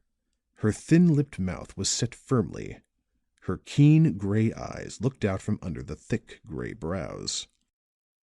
"I am going to go over the house once more," said Ashton Kirk. "But," to the old woman, "I shall not ask you to accompany me this time." You are not like the regular police, then," said she. "They had me up and down with them for hours. And the other?" "The coroner's man?" suggested Drevenoff. "Yes, that is the one. He was even worse than the others. And the questions! Mother of God! I never heard anything like them before." As the 2 young men passed through the kitchen, Drevenoff spoke again. "Is there anything new, gentlemen?" he asked. "Nothing as yet," replied Ashton Kirk. "I have read the papers," said the young Pole. "and I am sorry for Mr. Warwick. He was a good-natured man." "Good-natured," said the old woman in a tone of contempt. "Ah, yes, good-natured. I knew," said Drevenoff, "that he quarreled very often with the doctor toward the last, but I never thought it would come to this." Here the pan slipped from the old woman's fingers, upset the scouring powder, and fell to the floor. Muttering angrily, she stooped to pick it up. "Quarreled?" said Ashton Kirk. He paused in the doorway and looked at the Pole with interest. "It was about Miss Stella, I think," said Drevenoff. "To be sure, I know very little about it, and—" "You know nothing about it, Drevenoff," said the Breton woman. "If you knew Simon Morse," she continued, turning upon the secret agent, "you would not wonder that anyone had words with him." No, perhaps not," said Ashton Kirk carelessly. "I understand that his temper was not of the sweetest." He was about turning away when he asked of Drevenoff, "How are you getting?" "I'm better to-day than I have been for a week," was the answer. "But it won't be for long. Before I came here, I worked in a construction gang for the Virginia and North Carolina Railroad. And the worst of the line was through low country. Sickness is thick down that way." "I hope I shall not disturb Miss Corbin," said Ashton Kirk to Nanon. She gestured in the negative. "She is sitting with Simon in the room opposite the one where he died," said the woman. "She has been there for hours. She does not pray, and she does not cry. She just sits and stares." The secret agent and his aide reached the second floor by the rear stairs. As they paused by a window which overlooked the house occupied by Okiu, Fuller said, "There is something which I have been turning over in my mind for the past hour. It occurred to me as soon as we reached here this morning. Do you recall that first drawing which Warwick showed you? It was the one which looked like this." With his forefinger, the young man drew upon the dust of the window glass the design of a long white rectangle with a shaded square at either end. "From the very first," said Fuller, "that thing struck me as being a sort of ground plan, so to speak. As you stood talking with Osborne a while ago, I got looking about. It seemed to me that Okiu's house and this one were very much of a size, and that the connecting plots of ground were very long and very narrow. Here," and Fuller indicated one of the squares at the end of his drawing, "might be Okiu's house, and here," pointing to the second square, "might be that of Dr. Morse. The intervening space might be the adjoining lawns." Ashton Kirk looked at the speaker, a curious light in his eyes.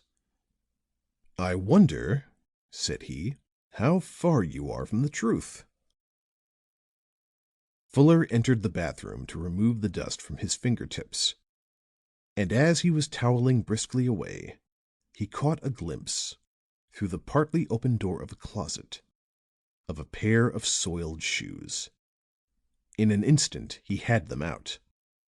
"By George," he breathed, "here's a find." The shoes were light and made upon a slim, well-shaped last. The heels were high, the instep arched. Except for a caking of yellowish-looking soil about the edges of the soles, they were the quintessence of feminine elegance. "That is the color of the soil outside there," said Fuller. "And the only person in this house to whom they could belong is Miss Corbin." Ashton Kirk took the shoes in his hand and examined them carefully at the bathroom window, which stood open. Fuller, watching him expectantly, saw his lips forming the first words of a reply. But it was never uttered. Something without attracted him, for he put down the shoes and protruded his head from the window. The latter overlooked the north side of the house, and the secret agent leaned from it motionless for some moments. At length, however, he drew in his head, and Fuller was surprised to see a perplexed look upon the keen face, a baffled eagerness in the singular eyes. "What is it?" he asked. Ashton Kirk indicated the window silently. In turn, Fuller looked out, and what he saw almost made him cry out. Okiu stood below. From a window of the room in which Nanon had said she was watching the dead, leaned Stella Corbin, and the two were engaged in a low-pitched, earnest conversation. End of chapter 9.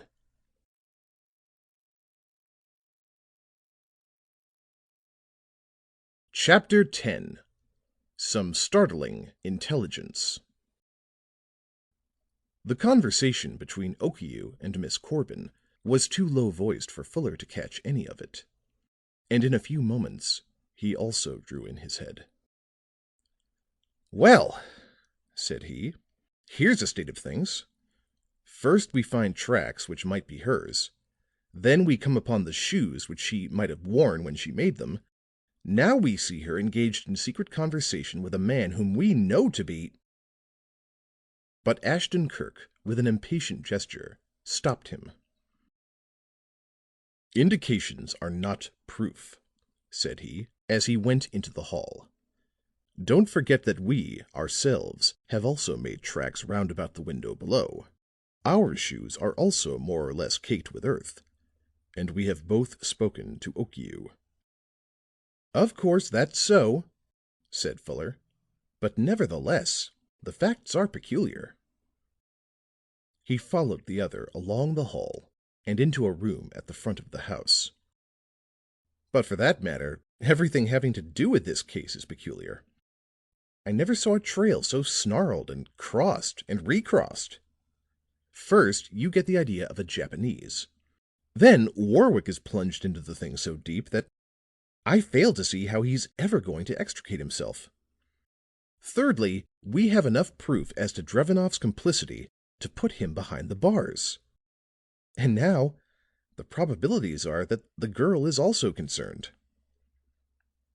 Ashton Kirk moved slowly about the room. It was one evidently used by Dr. Morse as a sort of lounging place, for there were sofas and big chairs and many books. At one side, near the front window, was a narrow antique desk of polished wood. It was open, and its contents had been tumbled about by the police. Ashton Kirk sat down before it, annoyed and frowning. After an Osborne and a deputy coroner have been over the ground, one could drive a herd of mules over it without causing any appreciable difference in its aspect, said he. "They are as heavy-handed as draymen." And while he proceeded with a careful inspection of the contents of the desks, Fuller continued, in a complaining tone: "I'd like to know what we are to make of the whole business. Is it a sort of general conspiracy against Dr. Morse? Are Warwick, Miss Corbin, and Drevenoff in league with the Jap for some particular purpose? Are there factions in the matter, each working for its own advantage? Or is every individual laboring for him or herself and against all the others?" "Mostly correspondence of a private nature," said Ashton Kirk as he ran through the papers. "Contracts with publishers, notes as to lectures, and negotiations for the delivery of the same." There were some bits of jewelry of no particular value, a few small books of accounts, and various odds and ends. After some further search, he lifted the writing bed of the desk, which was also the lid, and was about to close it. Something seemed to draw his attention, and he paused. "Were you ever handed a bulky book and were surprised to find it extremely light?" said he to Fuller. "That oddity of thickness combined with lightness applies also to this lid." The tip of the long, inquiring finger ran along the edge of the lid. The quick, observant glance followed close behind. Instantly, Fuller caught the suggestion. "That's so," said he, eagerly. "It may be hollow." "On each side of the lock," said Ashton Kirk, "there is an inlaid strip. Look closely, and you will see slight marks at the end of each, where the point of a knife has been inserted from time to time." As he spoke, he brought his own knife into play. Out came one of the inlaid pieces, disclosing a shallow opening. But it was empty. However, the second one revealed a number of sheets of paper. With the aid of the knife blade, he managed to work these out. Then, spreading them upon the desk, the two men examined them with attention. "Hello," said Fuller. "Here is that thing which I said a while ago looked like a ground plan." "And here are the variously colored versions of the same, just as Warwick described them," said the secret agent. "They are precisely alike, but some are in brown, others in black, still others are in red, while some again are in blue. And here are the ones done upon neutral paper, in white." "Is it possible, do you think," questioned Fuller, "that anything was meant by the differing colors?" "There is nothing to convince me that such is not the case," replied Ashton Kirk. "Chance seldom rules in a matter of consequence." "Could the change in color not be ascribed merely to the fact that the draftsman used the one that came first to his hand?" "It may be. But see here. The design which you say resembles a ground plan differs in color, but is always the same in shape. But here are the other drawings. First, there are a number of the crowned woman, all of which are done in brown. Then here are several duplicates of one which I saw the first time we came here. It is a cross, and in each case the downstroke is red and the cross stroke blue. Here the selection of color never varies, and that there was a reason for clinging to these particular colors seems pretty evident. And that there was an equally good reason for changing the colors in the first design seems to me reasonable." "Yes, it would appear so," admitted Fuller, but doubtfully. Then another sheet caught his eye, and pointing to it, he inquired, "But what is that?" Ashton Kirk was reaching for the drawing when the question was asked. The squares of paper were exactly the size of the others, but the design upon it was totally unlike, however, and was done in heavy black. It was a picture of a human heart, and transfixing it were a number of pointed weapons resembling stilettos. "What a murderous-looking thing," observed Fuller. "Much like a Black Hand design as illustrated in the evening papers." Ashton Kirk did not reply. He bent down over the drawing as though inspecting it closely. Then there was a considerable pause, in which he did not stir, and Fuller, watching, noted the glaze of introspection in the singular eyes. However, this was not for long. He suddenly straightened up. The other design slowly passed through his hands once more. Then he arose, a smile upon his face. "More than likely, that is it," said he. "Is what?" asked Fuller, but the other allowed the interrogation to go unheeded. "Away somewhere in our memories," said he, "there are many little bits of information, all ticketed and ready to the hand of the person who cares to reach back for them. Those people who go through life with their eyes open possess more of these items of recollection than those who refuse to look beyond the confines of their own affairs.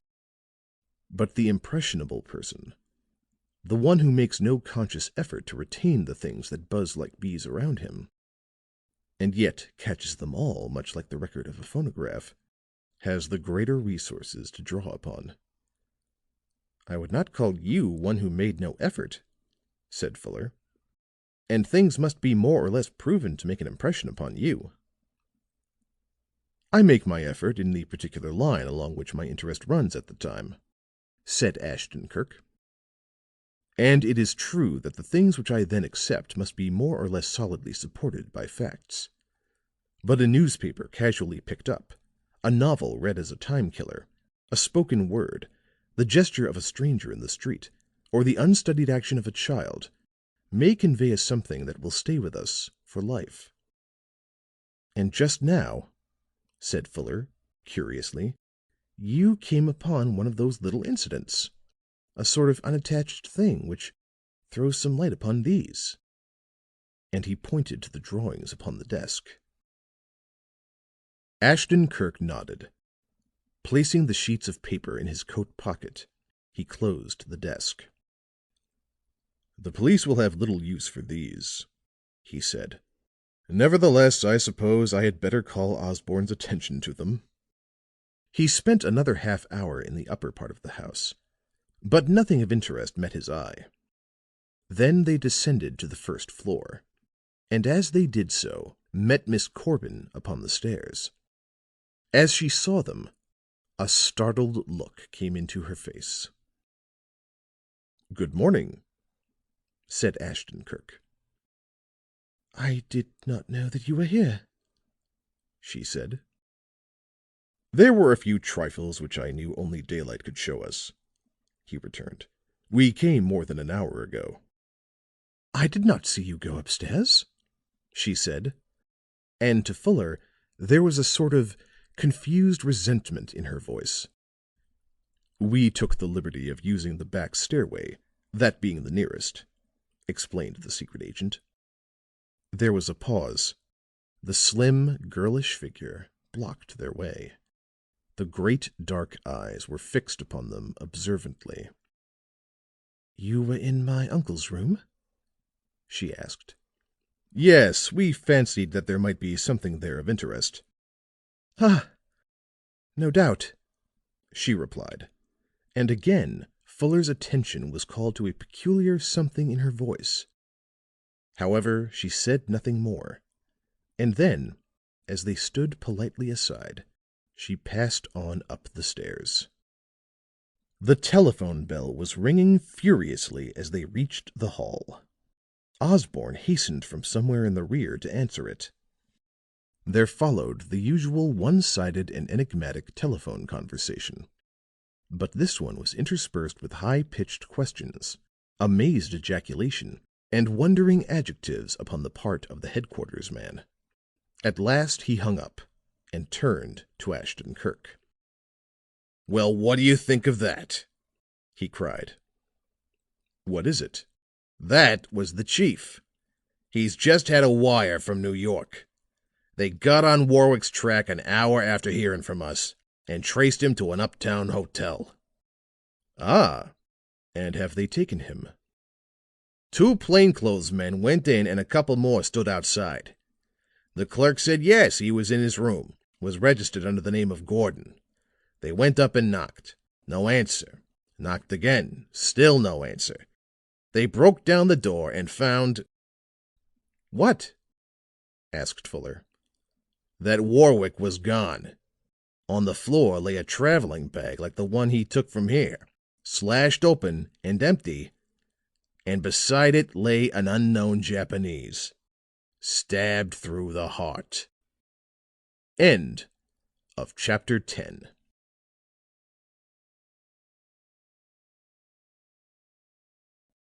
Chapter 11. A Ray of Light. The late editions of the evening papers ran riot with this latest feature of the Morse case. The New York police, by happy chance, had pounced upon the warm trail as soon as the young Englishman stepped from the train. What followed was so totally unexpected by the authorities that it sent them into a violent state of agitation. This they at once communicated to the ever-receptive Yellows, and then the public received more than its due share of the developments, as served upon scores of front pages. "Who the Japanese is a mystery to the police and the hotel people," declared the Star in triple-leaded feature type. "How he got into the hotel and up to Warwick's room is as yet a thing which, so they claim, has baffled the best efforts of all concerned. But what he meant to do when he reached the room is, in the opinion of this journal, a matter that will prove infinitely more taxing upon the wit of the detective department." Fuller read column after column of such comment. The various people who had figured in the matter were separately interviewed, and their ideas were given much space. The railway porter, who had sprung into fame by recognizing Warwick, and who had had the awesome experience of carrying the much spoken of leather bag from the day coach to the cab outside, related his feelings when he later became aware of his patron's identity, and told of his hunt for the policeman who had given him the young man's description. The cabman also talked thrillingly, as did the clerk and the bellboy who led the detectives to the door of Warwick's room. As for the police, they appeared to have maintained an attitude of much wisdom.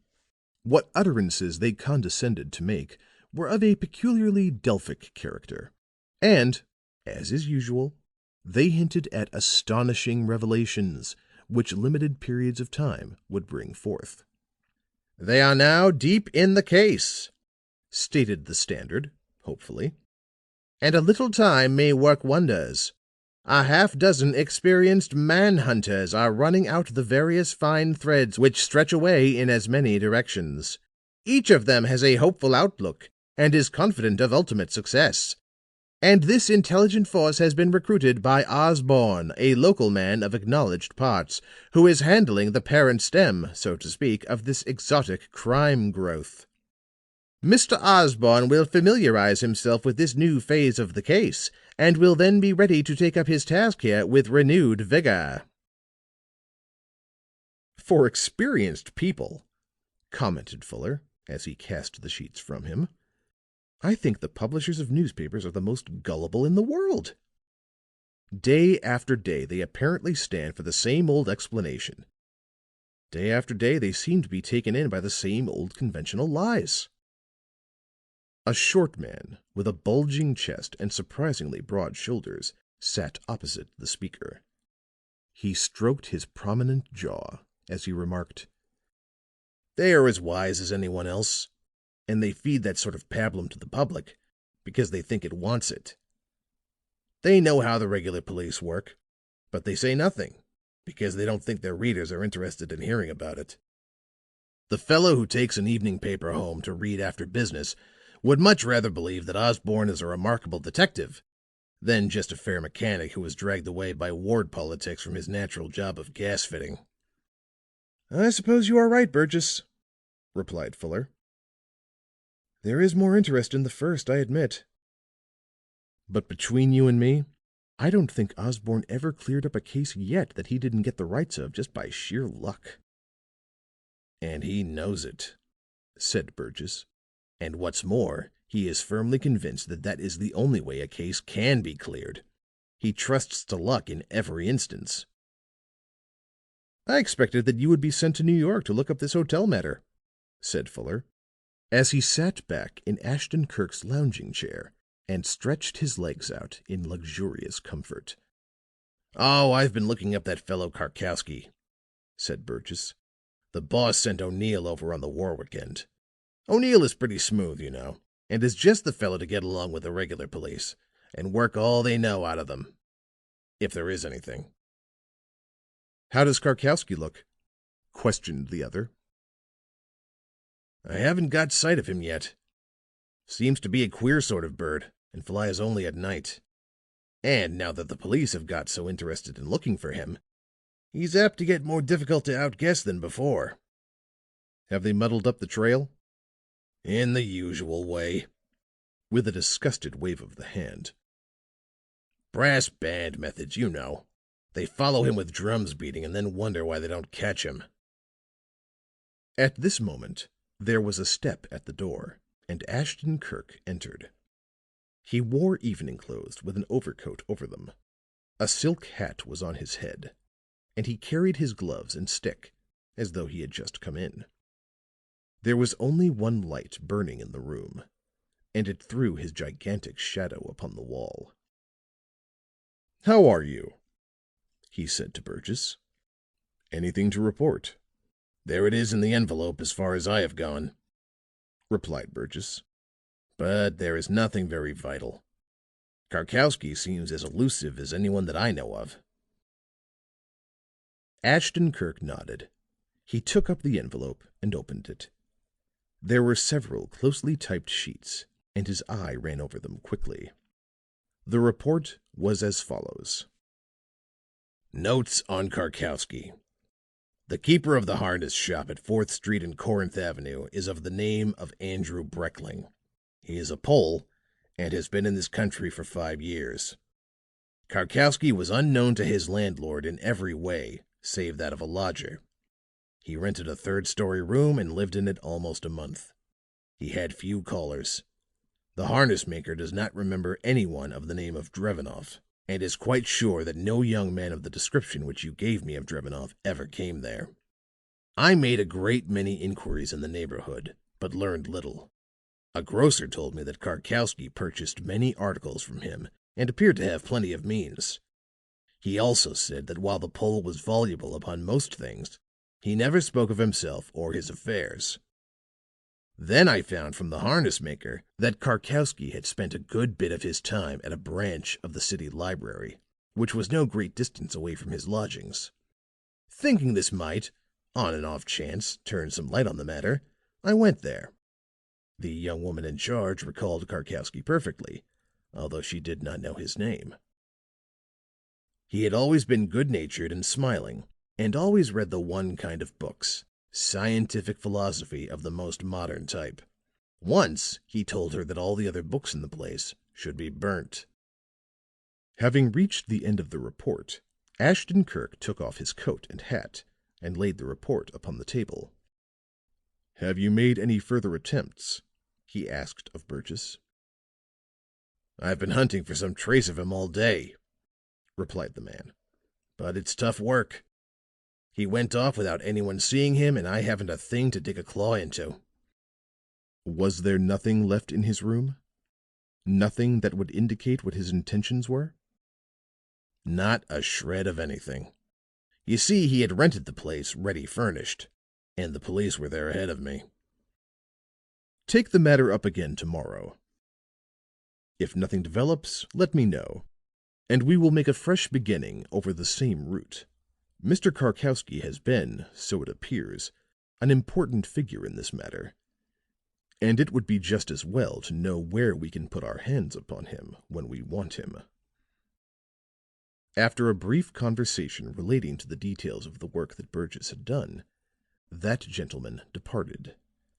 Ashton Kirk rolled a cigarette and sat down in the big chair which Fuller had vacated. Then he drew toward him a number of books which lay upon the table. "These," said he, "were kindly loaned me by Father O'Leary of the Church of the Holy Redeemer, and the information they contain is quaint and most valuable." "They are rather out of your line, are they not?" questioned the other, as he took up one of the volumes and looked at the title. It was a Life of Saint Simon Stock. "Nothing is out of my line," said Ashton Kirk. "I have, as you know, seized some of my most helpful assistance from what might be regarded as a most unpromising source." He took the little book from his aide's hand and ran over its pages. "In what way," asked he, "can a biography of Saint Simon Stock help me to save the United States from an international embarrassment, and, incidentally, give me more information upon the subject of the murder of Dr. Morse?" Fuller shook his head. "I don't know," said he. "But if you say it will do so, I'm perfectly willing to believe it." The other smiled. "You have been with me for several years, Fuller," he said, "and your clerical work is very complete. Your investigations, when you are given a definite point to work upon, are also satisfying. But you stop there. I should think that by this time you would have begun to weigh the different problems which come up and reason them out for yourself." Again Fuller shook his head. "I've got a pretty good kind of a brain," said he. "People who know have considered me a first-class accountant, and I'm a perfect storehouse for certain kinds of facts. But it's not your kind of brain. For ages of effort would pass, and not once would I dream of trying to gain information as to the death of a resident of Eastbury from a parcel of books like these." "I suppose you are right, my boy," said Ashton Kirk. "Different types of mind have different tendencies." He continued fluttering the leaves of the book, the pale smoke of the cigarette drifting formlessly about him. Then he went on. "Perhaps it does seem rather an extraordinary thing to expect a monk of the 13th century to aid in solving the present problem. But let us go further into the matter, and we may possibly get some light." He laid the burnt end in the shell upon the table and rolled another cigarette, and while he did so, he talked. "Simon Stock was an Englishman and was a native of Kent. At the age of 12 he is said to have left his home and lived in a hollow tree. The Oriental idea had penetrated the West, and Europe was filled with anchorites. Some monks of the Order of Mount Carmel entered England from the Holy Lands, and Simon, now a man of mature years, joined them. There is a legend that he was directed to do so by a supernatural agency, but Catholic scholars seem to pay little attention to this. At any rate, time passed, and the Kentish man, famous for great piety and virtue, was finally made general of the White Friars, a name by which the Carmelite order was known. Again legend plays its part, As he knelt one day in prayer in his monastery at Cambridge, the Virgin Mary is said to have manifested herself to him and presented him with the scapular. "I have a sort of hazy notion as to what that is," said Fuller, "but not enough to work on." "It was originally a sort of habit which the monks wore over their other garments," replied Ashton Kirk. "But from St. Simon Stock's day it altered in appearance. It became two squares of cloth fastened by two pieces of tape, and was worn around the neck by those persons who desired to benefit by its privileges. When stretched out on a flat surface, its appearance," went on the speaker, as he took up a pencil and drew a few rapid lines upon the margin of a newspaper, "was something like this." Fuller's eyes opened in wonder. "Why," he cried, "that is exactly like the drawing sent so frequently to Dr. Morse." Ashton Kirk laughed quietly. "Already," said he, "you are beginning to see the use of Father O'Leary's books. And perhaps, as we go on, your vision will become wider still." There was a moment's pause. Then the speaker continued. "There is another scapular besides that of St. Simon. It is the Trinitarian, which was brought forward by an order of that name, founded by John de Matha and Felix de Valois for the redemption of captives. These religious wore a white habit with a cross upon the breast. A Theatine nun named Ursula Benincasa originated still another scapular, that of the Immaculate Conception, which is of light blue. An Italian order called the Servites introduced another, this time of black, and the Sisters of Charity of Paris brought forward still another of scarlet." Ashton Kirk's pencil tapped upon the drawing which he had made upon the margin of the newspaper. Dr. Morse had this design sent to him in all the colors named. First came the brown, then there was blue, white, black and red. When the gamut, so to speak, of colors had been run, he received the picture of the crowned woman, done in brown. This is now very easy to explain. The sender, for some reason, had called attention to the various sorts of scapulars, and was beginning all over again. The Carmelite scapular is of brown, and bears a picture of the Virgin Mary, hence the woman wearing the crown. Then came the cross which I was shown upon my first visit to the Morse house. Its downstroke of blue and cross-stroke of red is the same as the device upon the white scapular of the Trinitarians. But, however, all this would never have been dreamed of by me if it had not been for the third picture as found by us in the secret drawer of Dr. Morse's desk. With the pencil, Ashton Kirk sketched a human heart, transfixed by numerous daggers.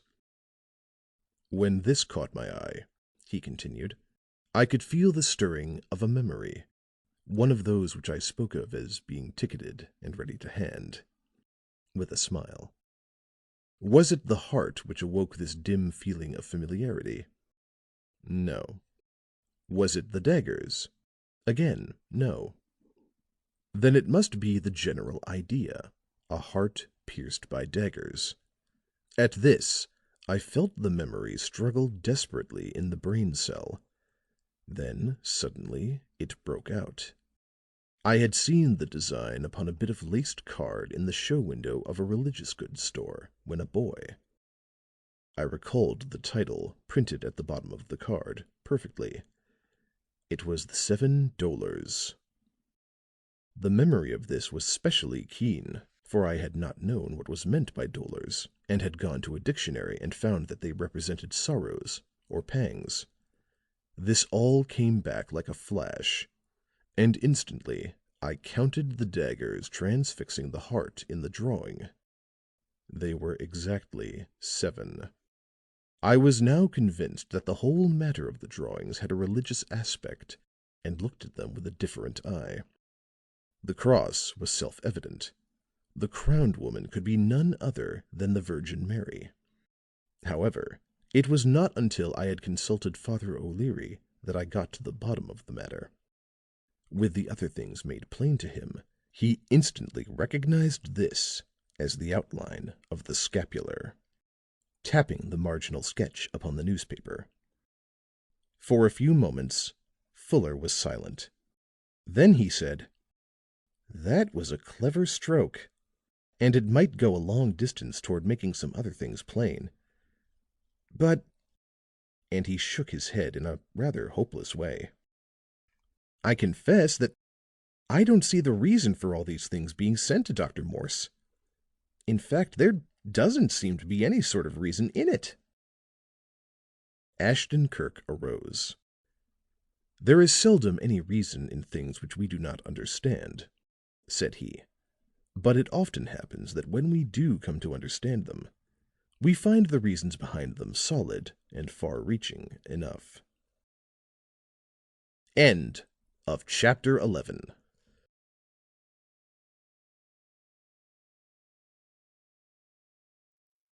Chapter 12. Karkowsky Gets Some Attention. The next morning, contrary to Fuller's expectations, Ashton Kirk did not start out on a fresh trail. The discovery, as developed the night before, was so curious that the young man was quite sure that it would immediately lead to more surprising revelations.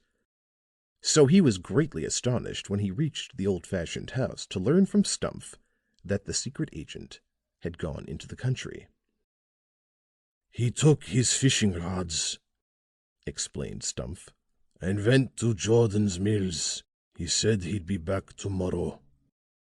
"He's gone down there to think things out," Fuller told himself, other occasions of the same sort fresh in his mind.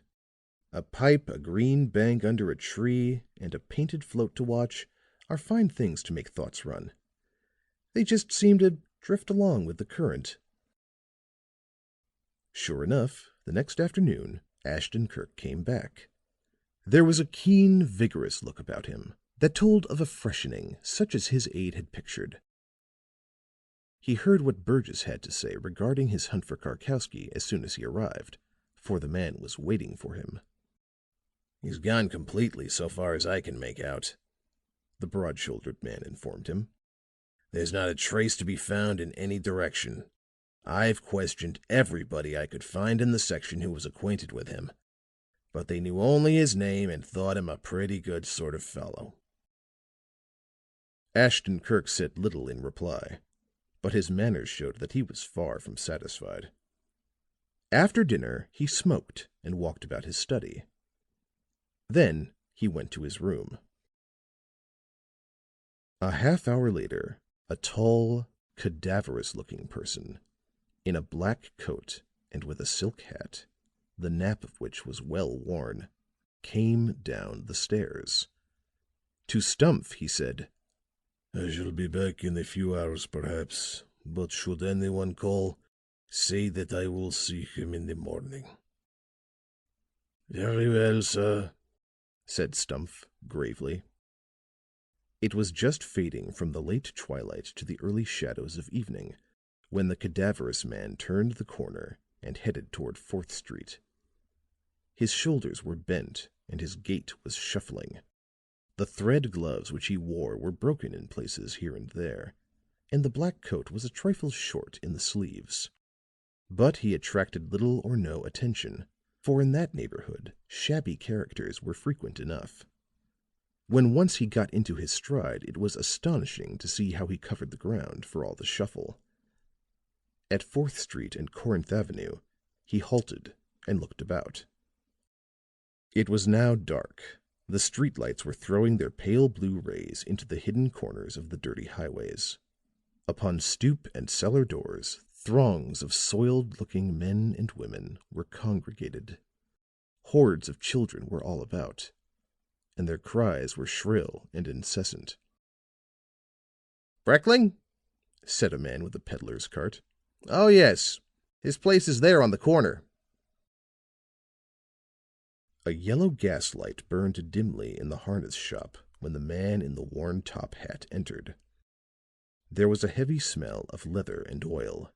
The floor was littered with scraps, and the broken parts of many sets of harness were stacked up in the rear. A small man with round spectacles and a dirty apron came forward. He had been reading a Polish newspaper under the dim light. "Well, sir," said he, inquiringly, and with a marked accent, "what can I do for you this evening?" "You have rooms to rent, I believe," said the other, in a shaky sort of voice. Instantly the small man was all attention. He put down his newspaper and beamed through his glasses at the stranger. "I have one room," said he. "It is on the third floor, but it is a good room and well furnished. Will you look at it?" "Yes, if you please," quavered the man with the bent shoulders. The little harness maker lighted a candle and led the way to a staircase at the side, which opened into the street. A troop of children had possession of it, and their shrill outcries as they ran up and down were deafening. Like a fury the Pole ran among them, scattering them right and left. "But they are good children," he told the prospective tenant, "and they make very little noise." The room was small and had a window opening upon a court. The furniture was scant, and the floor was bare. "Once," confessed the little harness maker, "I had the carpet for it, but there were so many holes in it at last that I took it up. Some day, hopefully, I will get another." The other gave a glance about. "I shall take it if it is not too much." $6 a month is not too much," said the tradesman landlord. "It is worth more." "I'll give you 5," stated the other in his shaky voice. The Pole gestured his despair. The candle went up and down, and the two huge shadows jigged grotesquely upon the wall. "It is worth 6," he said. "The last tenant paid that much without a word." "He was rich," suggested the other. "No one but a man of means would pay that." "He was not rich," protested Brekling. "He was poor as a rat. I know that, for he was a countryman of mine, and there are no rich Poles." The man with the bent shoulders counted out $5 in small coin upon a table. "I will pay a month in advance," said he. The little man looked at the pile of silver for a moment. Unable to resist, he said, "Very well, I will take it, but the room is worth more." He scraped up the money and put it away in his pocket. The other took off his hat and laid it upon the table and looked about with the manner of a man at home. "Have you any other lodgers?" he asked. "There are 3 families on the floor below, and then there are a few mechanics on this. But they are all decent people," earnestly. "Sometimes they take a little too much, but not often. You will find that they are quiet enough." Then, after a look at his new tenant, "You will move in at once?" "Tomorrow. And now, if you don't mind, I should like to be left alone." "Of course," said the little harness maker. "Of course." And so he went out and down the stairs to his shop. If he had been a curious man, and had loitered on the landing and put his eye to the keyhole, he would have witnessed an unusual sight. For the door had no sooner closed behind them than the cadaverous-looking man altered in appearance like an enchanted prince in a fairy tale. The bent shoulders disappeared. The tread as he moved swiftly about the room was firm and noiseless. The face became keen and resolute, the eyes alert and eager. He drew off the long black coat and with sleeves tucked up, began a searching examination of the room. The closet, the bureau, the washstand came first, then the edges of the floor. The contents of a small sheet iron stove were dragged out. Amid the coal ash was much burnt paper, but apparently nothing that brought the searcher any reward. After about an hour, he stood in the center of the room, defeated. "Friend Karkowsky is a careful man," he muttered. "There is not a scrap of anything." He put on his coat and hat and left the room. Once outside the door, the shuffle reappeared in his gait, the cadaverous look returned, and the shoulders bent wearily. In the shop, the harness maker was once more engaged with the Polish newspaper. He looked up as his new tenant came in. "Your last lodger was not careful," complained the latter in his shaky voice. "The room is in quite a state." "But I will fix it," announced the Pole accommodatingly. "I always treat my lodgers right. Never has one complained. But I often had to complain. Now that same man, the one that had your room last, gave me much trouble. Would you believe it, the police came at last?" "Ah, yes. He was a disturber." No. Indeed, he was very quiet. Even when the other lodgers made a noise, he did not get mad. The only person he ever quarreled with was Jackson." "And who is Jackson?" "He's the postman. It was something about letters that they fought over. Once Karkowsky called the letterman a dunce, but Jackson only laughed." An hour later, in his study, Ashton Kirk took down the telephone receiver and asked for a certain number. When he was connected, he asked, "Is that Postal Station 7?" "It is," came the reply. "Can you give me the address of Postman Jackson attached to that station?" "No. But I can tell you where you can get him if you want him tonight." "I'll be obliged to you." "Call up Wonderly's place. He's sure to be there at this hour, playing pinochle in the back room. The number's 3579 Parkside." In a few moments, the secret agent had Mr. Jackson on the wire. "I want to speak to you about Karkowsky, lately on your route," said he. There was a laugh at the other end. Then the postman answered. "This ain't the police." "Not exactly, but something of the sort." "Well, I've kind of expected that somebody would ask me about that old scout. They seem to have asked everybody else." "Would you mind telling me about the trouble you had with him regarding some letters?" "Oh, that? Sure. You see, Karkowsky, for the first while that he lived at Breckling's place, received a letter a couple of times a week that always got my attention. It was in a woman's writing, kind of a foreign writing that was mighty hard to make out. It was always a brown square envelope, and it was always postmarked at Central Station. I couldn't tell you all this about most of the letters I handle, but this one gave me so much trouble at first finding out what the address was that I knew it by heart. One day I handed one of them to Karkowsky, and he threw it back at me. "That's not for me," he said. And sure enough, it wasn't. It was for another party a couple of blocks away, a party that was new to my route. This same mistake happened a couple of times, me being so used to the letters that I never looked at them twice, and every time old Karkowsky got his back up. One day I kidded him about losing his girl, and said I guessed some other fellow had won her out, seeing that he was getting all the letters. And Karkowsky swore. He called me some hard names that day, and threatened to report me. So I cut out the jokes." "When the letters began arriving for the second person, they ceased for Karkowsky?" "Right away. He never got another one." There was a moment's silence. Then the secret agent asked, "Can you recall this other person's name?" "Oh, yes. It's Kendrick.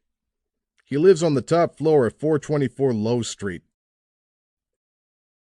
After Ashton Kirk had hung up, he sat for a few moments, a peculiar expression on his face. Then he pressed one of the row of buttons. While awaiting a response, he penciled a few lines upon a tablet. When Fuller came in, he tore off the sheet and handed it to him. "Give this to Burgess," he requested. "Have him look this person up quietly. Tell him to work undercover as much as possible, and to especially note if he has any women visitors." "Very well," said Fuller, and turning, he left the room. End of chapter 12.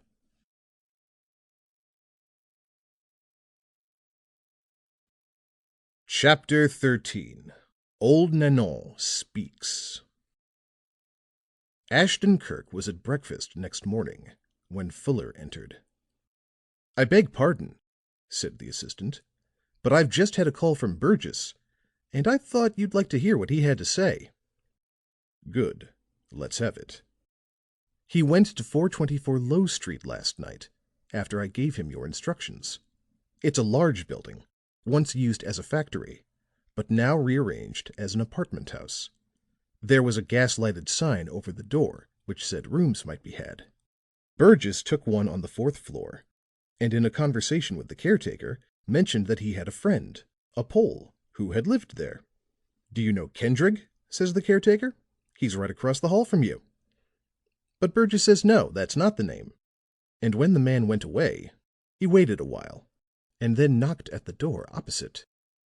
The person who opened in answer to the knock was a middle-aged man, stout and with grayish hair. Burgess said he was enough like the description we had of Karkowsky to be his twin brother." Ashton Kirk set down his coffee cup, a smile upon his face. "It is Karkowsky himself, just as I expected," said he. "But," glancing at Fuller, "what happened then?" Burgess merely asked if he could bother him for a match, which the stout man provided willingly enough, and then promptly closed his door. "Nothing more?" "That is all so far." "What do the papers report that is new?" "Nothing, except that Osborne has returned, and will now plunge into the intricacies of the case with renewed zeal. They seem to suspect him of having made wonderful discoveries of some sort."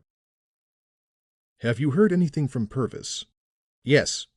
He reports that no one but Drevenoff has made any movement away from the house in Fordham Road, Eastbury, and that he has merely walked about a little, apparently for exercise, or gone to the nearest post box to mail some letters." "Dr. Morse is to be buried today, I believe." "Yes, at about noon." It was at that hour that Stumph entered the study. "There is a woman below, sir," said he. "She is quite old and quite remarkable. She wishes to speak to you, and says that I'm to inform you that she is from Dr. Morse's." "Bring her up." Old Nanon came in a few moments later, grim, erect, and angular. Her keen eyes seemed somewhat sunken, and her wrinkled face more gaunt. But her glance was as sharp as ever, and her mouth was set in the same stern line. "You are surprised," she said, when she had seated herself and studied him for a moment. "You thought that because Simon Morse was being carried to the grave that I, an old servant of his family, would remain near him to the last." "It's the sort of thing that's usually expected," said the secret agent. "No one who knows would expect it from me," said the old woman. "No one who knows would expect it from me," she repeated, her lips forming the words slowly, and her gray head swaying from side to side. "I knew him from a child. He was evil, possessed of evil. And what he was in the last days of his life, so he was always." Ashton Kirk said nothing. He remained gazing at the old Breton woman, his hands clasping his knee and his head tilted so as to rest upon the back of his chair. "There was never any other in the family like him," she continued. "Not one. I have known them for 4 generations." His great-grandmother it was who employed me first. I was a girl then. And she was good to me. They were all good to me. And I remained with them and served them as well as I could. But there must have been something wicked in them somewhere. Something hidden and black, and in this sun it showed itself." Here her voice lowered, and she leaned toward the secret agent. "In Brittany, there is a belief that there are those gifted with a strange vision. Have I that, I wonder? Sometimes I have thought so. For it was I alone who saw Simon Morse entirely as he was. To be sure, others have heard him blaspheme, and still others have read his books. But I alone knew him for what he was." The secret agent still sat attentively silent. If he wondered what all this would eventually lead to, he made no sign. "I have always been thankful," proceeded Nanon, "that only one of the family was so cursed. All those who had gone before were mild and religious and gentle. And because of this, I felt I should not desert this tainted one, but remain and strive with him, even if it did no good." She paused for a moment, and the bony old hands, with their thick blue veins, were locked tightly together. "Yes," she resumed, "I was always thankful that only one of them was evil of heart. But now," whisperingly, "I am not so sure that I have even that to be thankful for." A faint wrinkle showed itself between the eyes of Ashton Kirk, but other than this, he made no sign that he was disturbed. "Love," said the old woman, after a few moments, "is the one thing which is thought to be the corrector of what is bad. Through love, I have heard it said, the fair-hearted influences the wrongdoer. It is as a bridge between them, over which is passed the saving grace. That is what everyone says. But," and there was a note in her voice which was almost savage, "is it true? And if it works one way, why should it not work the other? If good passes between two people because they love each other, why should not evil?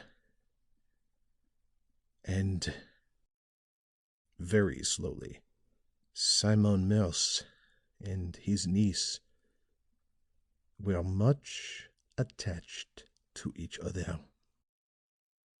Through the open window, the roar of midday arose from the street. The throaty voices of peddlers, the grind of wheels, and the warning cries of drivers were ceaseless. And below all this was an undertone, a subdued, murmurous undertone, such as is made by cautious creatures, each with a private design. "Sometimes," said the old woman, "things are expected. And when they come, they create no surprise. And again, there are others which are so unexpected that they all but crush one to the earth." Ashton Kirk nodded. "Something unexpected has happened," he said. "You shall hear all for yourself," said the old servant. "It was for that purpose that I came to you." She settled herself rigidly in her chair, upright, unbending, full of purpose. "I have read the newspapers," she said. "I have heard the police and the coroner's deputy. They have all said much. And in the end, their talk comes to this: Philip Warwick murdered Simon Morse. Perhaps," and her gray eyes searched his face, "you too think so. But no matter. I tell you, and I know, that he did not do this thing." There was a moment's silence. Then Ashton Kirk said, quietly, "Then who did?" She gestured with both hands. "Because I say that I know that he did not," she replied, "does it follow that I must know who did?" She waited for an answer, but as none came, she went on. "You have heard that Philip Warwick and Stella Coburn were to be married?" "I thought so. He is a very boyish fellow. He was proud of her, and told everyone. I was glad when I heard it, for I thought them well mated. But Simon was not pleased. The young man perhaps would not follow where he led. At any rate, he disliked him. They quite frequently had high words. But Mr. Warwick never allowed himself to go too far in his resentment. At least, never until lately. The day that you first visited the house, they almost came to blows. And on the night that Simon was killed, he actually struck his secretary." "This was not told to the police," said the secret agent. "Why?" "I was the only one that saw it," said the old woman. "And I did not tell of it because I knew that it would only make them suspect the young man all the more." "Go on," said Ashton Kirk. "This is how I came to be a witness to what passed between them. I had gone to the front door to answer a ring, but it was only a person to inquire about someone who had lately left a house across the street. As I closed the door, I saw that of the library ajar, and through the opening I saw Dr. Morse and Mr. Warwick standing facing each other. "Very well, then," Mr. Warwick was saying. "It shall be done in spite of you." And with that, the other lifted his hand, and I heard the sound of the blow even where I stood. "Did Warwick return it?" "I think not. I did not wait to see, however, but went on along the hall. I turned, though, as I reached the end, and saw Mr. Warwick step out of the library and walk toward the stairs. He had gone up perhaps 3 steps when he stopped and was about to turn back. But though he was fairly shaking with anger, he thought better of it and went on up to his room." "At what time was this?" "Immediately after dinner." If such a thing were possible, the old woman sat more erect than ever. The craggy brows bent over the sharp eyes, and the voice sank a tone lower. "And as Philip Warwick went up the stairs, I saw Miss Stella come out of the room opposite the library. She stood looking after him, and on her face was a look which I had never noticed there before. She had seen what had happened, and for some reason was glad of it. There was nothing more until I left the front door some time later and went to the kitchen to make the coffee. Then I heard something on the back stairs. Thinking it might be Drevenoff taken bad, I opened the door. But it was Miss Stella and Mr. Warwick. They stood on the landing and were talking in low tones. I could not help overhearing what they said, and I remember it because I have repeated it over and over to myself 1,000 times since then." "Is it possible?" Mr. Warwick said. "Have you really got it?" I did not hear what was said in answer, and then he spoke again. "But how in the world did you manage it? I know he thinks a great deal of you, but I never dreamed that he'd give—" Here she must have stopped him by putting her fingers to his lips, a way that she had. "Don't stop to talk," I heard Miss Stella say. You must go at once. And no matter what you hear, do not return until I send you word." Then I closed the door softly as they stole downstairs. And after a little again came the soft footfalls, this time going up the stairs. There was a pause, and then the old woman crossed her hands in her lap, her eyes looking sternly into the face of Ashton Kirk. "It was only a few minutes after that," she said, "that I found Simon Morse dead in his chair." End of chapter 13.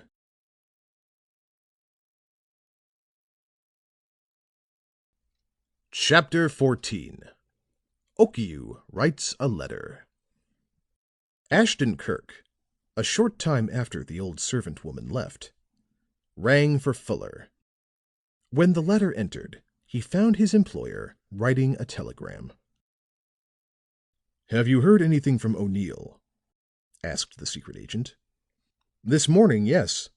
He merely said that he was still trying to strike the trail of Philip Warwick." Ashton Kirk held out the telegram. "Send him this," said he, briefly. Fuller glanced at the yellow sheet, and then whistled amazedly. However, he said nothing, but instantly left the room.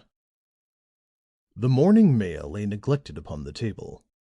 Some were sharp, businesslike envelopes, bearing downright statements as to the sender's identity. Others were big and square, while a number were small and dainty. A few were remarkable after the same manner that an oddly dressed man is remarkable. And to one of these latter, the eye of the secret agent was first attracted. "It's hardly to be wondered at," he mused, as he held up the envelope and studied its characteristics, "that the postman should have mentally marked the letters received by Karkowsky. There seems an individuality about each piece of mail that must almost unconsciously impress the person handling it. A strange style of handwriting is like a strange face. The very manner of sticking on a stamp might give very clear indications as to another's mental process." He cut open the flap of the envelope. When he unfolded the sheet enclosed, he glanced at the signature. Then he lay back in his chair, a smile upon his face. "Okiu," he murmured. "I was beginning to wonder what his first move would be." Still smiling, he held the letter up once more and read: "My dear Mr. Ashton Kirk, I was most happy to meet you upon several occasions recently. But believe me, I had no actual realization of what you were, or I should have been overcome.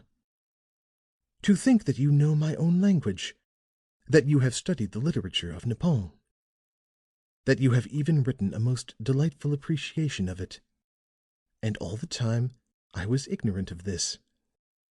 It grieves me to think that you might consider me amiss in this, and so I try to make amends. May I not greet you at my house? I can show you some Japanese and Korean manuscripts which no Caucasian has ever laid eyes on before. And also, I have rare books which may afford you some pleasure to see. I should be gratified to have you call tonight. If it can be managed, have someone telephone me. And, in the formal way of my country, I am, most honorable sir, at your feet, Okiu." For some time, Ashton Kirk lay back in his big chair, the smile still on his lips. Then Fuller came in. "O'Neill will be astonished when he gets that wire," he said. Ashton Kirk tossed him the letter. "Answer this," said he, lazily. "Say that I'll come." Fuller read the letter through without comment. Then he went to the telephone and did as directed. When he had finished, he turned to the other. "The Jap has made up his mind to something," he said. "He made up his mind upon our first meeting," replied Ashton Kirk. He has now decided what he will do." Fuller shook his head. "Look out for him," he warned. "He's dangerous." Ashton Kirk yawned. "The bird or beast of prey is marked by nature," he said, "and there is no movement they make that is not in itself a warning." There was nothing more said for some little time. The secret agent read his mail and indicated upon each letter back what his answer was to be. These he passed to Fuller, who read them over and arranged them for answering. But after finishing his work, the young man did not retire at once, as was his custom. He hesitated for a few moments, and then said, "Don't think that I'm taken with the idea that I can run this case better than you. But last night after I left here, I got to going over the matter, and there are some things about it that troubled me." Ashton Kirk nodded. "You are not exactly alone in that," he answered. "Several times I have seen what I fancied must be the bottom of the affair. But in almost the next breath something happened which changed my mind. This morning I was ready to indicate to Osborne what steps to take to secure the assassin of Dr. Morse. But again I received information that brought me to a standstill." "You found that you were mistaken as to the guilty person?" asked Fuller curiously. But the other did not reply to this. "Just what are the things which you say troubled you?" he asked. "First of all, the fact that this fellow Drevenoff has the free run of the Eastbury house. Suppose Warwick did not, after all, make off with the state paper you are seeking. Very likely it is still in the house. You know that the Pole is searching for it. At any moment he may find it, and if he does, how easy it would be for him to slip it in an envelope and mail it to a confederate." "There is very little danger of his coming upon it now," said Ashton Kirk quietly. Fuller looked at him swiftly. "You have learned, then, that it is not in the house?" he said. Ashton Kirk shook his head. "As to that," said he, "I am not sure. But," and the singular eyes half closed as he spoke, "perhaps it does not make a great deal of difference." End of chapter 14.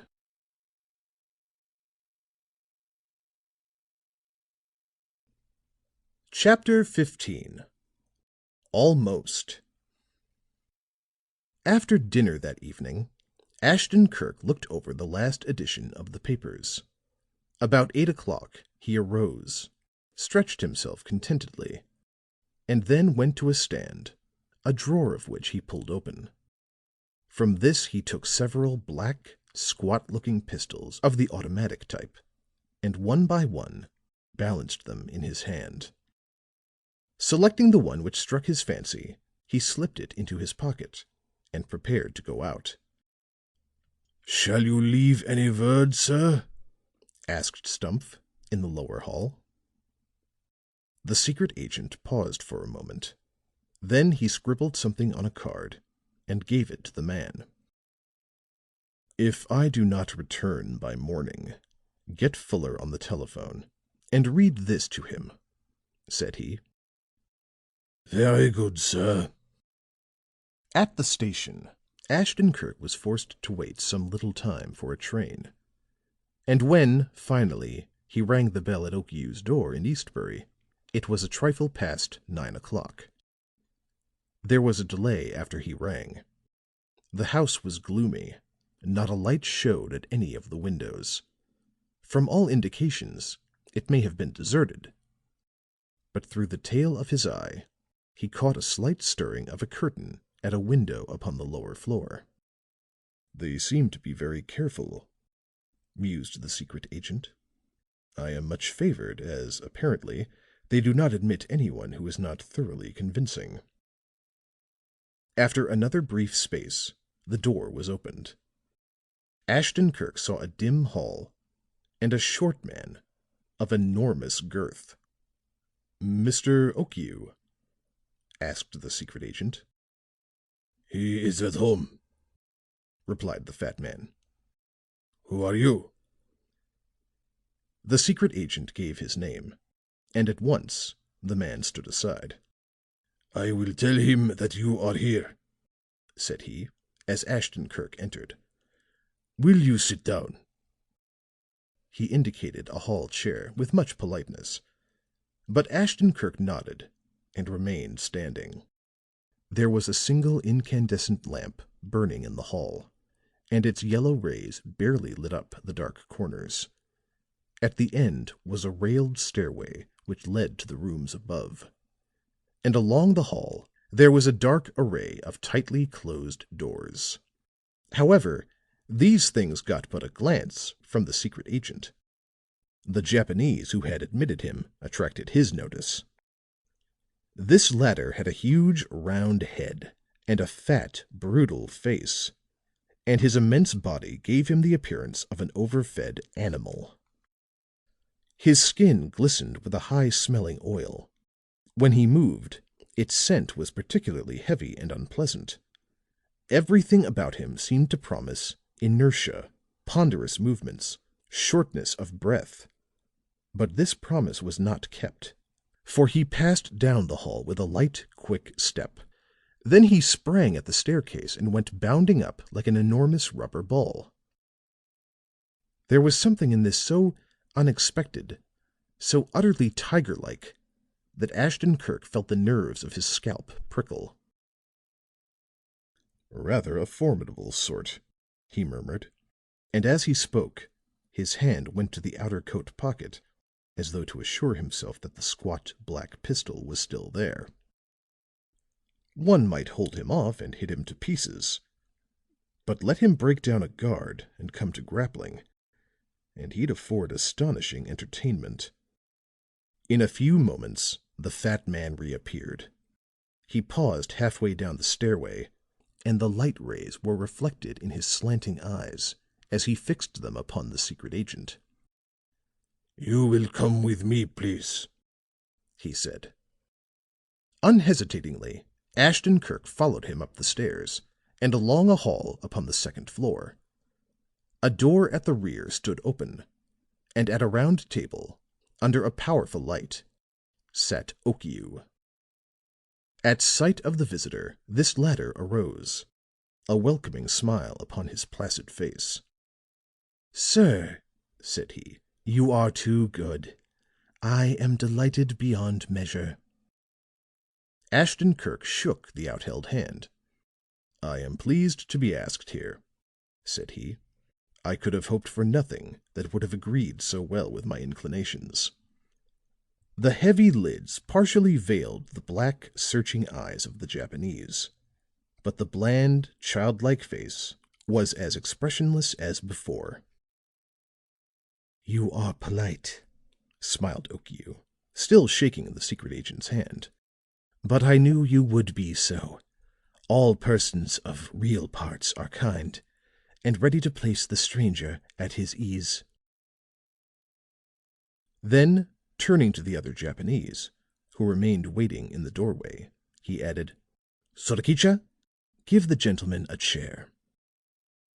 With rapid, soft, tiger-like steps, Sorakicha advanced. Lifting a high-backed chair, he placed it at the side of the table opposite where Okiu had been sitting. And when the secret agent walked around the table, he came face to face with the man as he was about to leave the room. "Sorakicha," said Ashton Kirk, "I think you have been a wrestler." The brutal face became a mass of yellow corrugations. A set of broad, well-worn teeth shone whitely. I have been a champion, said he, proudly. Ashton Kirk nodded, and critically his keen eyes ran over the monstrous form before him. "You are strong," said he. Then, darting out one of his slim hands, he grasped the thick wrist of the wrestler. Instantly the man caught the meaning of the act, and his huge, blubber-like body grew rigid with effort.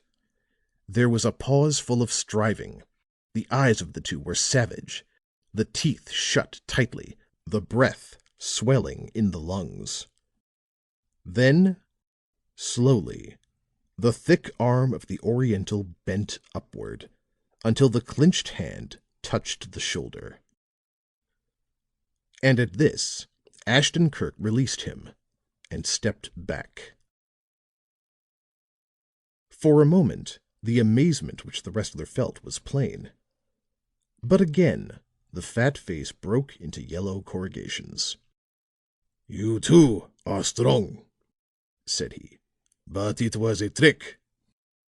"The proper use of strength is made up of tricks," answered Ashton Kirk simply. Okiu had witnessed this little incident with a smiling calm.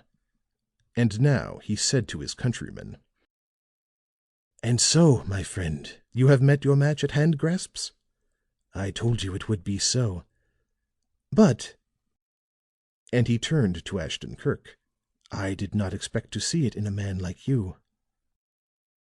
There was a curiously speculative look in the half-closed eyes as they examined the tall, well-built form of the white man. "But," he went on, "experience is knowledge, is it not? And to profit by experience," to Sorakicha gently, "is the sign of wisdom. So remember, my friend," and he smiled as he spoke, "remember that Mr. Ashton Kirk is strong."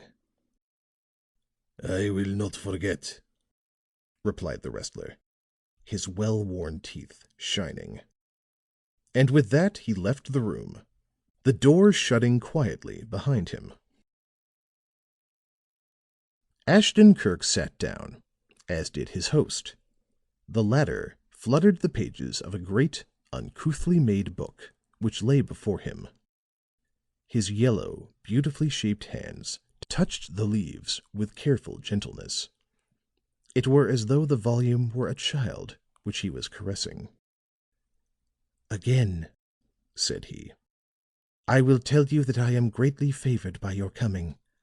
I had not hoped for so much when I wrote you, for I knew," and here his voice grew even softer than before, "that your time was greatly occupied just now." "We all have our occupations," replied Ashton Kirk suavely. "But even when one is interested, one can always find a little time to devote to others." "I suppose that is so," said Okiu thoughtfully. "However, I, who am a mere idler, so to speak, know very little of the value of time. Day after day, night after night, I spend wandering in the ancient gardens of Nippon. There are no singers like these," and one pointed finger indicated some shelves filled with books and scrolls.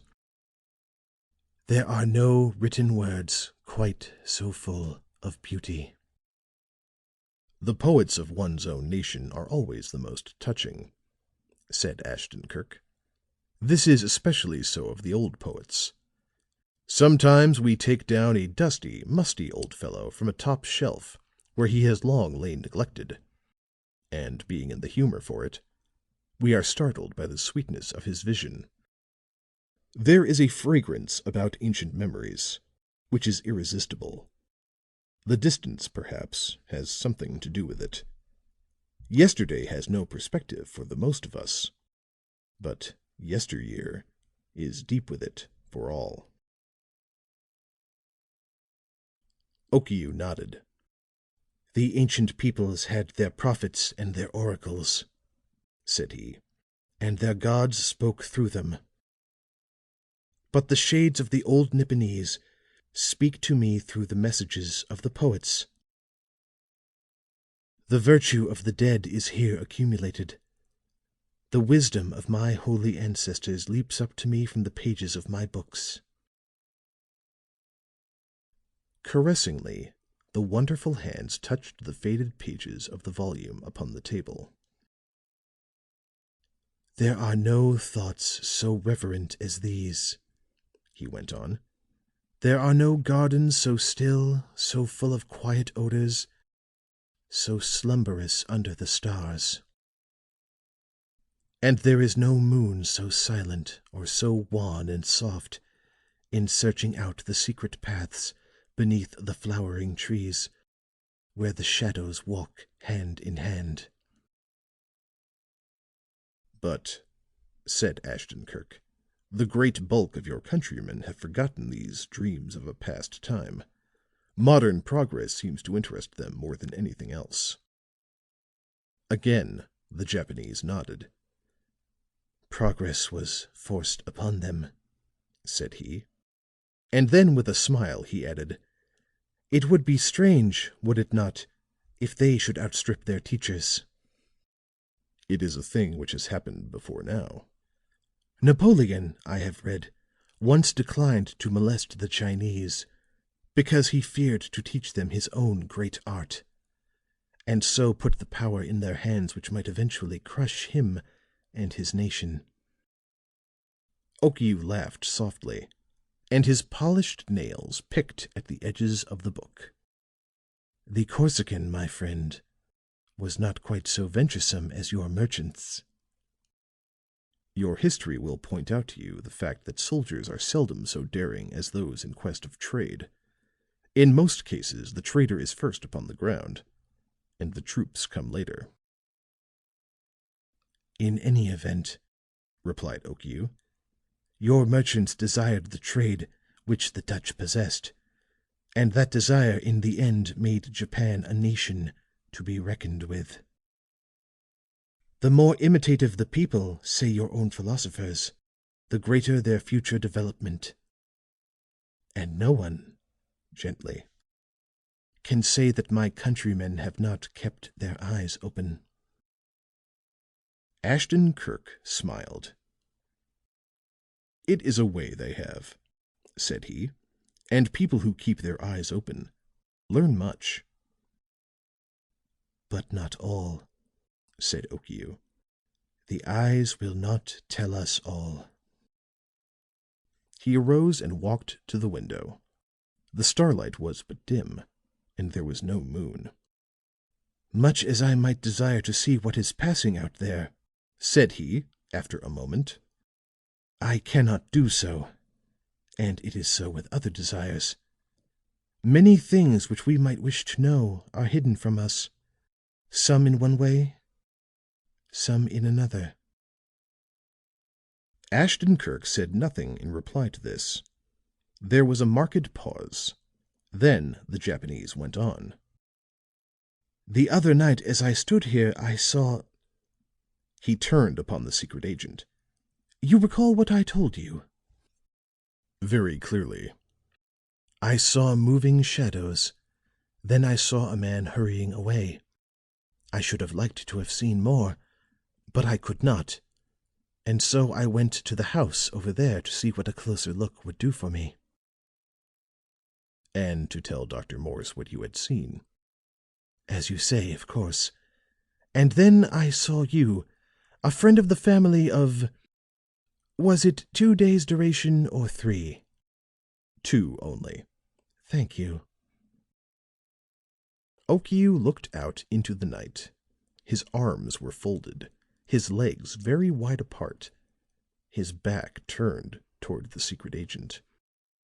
Usually there is something peculiarly disconcerting in a squarely turned back. It is so blank, it tells so little.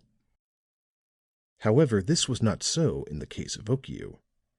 His bland, lineless face told nothing. Whereas in his attitude there was a purpose which Ashton Kirk read easily. And reading it, he looked carefully but swiftly about the room. The table was between himself and the closed door. A pair of heavy curtains hung behind him. To all appearances, these protected some open bookshelves. But a rapid swing of his light stick showed the secret agent that their real purpose was to conceal a doorway. Calmly, he sat back in his chair, nursing his cane, his keen eyes upon the figure at the window. "I think," now resumed Okiu, "that I remarked at the time how short a space there was between your forming the acquaintance of Dr. Morse and his death. You meet him one night, and he dies the next." The tongue clicked against the roof of the mouth pityingly. It were as though the coincidence excited his grief. "I have always understood that you Americans were an impatient people. You have the reputation, whether deserved or not, of forcing things which do not happen as promptly as you would have them. This, in itself, is an excellent trait at times, for it saves one from imposition of many sorts. But it does not always serve." Here, Okiu turned and faced the secret agent. His face was as bland and meaningless as ever, and his voice was low-pitched and gentle as he proceeded. "No," said he, "it does not always serve. As it has resulted in this case, Dr. Morse is dead, and you have not benefited in the least." Ashton Kirk looked at him with steady eyes. There was not the slightest surprise in the secret agent's face, and his tone was unruffled as he replied, "I think I understand." "I am quite sure that you do," replied Okiu with equal suavity. He resumed his seat at the table, and once more he began lovingly to flutter the leaves of the ancient book. "That the methods pursued in this case should be resorted to by a barbarous nation," said he, and a gleam of mockery appeared in the slanting eyes, "would be the expected thing. But that a Christian government should so stoop is something of a surprise." "Oh, you were surprised, then?" "Only mildly. You see, I have been employed upon many international occasions, and know the requirements of a secret agent. When the case demands it, he does not hesitate. But," and here the smooth hands gestured their disapproval, "this case did not demand it. Nothing was to be gained by the mere death of this Englishman." Ashton Kirk nodded. "In that," said he, "I agree with you." "I do not know," continued Okiu, "what put you upon the scent, but that a person possessing sufficient acumen to strike it at all should, at the same time, be so great a bungler as to do that." And one leveled finger indicated the Morse house, the lights of which could be seen through the window. "Astonishes me." Ashton Kirk bent the light cane into a bow across his knee. His expression was that of a man waiting for an expected something to be said or done. There was now a pause of some duration. Okiu studied the man before him in the same impersonal fashion with which a man studies a mounted insect. Then he resumed.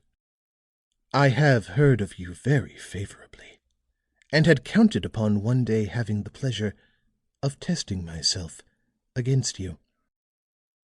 But now—" Again the remarkable hands gestured, this time to complete the sentence. "I'm sorry you have been disappointed." "You are not nearly so sorry as I, believe me." The heavy lids drooped over the piercing eyes in a way which Ashton Kirk had already come to regard as a warning of something ulterior. "You have been searching the house?" he asked. Ashton Kirk laughed lightly. "Who has not?" he inquired. Okiu joined in the laugh. "It has all been labor wasted," said he. "Dr. Morse was not the man to leave valuable property lying about." Again he regarded the secret agent intently, and once more resumed. "I suppose by this time you have not so much hope of coming on anything as you once had." Ashton Kirk allowed the cane to spring back straight. With a look of unconcern, he made reply. On the contrary," said he, "I was never quite so sure as I am just now." Okiu stared, and then came slowly to his feet. "You have found it?" "No." And Ashton Kirk yawned contentedly. "But I could place my hands in a very few moments upon the person who has." At this, the palms of the Japanese came together softly. "Why," said he, and his voice was full of gentle surprise, "perhaps I have been mistaken in my opinion of you after all." "Perhaps," answered Ashton Kirk. But for all the secret agent's seeming ease of manner, at the soft slap of the Oriental's hands, his every sense had grown alert. And now his ear caught a rustling behind him which said plainly that someone had stepped quietly into the room. An instant later, a peculiar high scent, as of an Eastern oil, reached his nostrils. And though he did not turn his head, he knew that the newcomer was the wrestler, Sorakicha. End of chapter 15.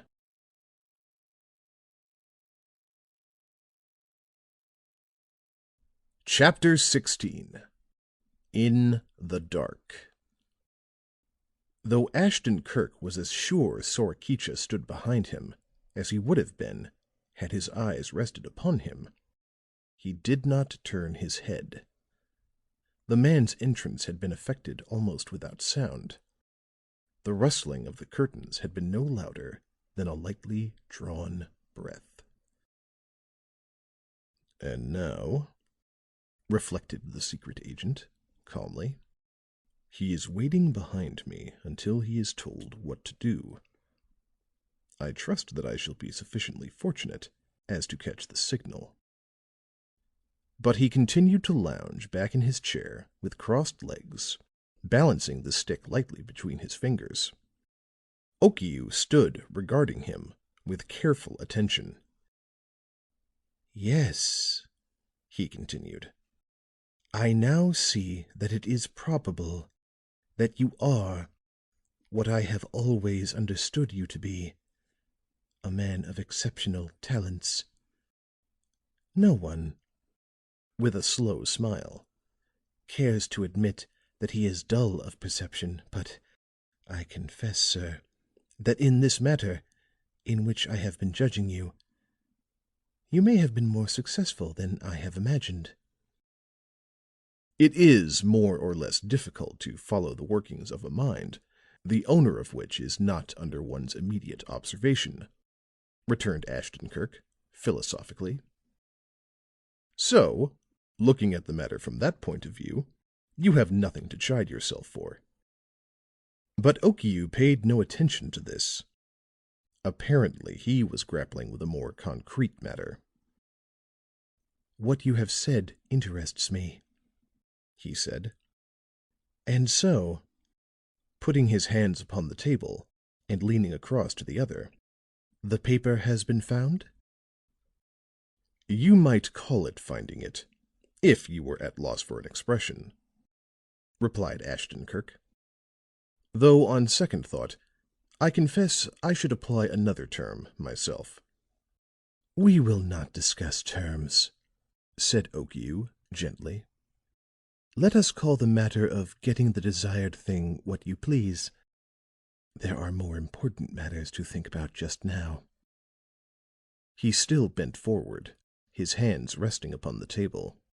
His expressionless face was held close to that of the secret agent.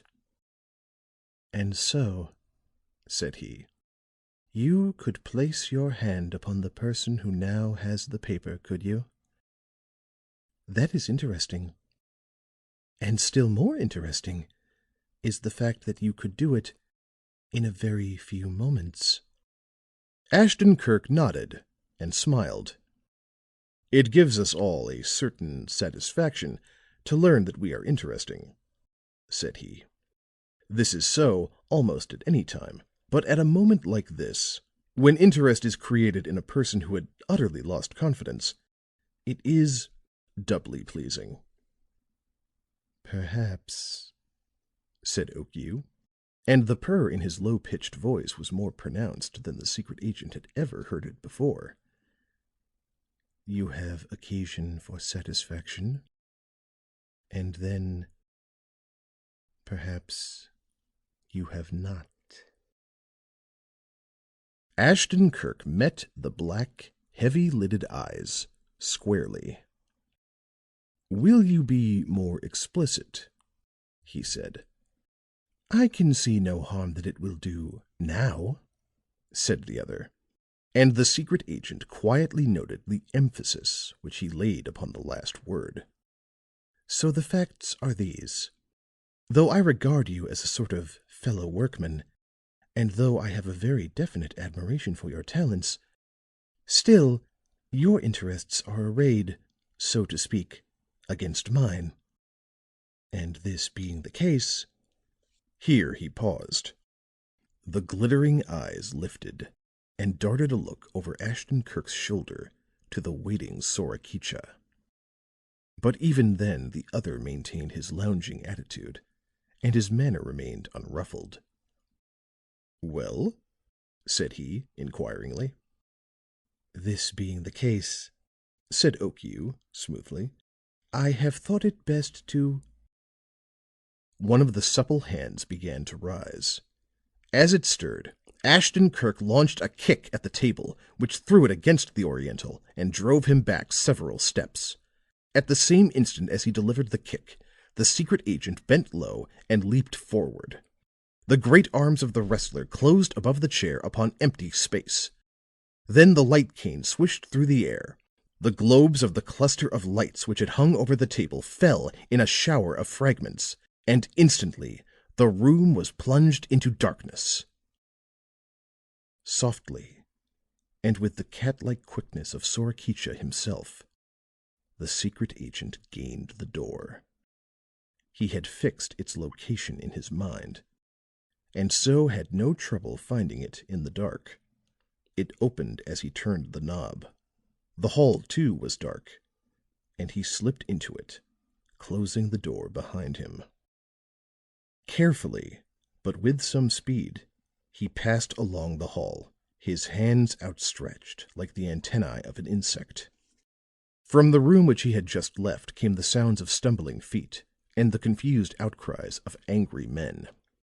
Just as the door was thrown open, Ashton Kirk felt his hand touch the stair rail, and he softly descended as the feet of the two Japanese sounded in the hall behind him. The lower hall was also dark, but through a fanlight he caught the gleam of a street lamp. The front door, he told himself, as he carefully made his way toward it. But it was fast. Up and down its edges ran his fingers, but there was no bar, chain, nor catch. The bolt of the lock was shot, and the key had been removed. He turned with his back to the door and listened. The Orientals were stealing down the stairs. For the second time that night, his hand went into the outside coat pocket in search of the pistol. But this time, when the hand slipped from the pocket, the weapon came with it. Silently, he stood there in the shadows that lurked beneath the fanlight. The creeping sounds from the staircase continued, and then paused. There was complete silence. "They are listening," was Ashton Kirk's thought. "They think that the fanlight may have attracted me, and desire to make sure." At any moment he expected a flare of light, but none came. Neither did he hear any further sounds. He held the pistol hand close to his body, the muzzle commanding the hall. The fact that 10 grim, copper-clad servants of death stood between him and his foes was reassuring. and he continued to await the development of the situation. For a long time there was silence. Then he heard the creeping resumed. His jaw tightened, and his grip upon the pistol butt grew more rigid.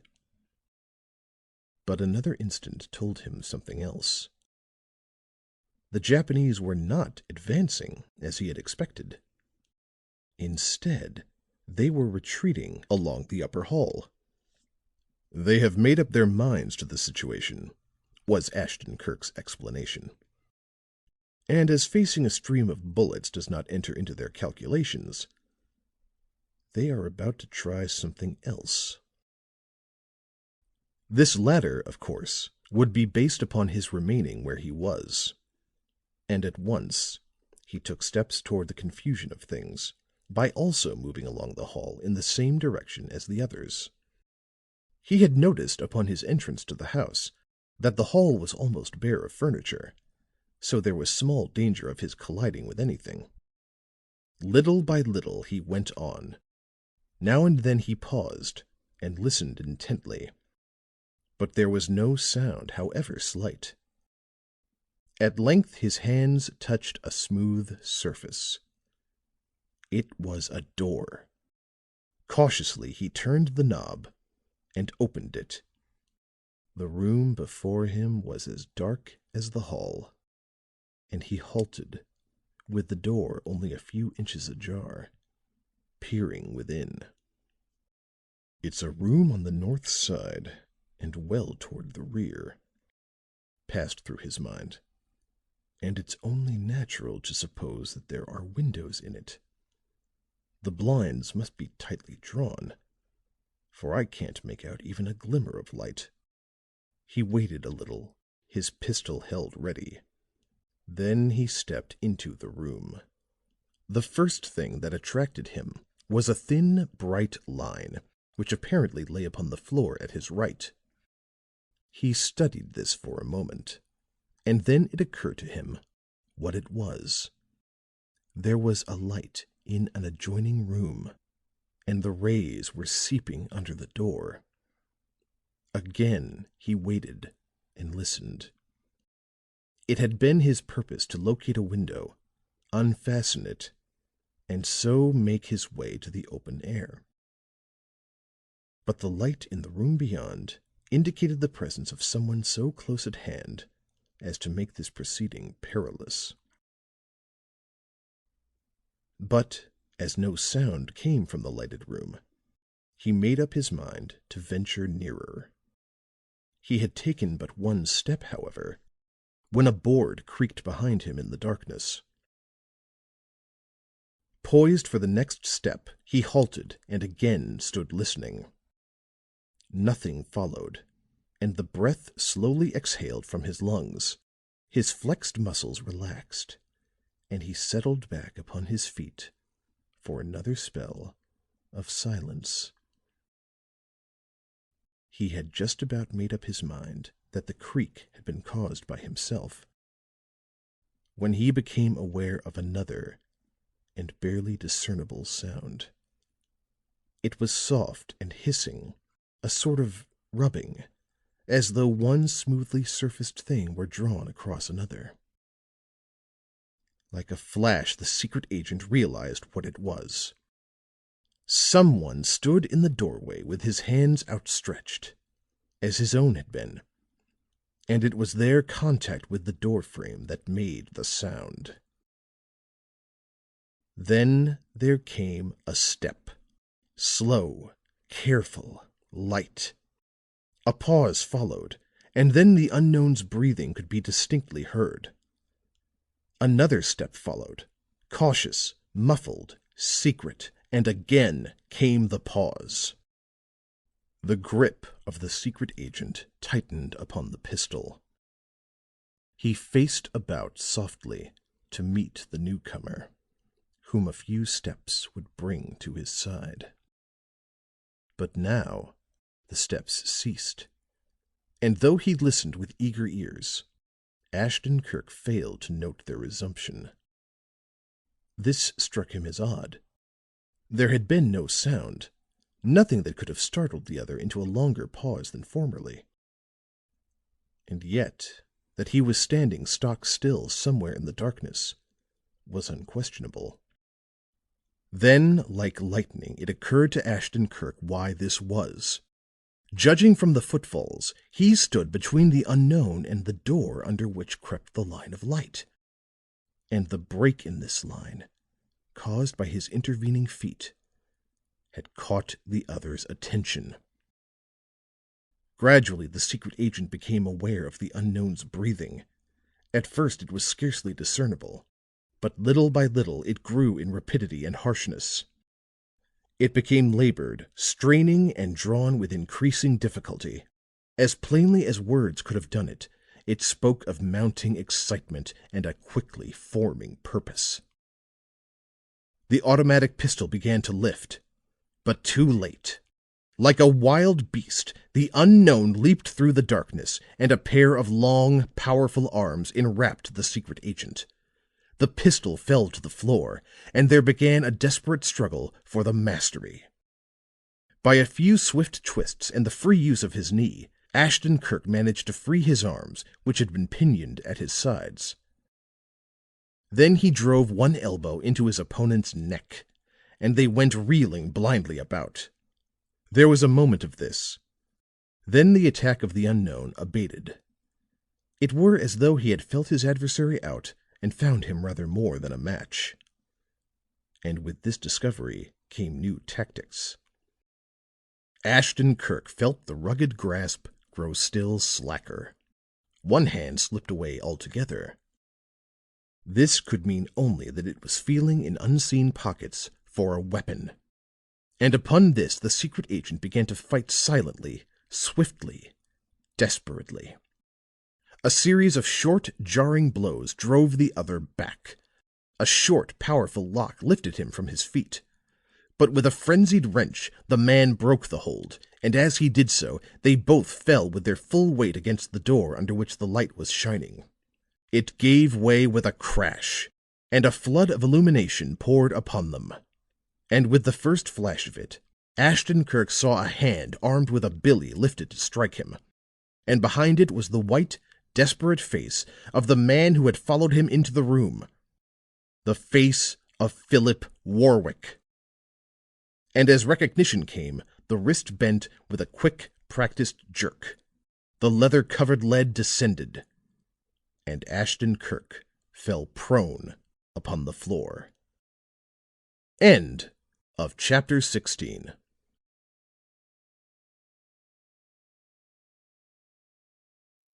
Chapter 17. The Silhouettes. When one wakes from a heavy, unsatisfying sleep, it is with a vague memory of flitting shadows, of empty spaces, of strange deeds and peculiar sayings. There is also a painful sort of lethargy, and an odd sense of personal defeat, which is peculiarly annoying. It was with some such feeling as this that Ashton Kirk opened his eyes. The first person whom he saw was old Nanon, and she was bathing his head with cold water. Near at hand stood Drevenoff, and seated by a table was Stella Corbin. "So," said the old servant, in a gentle tone that he had not yet heard her speak, "you are better." The secret agent sat up. His head felt strangely light, and there was a sharp, shooting pain across his scalp. But, for all, there was a smile upon his face.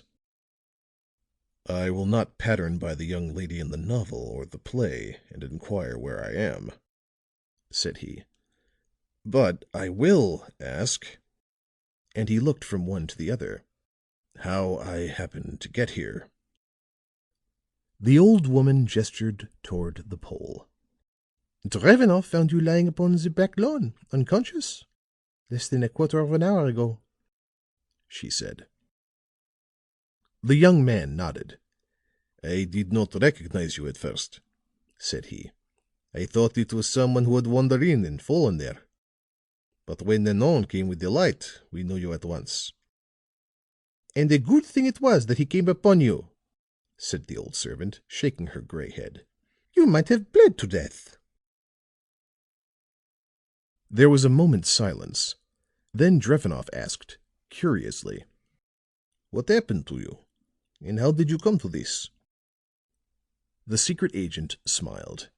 "I was making a call," said he, "and my presence was evidently not altogether appreciated." Though they waited for more, still he stopped at that. And raising his hand, he felt of a wet bandage which was drawn tightly about his head. Stella Corbin, during the above, had sat quite still. Her dark eyes were fixed steadily upon him. Their expression was strange and full of speculation. "It is queer how things chance at times," spoke Drevenoff, addressing Nanon. "If Miss Corbin had not asked me to go to the city for her tonight, I should not have gone out. And if I had not gone out, I should not have found him." But the old woman paid no attention to the latter part of his speech. She gazed at him for a moment. Then her eyes shifted to the girl. "You are sending him to the city, then?" she said. "Yes," answered Stella Corbin. "Why?" At this question, the girl appeared to stiffen. It seemed as though a curt rejoinder was upon her tongue. But then she changed her mind. "There is an errand that I desired him to do," she replied, meekly enough. The gray eyes searched her face from beneath the craggy brows. The thin lips were set in their hard, straight line. "There will be no more trains back tonight," she said. "He cannot return before morning." "I know," replied the girl. "Can the matter not wait until then?" Stella Corbin arose. "That I wish him to go tonight should be enough," she said, coldly. Then, turning to the young Pole, she added, "You remember my instructions?" "Yes, Miss Corbin." "Then go at once. The train will reach here before many more minutes, and you must not miss it." Drevenoff took his hat and went out without any further words. And as the door closed after him, Ashton Kirk arose rather unsteadily. "If that is the last train to the city," he said to Stella, "I fear that I also must make it." The girl inclined her head ever so little, but said nothing. However, the old servant spoke. "It is a good walk to the station," she said, "and hurt as you are, you could not get there in time. Another thing, it is much better that you should rest for a little. To exert yourself now might start your wound bleeding once more, as I have not yet properly bandaged it." "You may be right," said the secret agent, and his eyes sought those of the girl. But if he expected her to agree with the old servant, he was much mistaken. Her face was set and rather pale. Her hands, as she trifled with a brooch at her throat, trembled. There was a pause. Then, as she did not speak, the old servant, who had been watching her fixedly, said, "Miss Corbin will be pleased to have you stay until morning, of course." Still, the girl's expression did not change, and still she said nothing. "In that case," said Ashton Kirk quietly, "I will venture to trespass upon her kindness. I confess that I feel somewhat shaky, and a night's rest may help me wonderfully." "It will," said Nanon, but never taking her eyes from the girl's face. "Sleep brings the strength back to one." "And then," her tone changing, It would be so much safer to have a man about the place, even though a sick one. Now that Drevenoff is gone for the night, we should have been alone." Again there was a pause. Then, "I dare say we should have managed," said Stella. Her manner had suddenly changed, and her tone was even light.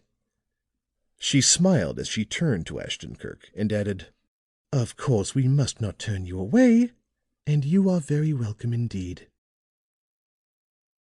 Please do not think me strange, but so many things have happened of late that I am not altogether myself." Here she turned to old Nanon, the smile upon her white face forced and pathetic. "Of course we should need a protector. I had not thought of that. But you, Nanon," and the look in the great dark eyes was unfathomable, "you think of everything." "It is not that," replied the servant woman, meaningly. "It is that I do not forget." The eyes of the two were fixed upon and held each other steadily for a moment. And Ashton-Kirk, as he sat and quietly watched, smiled and seemed to fall to pondering. After a few more remarks of a general and impersonal nature addressed to the secret agent, Miss Corbin left the room. Old Nanon stood for some moments gazing at the closed door through which the girl had passed. Then she turned to the table and began stripping up some bandages and preparing a lotion for the guest's wounded head. "You are not to think her strange," she said in a low tone, "because so many things have happened of late that she is not herself." The keen old eyes turned on Ashton-Kirk a look of significance, and she nodded her head. "Many things have happened of late," she commented. "So many that I have often wondered if there were not more of them than I have seen. And who knows if she is now herself or no? Indeed, perhaps I now see her true self for the first time." She removed the wet pack from his head and carefully cleaned the wound. "It is not more than a deep scratch," she said, "but it bled a great deal, and so weakened you. Tomorrow it may feel stiff, and you may have a headache. But that will be all." Quickly, and with admirable skill, she put the bandages in place. When it was done, he surveyed himself ruefully in a mirror. "With that," remarked he, "there is nothing left for me but my room. So if you will show me there, I shall be obliged to you." She led the way to the stairs, opened a door upon the second floor, and then halted. "I beg your pardon, sir," she said, "but I shall have to go for a match. I can never remember." He produced a metal safe and struck a match. She took it from him, and entering the room, turned on and lighted the gas. "There is no wiring above the first floor," she said in explanation, "and I find it confusing at times." She went from one thing to another, seeing that all was right. "The room is small," she continued, "but I think you will find it comfortable. And right behind it," opening another door, "there is another room, sir, with fine large windows in case this should get too stuffy for you in the night. You can open the door and the back window, and so get plenty of air and no direct draught." Ashton-Kirk thanked her, and she went out. He took off his coat, sat down in a big cane chair, and leaned his wounded head against a cushion. "Rather a night," said he to himself. "Things seem to have crowded upon me in a rather unexpected sort of a way. And this knock on the head has not just helped to make it all clear, either. The events of the night, from the moment he rang the bell at Okiu's house, began to pass through his mind in a sort of review. Then, little by little, they grew hazy and indistinct. One seemed to melt into another in an unnaturally complete and satisfactory manner, and he found himself accepting weird conclusions with the cheerful ease of a man falling asleep. He may have remained so in the chair for an hour. It may have been longer. At any rate, he awoke at last, with his head throbbing painfully. He sat for some moments gazing at the flaring gaslight. Then he heard a clock from somewhere in the house strike once. He glanced at his watch. 1:30, he said. Phew. I've got a long night to put in. He got up and looked at the bed. But there was nothing inviting about it. All desire for sleep seemed to have deserted him. As Nanon had suggested, the room had grown stuffy, and so he passed into the rear apartment and lifted the window. The stars still burnt palely in the sky, as they had some hours before, when he looked at them from the window of Okiu's house. Small, swift-moving clouds were shifting across their faces, and all about was dark and still and mysterious. But the night air was cool, and he stood drinking it in for a time, and gazing down toward the dark loom made by the house of the Japanese at the far end of the open space. No light, no movement came from that direction. It was, for all the world, like a place deserted. At this thought, the secret agent smiled. "That is the second time I've thought that same thing tonight. But not a great deal of movement or light is to be expected of any dwelling at this hour," he said to himself. "However, I should not be surprised if deserted were now the right word after all." He had closed the door leading into the bedroom, and so all was darkness in the apartment in which he stood. The quiet pleased him, and the cool air felt grateful upon his aching head. And so he remained at the window for some time. Then, suddenly, there came something like a dim burst of light. An instant served to show him its nature. Upon the lawn was sharply silhouetted the outline of a window, with a blind but a few inches drawn. "Someone in the hall," he said to himself, "and he has lighted the gas." Curiously, he gazed at the illuminated square upon the grass below. The sash and even the swinging cord of the blind were sharply outlined. But as he looked, a figure partially filled in the square. The figure of a woman, small, delicate, and exceedingly graceful. Her back was apparently turned to the window, and she was waving one hand in a beckoning motion, as though to someone further along the hall. Then a second figure appeared, and the two silhouetted heads bent together in earnest conference.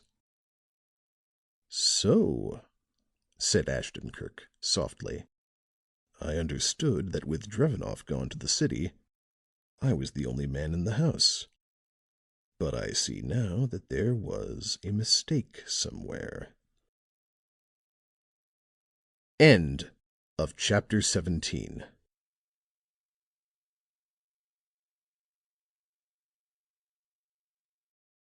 Chapter 18. Gone. The words of old Nanon, spoken only a few hours before, came back to Ashton Kirk. "It will be so much safer to have a man about the place, even though a sick one," she had said. "Now that Drevenoff is gone for the night, we should have been alone." The two shadows remained with heads held close together for some little time. It was plain to be seen that the woman was doing the greater part of the talking. The man gestured now and then as though in protest. "She is urging him to do something which he does not fancy," thought the secret agent, his keen eyes not missing a movement.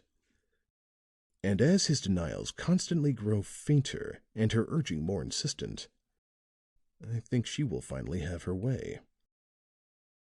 Fancifully, the two silhouettes went through their parts within the lighted square as cast by the gaslight upon the lawn. The woman pleaded and demanded. The man resisted with wide gestures and violently shaken head. But, as the secret agent had told himself, the woman proved herself the stronger in the end. Sharp, imperious, even threatening grew her manner, and the man's protests died, his head ceased to shake, until finally his gestures were inquiring only, as of one who consents and desires only to know the best way of going about the matter in hand. At this stage, the shadow of the woman became still for the first time since it had appeared. It were as though she were endeavoring to recall something or devise a plan. Then, with an impatient gesture, she snatched at a handbag which hung upon her arm and seemed about to open it. But with a contemptuous sweep of the hand, the man waved it aside. Again the two began their mute debate. This time it was the man who took the initiative. She had failed when she came to the carrying out of what she desired. Apparently she had no clear conception of the thing she wanted done, and he was reproaching her for it. But in the midst of this, she stopped him. Her hand darted out, and from the wall she drew something, the shadow of which was so fine that Ashton Kirk could not, at first, even guess as to its nature. But the way it swung out at her touch finally gave him a clue. "A folding gas fixture," said he, softly. Once more the girl took the aggressive. She gestured sharply and indicated frequently a point upon her left, some distance along the hall, and apparently a little above her head. The silhouette of the man remained motionless. What he heard was evidently bearing in upon him. His whole attitude seemed to say, "Here, at last, is something worth consideration." Then there was a pause. The woman also became still. It were as though the two were measuring each other's strength. At length the man stepped toward the gas fixture. The woman drew back, and as she did so, her hands went to her face, as though she would shut out something repellent. With a handkerchief, the man brushed away any possible dust from the gas burner. Then he reached toward where the valve should be, and the half twist of his hand indicated that he had turned on the gas. Then the man seemed to be gathering himself for an effort. He applied his lips to the burner and remained motionless and tense. Suddenly, the picture upon the lawn dimmed and then vanished entirely. For an instant, Ashton Kirk remained looking out upon the now inky night. If one could have observed his face, a smile would have been seen, but a smile that would not have been an altogether pleasant one. "It is not the most comforting thing in the world," he mused, "to have one person beckon another along a deserted hall in the small hours of the morning, have the couple pause almost outside one's door, and then confer as to the most effective means of taking one's life. And that the one, a woman, should be so urgent in the matter is particularly distressing." He turned from the window and faced toward the closed door of his bedroom. And a ready-witted young lady she is," he went on. "How very quick she was to note that the gas was burning in my room. And what an instant and murderous idea at once took possession of her. To blow into an open gas burner means that every jet upon the same line of pipe will go out as soon as the injected air, instead of the gas, begins to flow through the burners.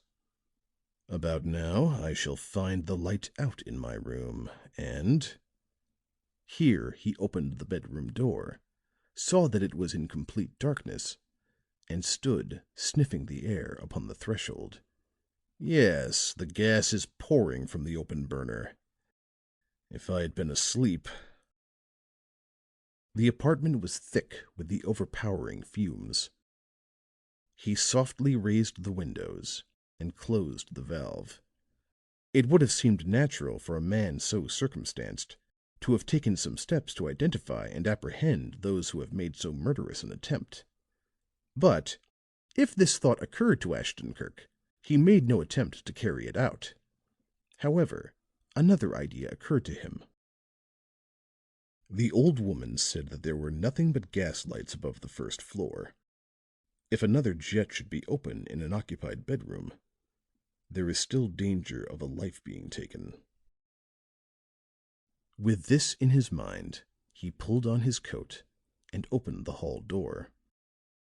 There were no fumes in the hall, and this showed that the burners here had been closed before the two had stolen away. He took out a match and was feeling for the nearest of the hall jets when a sound from the lower floor reached him. It was a continued, grating sort of noise, as though a cautious person were drawing a refractory bolt. He paused, his groping hand still outstretched, and listened with attention. The subdued squeaking ceased. There was a pause, then the street door opened and closed. He took a step or two toward the main staircase, and again he halted. Another sound came from below, the distinct, heavy sounds of falling objects striking the floor. Then came a shrill cry. Like a shadow, he slipped along the intervening space and down the stairs. The lower hall was also dark, but there was a light in the library, and he gained the door at a bound. Old Nanon, dressed as he had seen her when she showed him to his room, stood in the center of the library. In her hand she held a large brass candlestick. Scattered upon the floor were a number of articles of bric-a-brac, which had apparently rested upon a shelf at one side. Slowly, the woman turned her gaze from the candlestick to the secret agent. Her face was rigid and a yellowish white. The gray eyes were hard as flint. "Ah, it is you," she said, in a sort of subdued monotone. "I had forgotten about you." "What has happened?" asked Ashton-Kirk. The eyes of the servant woman once more returned to the candlestick, but she made no answer. "I heard someone cry out," said the secret agent, his glance going about the room in its searching way. Nanon nodded her head. "Yes," she returned. "You heard someone cry out. It was I." "What has occurred?" Once more the stern old eyes sought his face, and she said: "She has gone." "Who has gone?" "Miss Stella."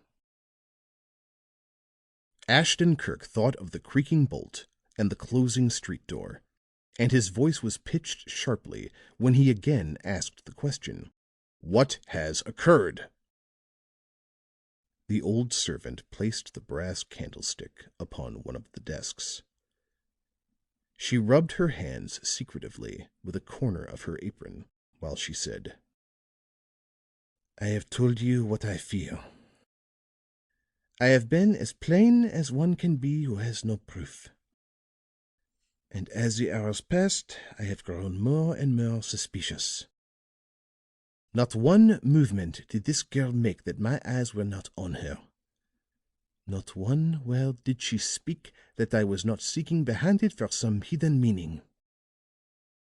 Tonight, as you know, she sent Drevenoff to the city. It was something of which I had heard nothing until the young man spoke. What was this urgent thing that could not wait until morning? Why would not the telephone or telegraph do as well as a messenger? I did not understand it. And then she did not care to have you stay here tonight. That was very plain. You must have noticed it. Ashton Kirk nodded. "Go on," said he. "It does not need a great deal to make me suspicious," resumed the old woman. "And her manner tonight aroused me to wonder if there were not something afoot of which I knew nothing. So, when I went to my room, I put out the light, left the door ajar, and sat listening. After a long time, I knew there was a light in the hall below. I stole out and bent over the rail and listened. There was whispering, but I could catch no words. Then I heard someone descending the lower staircase, and so I stole down to the second floor. From the head of the stairs I watched once more. Then I saw the light go up here in the library. I had already started to descend when Miss Stella appeared in the library doorway, and in her hand she held—" The speaker pointed at the desk. "That candlestick." Here the old woman paused, and the secret agent, watching her face, saw the yellowish white change to gray. "Well?" said he. "She looked along the hall as if afraid of being seen," said the woman. "And all the time her fingers were picking at something in the socket of the candlestick. She was just turning back into the room when she drew something out, looked at it, and hid it in her glove. Then the light went out, and I heard the bolt being drawn. I rushed down the stairs, but I was too late. The door opened and closed. I turned on the lights, but she was gone." For a moment, Ashton Kirk stood studying the woman's face. Then he stepped quickly to the desk and took up the candlestick. Something in the deep socket of this seemed to attract him, and he turned on more lights. Under a cluster of incandescents, he bent over the candlestick and examined it minutely. Then the magnifying lens came into play, as it had upon the broken knob of the highboy. One glance through this, and he sprang to the street door. The next instant, a piercing whistle shattered the quiet of Fordham Road. End of chapter 18.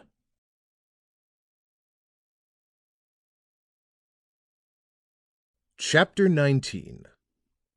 The Taxicab.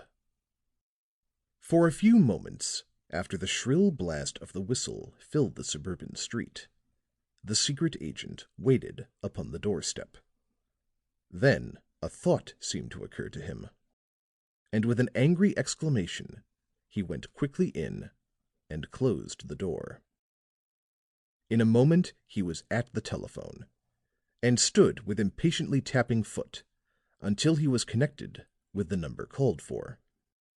Then the sleepy, dry voice of Fuller said complainingly in his ear, "Hello? Who is it?"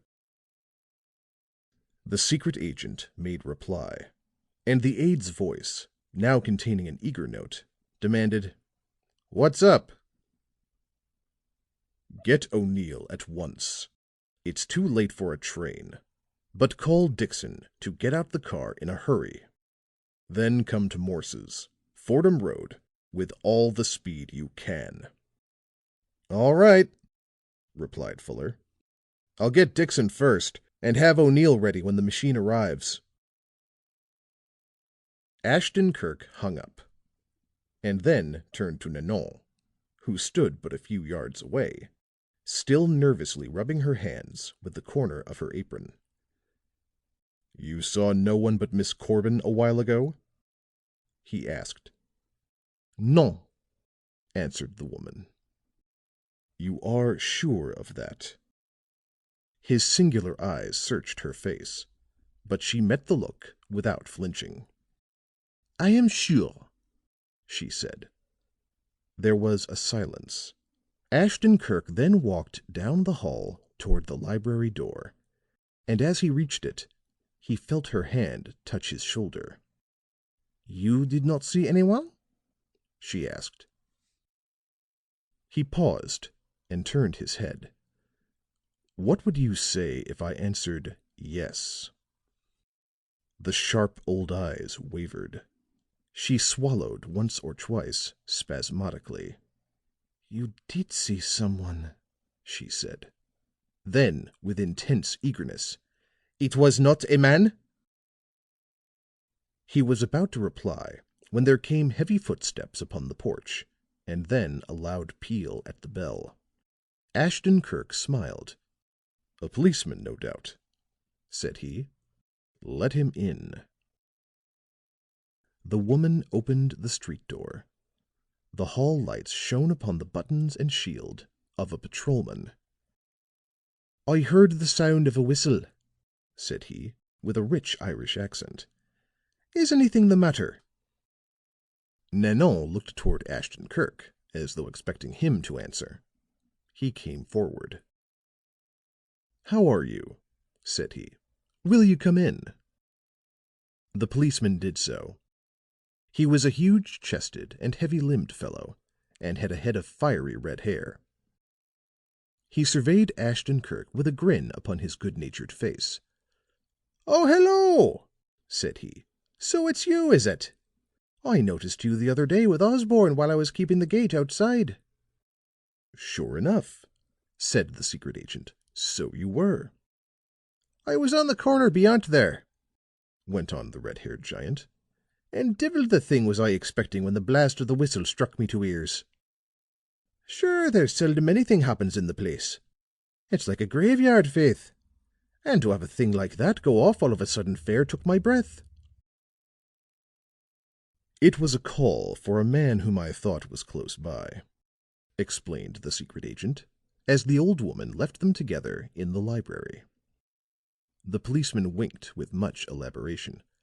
I see," said he. "A friend with a good eye and a careful manner. Sure, it's meself who's seen him often enough of late. But I thought he was a headquarters man put here by Osborne." Ashton Kirk regarded him thoughtfully. "You say you were standing on the corner when you heard the whistle," said he. "There do be a convenient doorway there," smiled the policeman. "And it's often enough I stop there. Sure, the bit of use is there to go pounding about the edges of such a beat as this. A man might as well make himself quiet and easy." "How long were you there tonight?" The policeman considered. "The better part of a half hour," he ventured at last.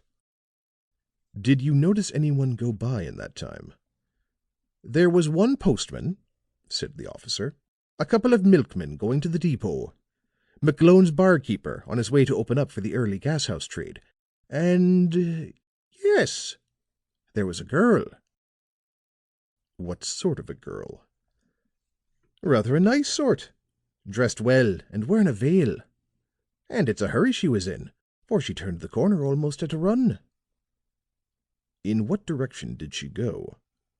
"Toward Berkeley Street." "It is not likely that you paid any further attention to her?" "Well," replied the red-haired policeman, "maybe at any other time I wouldn't have. But you see, I had my old pipe going in a comfortable kind of a way, and was rather wide awake. Then the queerness of the hour and the hurry she was in made me step out of the doorway and gaze after her." "I see," said Ashton Kirk. "When she got to the corner of Berkeley Street, she stopped for a bit, just as a body will who is not just sure of what they are going to do next.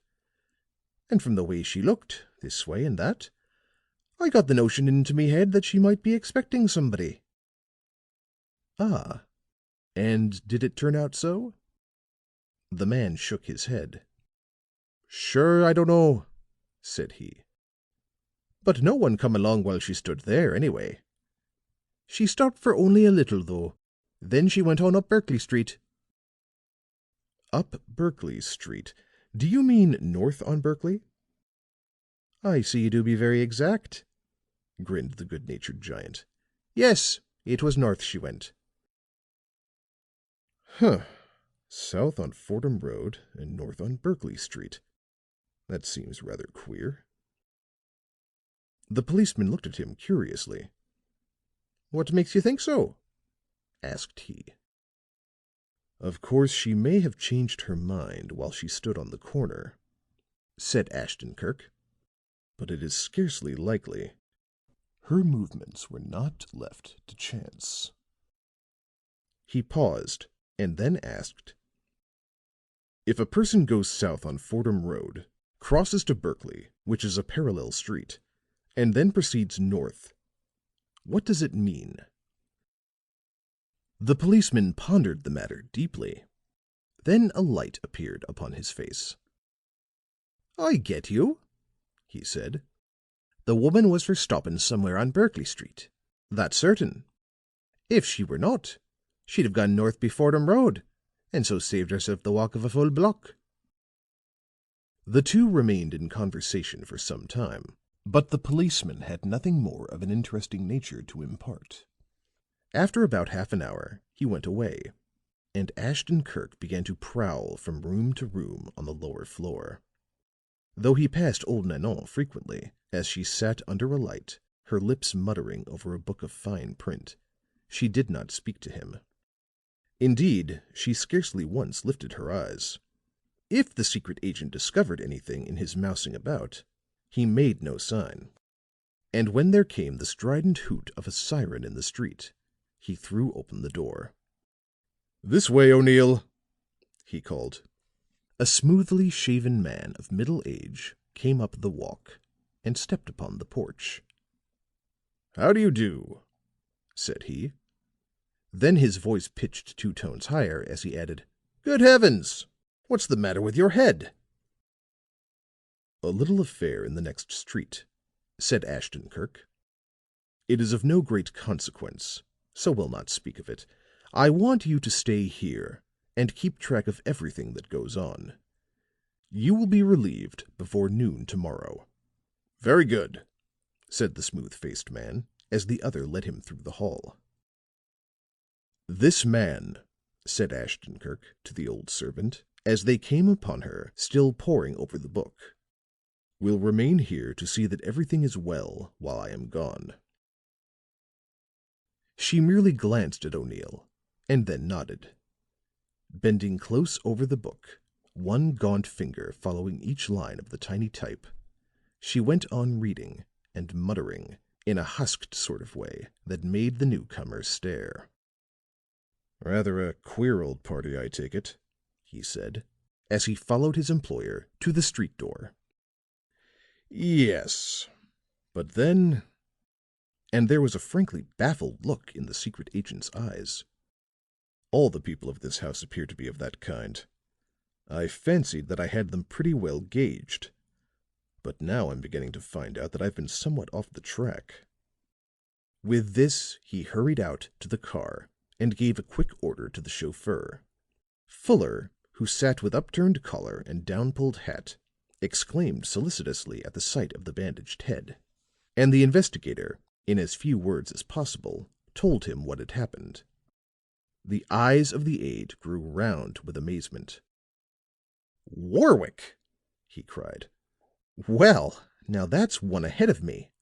I've felt convinced from the first, as you know, that he had a good bit to do with this affair. but I wasn't sure that he was connected with the Jap. And so he is back, eh?" With a knowing nod. "Back and crawling about in the dark, knocking people on the head." At a word from Ashton Kirk, the driver halted the car at the corner of Berkeley Street. "And this is where Miss Corbin stood, as the policeman told you," said Fuller, looking about. "And then she went northward, with much significance in his tone, toward Okiu's place." His employer was looking about, and said nothing in reply. So Fuller went on. "And what we sought for was hidden in the socket of one of those candlesticks all the time, and—" Here he halted, and his hand slapped sharply upon his knee. "But no! By Jove, it was not, for I distinctly recall that you examined all the candlesticks very carefully on the night of the murder." Ashton Kirk nodded, rather absently. His eyes were traveling the length of Berkeley Street. "Then," cried Fuller, "the paper was placed there since that night. The murderer, fearing to keep it in his or her possession, placed it in one of the candlesticks, knowing very well that they must have been already searched, and feeling that they would not be molested again. You said you were sure that none of those who sought the document had found it," he continued. "But it seems that in this you were mistaken. Unless," as though a fresh idea had come to him, "it should turn out that after all it was not the state paper which Miss Corbin took." But Ashton Kirk shook his head. "I wish I could think so," said he, gravely. "If I could, I should not at this moment be classing myself as a blithering idiot." "I hardly think I understand," said Fuller. "Not many hours ago," said Ashton Kirk, "I told Okiu that I could place my hands upon the person who was possessed of the paper. And to have found the assassin of Dr. Morse would have been no more difficult. Well," somewhat bitterly, "if I had taken a leaf from Osborne's book and done these things when they became plain to me, I would not at this stage of the affair be circling about like a hound that's lost the scent." "I see what you mean," said Fuller. "And I scarcely think you could have acted otherwise than you have. The entire Morse household is so entangled in this matter that it was the best plan to arrest no one until you had learned the extent of the guilt or innocence of all." "That was my idea, of course," said the investigator. "But I am not sure that it was not entirely the idea of a gambler too confident of his luck. I fancy that I allowed the stake to lie too long upon the board, and now I find myself in a fair way to lose it entirely." "But," and Fuller came back to the idea which he had expressed a few moments before, "are you quite confident that the object Miss Corbin took from the candlestick was—" But the other stopped him. "I have very excellent reasons for being confident. Listen to me." His gaze was still searching the street before them, but the brain behind the eyes seemed to be not at all concerned with what he saw. Colonel Drevenoff, the commander of the regiment in which Dr. Morse served during the Russo-Japanese War, was a Pole. Most Poles are Roman Catholics. Drevenoff was one, and he wore the scapular. "Ah," said Fuller, a light beginning to come into his eyes. "The paper for which we are searching." Here Ashton Kirk seemed to hesitate. "And which Colonel Drevenoff stole from the Russian secret embassy," suggested Fuller. "We are not at all assured that he did so," returned Ashton Kirk. "However, it was in his possession, no matter how it came there, and he had reasons for desiring to conceal it. The scapular which hung about his neck was a most likely place for this, being but several thicknesses of cloth stitched together. He cut some of these stitches, laid the paper between the layers of cloth, and sewed them together once more." "And," said Fuller excitedly, When he came to give the paper to Dr. Morse, he gave the emblem and all." "Exactly. And judging from Dr. Morse's lack of light afterward, the elder Drevenoff said nothing about the paper itself.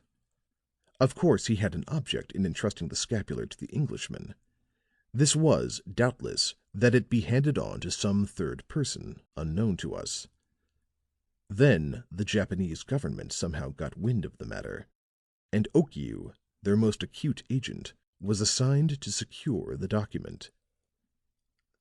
Like most artists, Okiu believes, so it seems, in preparing his material before he sets about using it. And this process in his hands has had a peculiarly oriental tinge.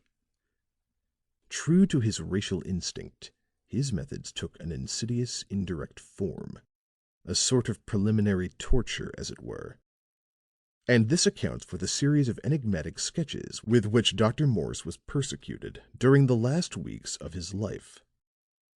"But," said Fuller, somewhat at loss, "just how does all this assure you that Miss Corbin now has the paper?" "I am coming to that," said Ashton Kirk. "You recall, I suppose, what I told you regarding the scapulars, their different origins, devices and colors?" "Yes." "There is one made of scarlet cloth, the scapular of the Passion.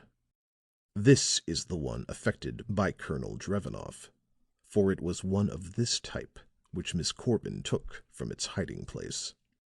My lens showed me some fine scarlet strands adhering to some fragments of wax at the mouth of the candlestick.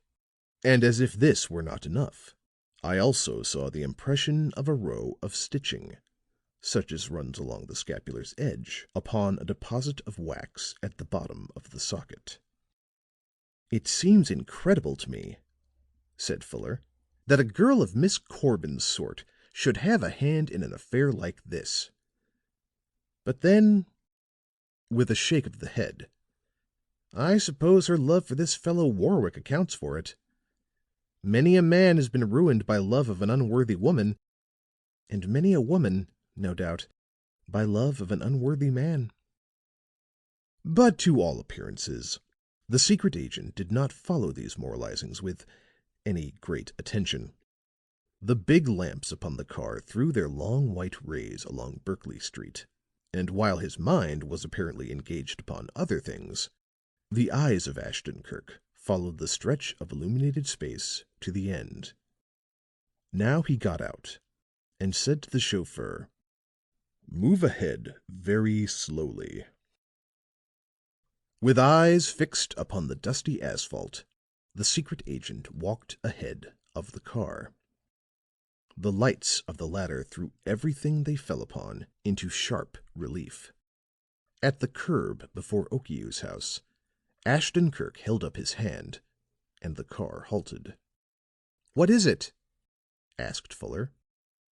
"I caught the tire tracks of another car below there. They were so clear and uncut by other marks that I fancied that they might have been made late at night." "Do you now think they were?" "I can't say, but they lead up to this point." A halt was made. Then the machine turned and doubled on its tracks. Some distance up the street on the opposite side, a flare of red and green light caught the speaker's attention. It came from a drug store, and with Fuller he crossed the street and entered. A white-jacketed clerk stood behind a marble-covered counter and served them with the cigars which they asked for. Ashton Kirk lighted his at a swinging gas flame near the door, and drew at it with enjoyment. "Rather out of the way for an all-night place, isn't it?" he asked. The clerk shrugged his shoulders. "It's not a big payer after about 9 o'clock," said he. "But you see, it is one of a chain of stores, and the company's policy is to keep open all the time." "I see." "We do some business by not closing, but not enough to shatter any records. This isn't the swiftest place on earth, you know." "I suppose not." Your car will make some talk tomorrow," smiled the clerk. "They'll all be wondering who was up at such an hour as this. And those who heard you will feel that they have something on those who did not." "I shall be a thrilling sort of a person then," smiled Ashton Kirk.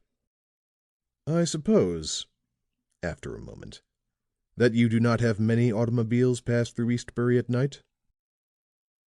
"Not after early evening. But yours is the second tonight.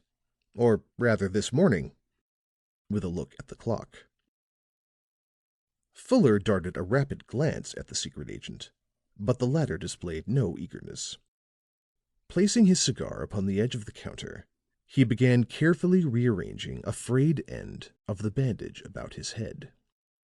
"Two, eh?" was all he said. "I didn't see the other myself," said the drug clerk. "But it stopped over at the Japanese, too.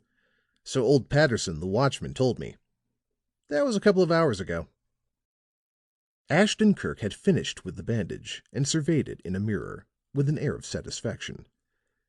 Then, taking up his cigar once more, he remarked, "Stopped there too, did it? Huh. I wonder if anyone got in." "Patterson said there were two persons came out of the house, but only Mr. Okiu got into the taxi. The other one walked up the street. But," and the clerk wagged his head in humorous appreciation, "that's not the funny part of the thing." "No?" "It was the girl," said the clerk, a broad smile upon his face. Again Fuller darted the inquiring look at the secret agent, but even at this he did not display any indications of marked interest. "There was a girl, was there?" was all Ashton Kirk said. The clerk nodded. "Patterson is a funny old scout. There's no use talking," said he. "He's got such a comic way of looking at things. And where he gets all his expressions is more than I can say." "I'd like to hear him tell about it," said Ashton Kirk. "He's taking a sleep in the back room," said the clerk, with a wink. "I'll try and get him out." He disappeared, and in a few moments returned, followed by a short, ruddy-faced old man with a short-clipped white mustache. "Oh, the Jap in the taxi," said he, when the matter was explained to him. "Yes, that was a queer kind of a little thing." He looked at the secret agent in a knowing sort of way, and then proceeded. "You can't keep track of everybody, no matter how hard you try. I've been noticing that Jap, because he was a Jap, ever since he came into this neighborhood. But I never give him credit for this." "Have a cigar?" suggested Ashton Kirk. The private watchman bit the end off the cigar and lit it with much care. "I smoke a pipe most of the time," said he, "but I like a cigar once in a while." He puffed it into a glow and then went on. "That taxi tonight turns around and starts down the street and around the corner toward Fordham Road. And just as it turns the corner, I notices a chicken standing there, regular broiler, with a veil on and a little bag in her mitt. She starts up Berkeley toward where I'm standing, but before she gets halfway I heard the buzzing of the taxi once more, around it came again into Berkeley, and shot up to the curb abreast of the girl. She stopped like a flash. The Jap threw open the door, and she gave a little yelp as though she was just about as glad as she'd ever been in her life. Then she jumped into the taxi, the door shut, and around the corner it whirled and was gone. There's no use talking," said the speaker, and he shook his head in a way that convulsed the drug clerk. "You can't never tell anything about human nature." Ashton Kirk buttoned up his coat. "In that," said he, "I thoroughly agree with you. Human nature is a thing which we can base little upon with safety." Then to Fuller he added, "Come, I think we have some work ahead of us." End of Chapter 19.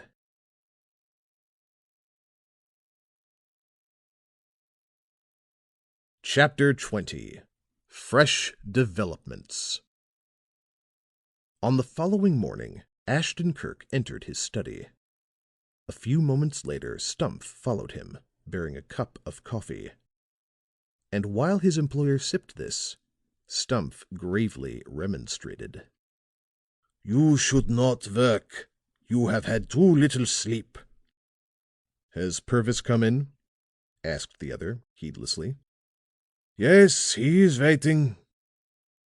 Then, not to be deterred, the man added, glancing at the patch of white plaster which covered the wound on his employer's head.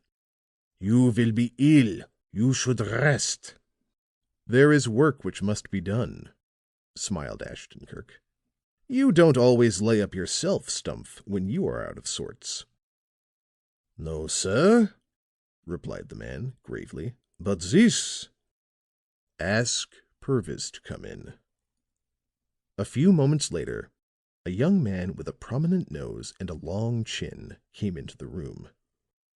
"Good morning," said he. "I understand from Fuller that you wanted me last night." It did not matter, as things turned out. "My orders," said Purvis, "were to follow any of the household. When Drevenoff left the place, I got after him according to instructions. But," with a disgusted air, "would you believe it? I lost him." If Ashton Kirk was annoyed at this, he did not show it. "How was that?" he inquired. "He boarded the train at Eastbury," explained Purvis, "and I did the same. For the life of me, I don't know how he did it, for I thought I had my eye on him all along. But when the train reached the city, he was not on it. Perhaps he noticed me and took a desperate chance while the train was moving." "O'Neill is at the Fordham Roadhouse," said Ashton Kirk. "I want you to relieve him at noon." "Very good," said Purvis. "Any instructions?" "Nothing more than that you are to keep track of anything that may happen.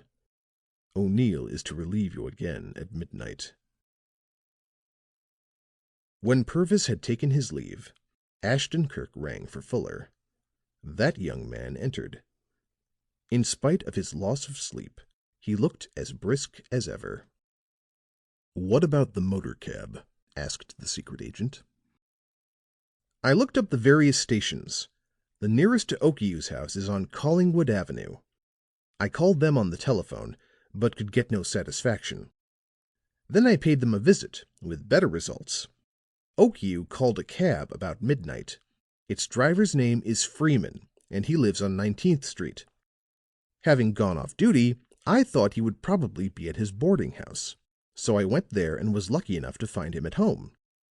Yes, he recalled the trip to Eastbury, and remembered perfectly that he had run his fare all the way to the city and to the railroad station. Then I went to the station. Again I was fortunate. A Jap, answering Okiu's description, had been sold 2 tickets at just about the time the taxi driver said he had reached the station." "You inquired to what points the tickets were bought?" "Yes." And here Fuller's face expressed great satisfaction. "They were for Washington." The secret agent arose to his feet, his singular eyes shining with excitement, his nostrils dilating like those of a thoroughbred facing the barrier. After a few turns up and down the room, he said: "This looks like the last stage of the chase. We must win now or never." "Washington," said Fuller, "is headquarters for such things as that secret document. The embassies just yawn for them." There was a short pause. Ashton Kirk halted at a window and looked down at the eager, grubbing horde in the street. "What have you heard from Burgess?" he asked. "He sent in a long written report this morning. It would seem that the flurry on Fordham Road was not the only one last night. or rather this morning." Fuller handed the other a number of folded sheets. They ran: "I am sending this by messenger. Can't leave the job myself. About an hour ago, Karkowsky got a call on the telephone. A man came to his room door and began hammering to wake him up. The phone is on the first floor. Karkowsky hurried down to answer, and I followed him. He went into the booth. I couldn't hear what was said, but I could see him through the glass door. And if ever a man listened to anything with attention, he was that man. As I watched him, I could see that he grew more and more excited. Then he hung up and rushed out of the booth. The first thing he did was to snatch down a timetable from a rack. Skimming it over, he threw it aside and then was off upstairs. I managed to get possession of the timetable. It was a schedule of Washington trains. Just now, it looks as though my man were going to jump out for Washington. If he does, I'll call you. Burgess." "So," said Ashton Kirk, as he laid the report upon the table, "our friend Karkowsky also shows an interest in Washington. Has Burgess called as yet?" "Yes, I had a short talk with him a while ago. He was then at the station waiting for the train which Karkowsky was to take. And," continued Fuller, "he told me of something more. It seems that while he was waiting at the Low Street place for Karkowsky to make a move, he thought he'd like to know who had the Pole on the phone, and put him into such a state of mind. So he called the operator.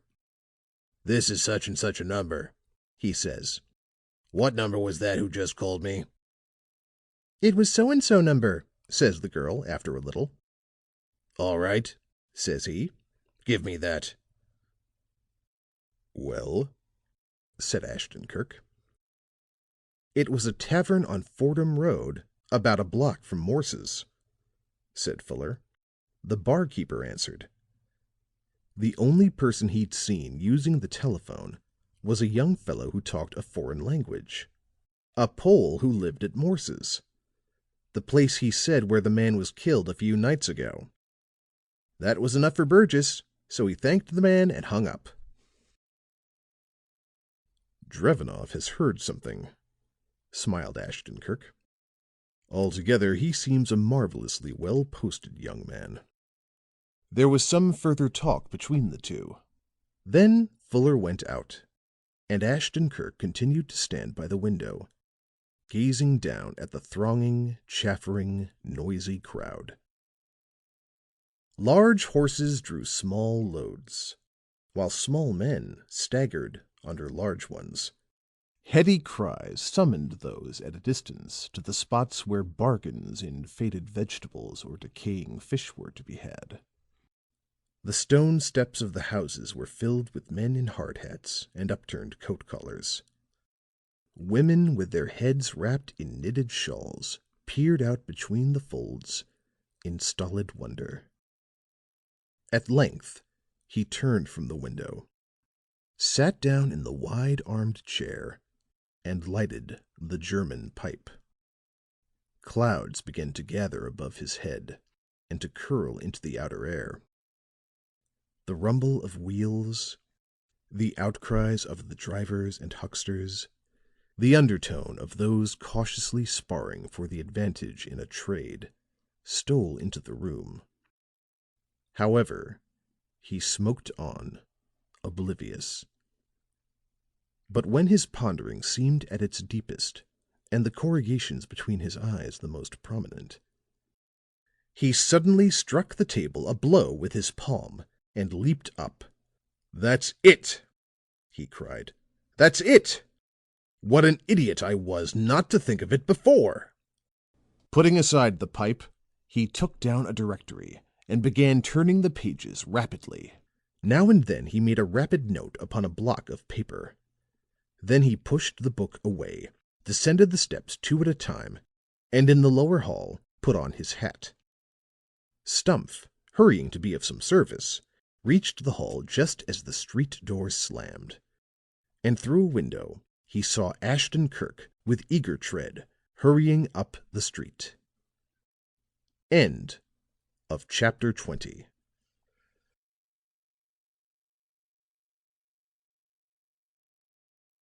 Chapter 21.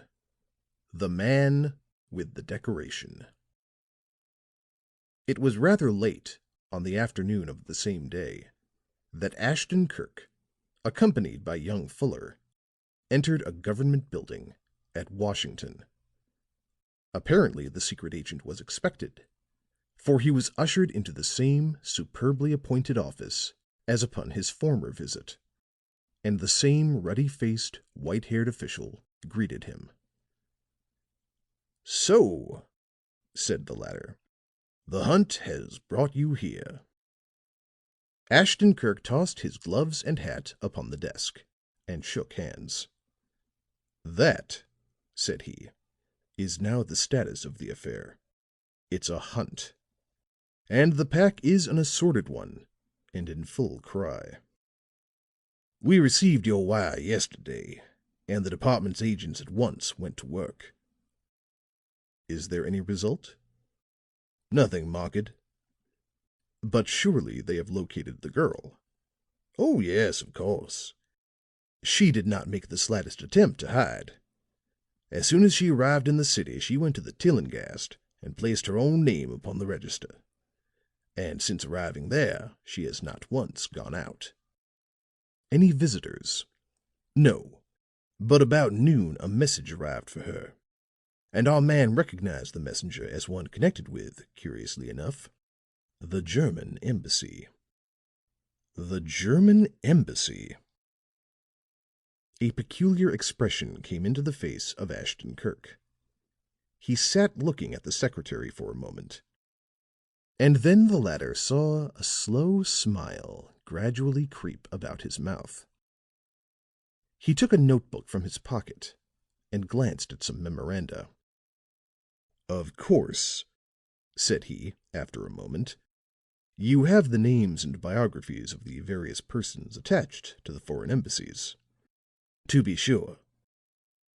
"If it is not too much trouble, I should like to see a list of the German officials." The secretary touched a bell. An attendant heard his wants, disappeared, and in a few moments reappeared, placing a small book upon the desk. The secret agent took it up, and his long, inquiring finger ran down a column of names. "Von Mark," he read. "Stelzner, Koenig, Dietz." Then the finger paused. "Von Steinmetz," said he. "Page 29." He turned the pages until he came to the one indicated, and what he found there he read with attention. When he had finished, he laid the volume upon the desk. "To have Germany drawn into this matter," said he, "will, of course, complicate matters." "You expect that she will be drawn into it?" And the secretary looked at him inquiringly. The secret agent nodded, and the secretary continued. "To have a certain document fall into her hands might lead to nothing, and then again it might lead to a great deal." He sat pondering for a moment. Then his ruddy face lighted up, and he said, "Pardon me a moment." He called for a number on the telephone, and chatted with Ashton Kirk while he waited. When the connection was made, he said into the receiver, "Did I understand that you have Stelzner for tonight?" There was a pause while the answer was being made. Then he proceeded, evidently well satisfied. "Very well. Then you may expect an additional guest. Goodbye." He turned from the telephone and settled back in his chair. "My wife is giving a dinner tonight," said he. "I do not know all her arrangements, but I can promise you an excellent dinner and a most distinguished company. Also," and there was a significant look in his eyes as he said it, "there will be a person present who will interest you a great deal." I shall be delighted to eat your dinner and meet your distinguished company," laughed Ashton Kirk. "But above all, I am desirous of meeting the person who will interest me." At their hotel a little later, Ashton Kirk discussed the situation with his aide. Fuller listened with amazement. "But," he cried, when the other had done, "this sounds preposterous. Why should Miss Corbin desire to deal with the German embassy in a matter which she planned with Okiu?" "Before we make up our minds that she did plan with Okiu," said Ashton Kirk, "let us look further. As it stands, we are not at all assured of it." "Assured?" Fuller stared in astonishment. "Have you forgotten her secret conference with the Japanese that day at the window? Have you forgotten the talk Nanon heard between the girl and her lover on the stairs? Have you forgotten the presence of that lover in Okiu's house when you were all but trapped in his desperate attempt upon your life? And surely the girl's own attempt in the matter of the communicating gas pipe has not escaped you. I'd say the girl's own attempt because it was she who urged the man on. And above all, the matter of the taxicab must still be fresh in your memory. As soon as she was possessed of the paper, she made at once for Okiu's. And he was waiting for her. Did she not get into the cab with him? Did they not drive to the railway station?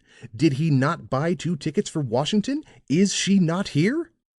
Fuller was tense with excitement. His eyes snapped as he made each point. "And for all," he added in amazement, "you seem to doubt that she was concerned in the matter with the Japanese." "I merely asked if we were assured that she was so concerned," said he, quietly. "No case is built upon appearances alone. They merely point out things which should be examined.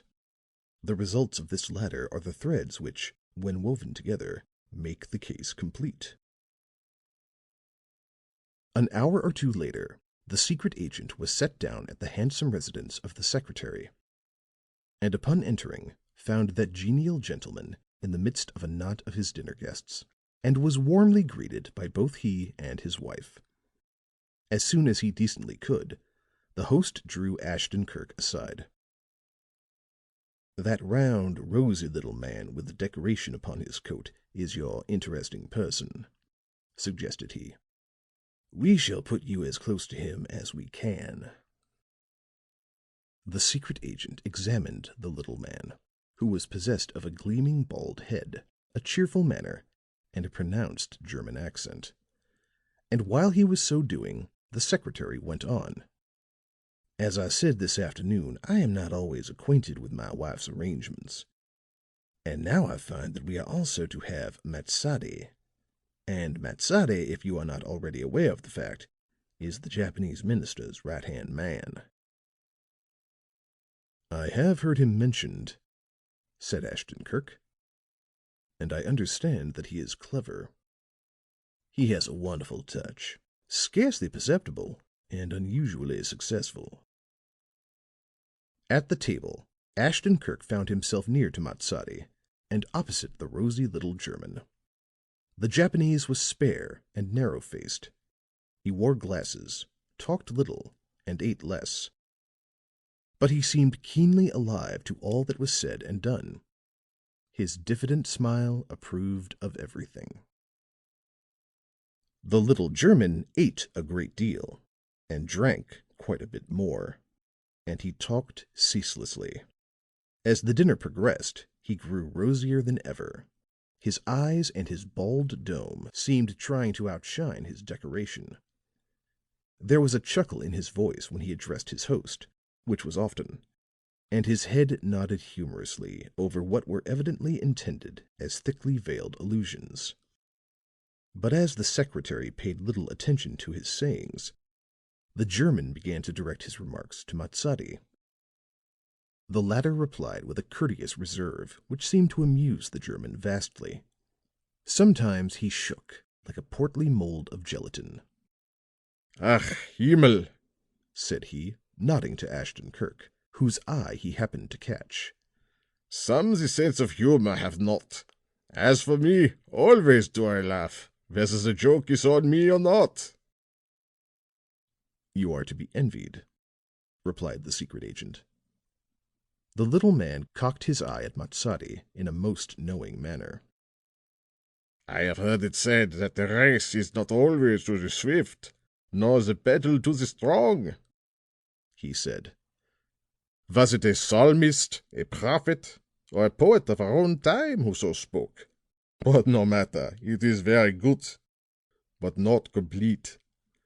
One might add that the reward is not always to the industrious."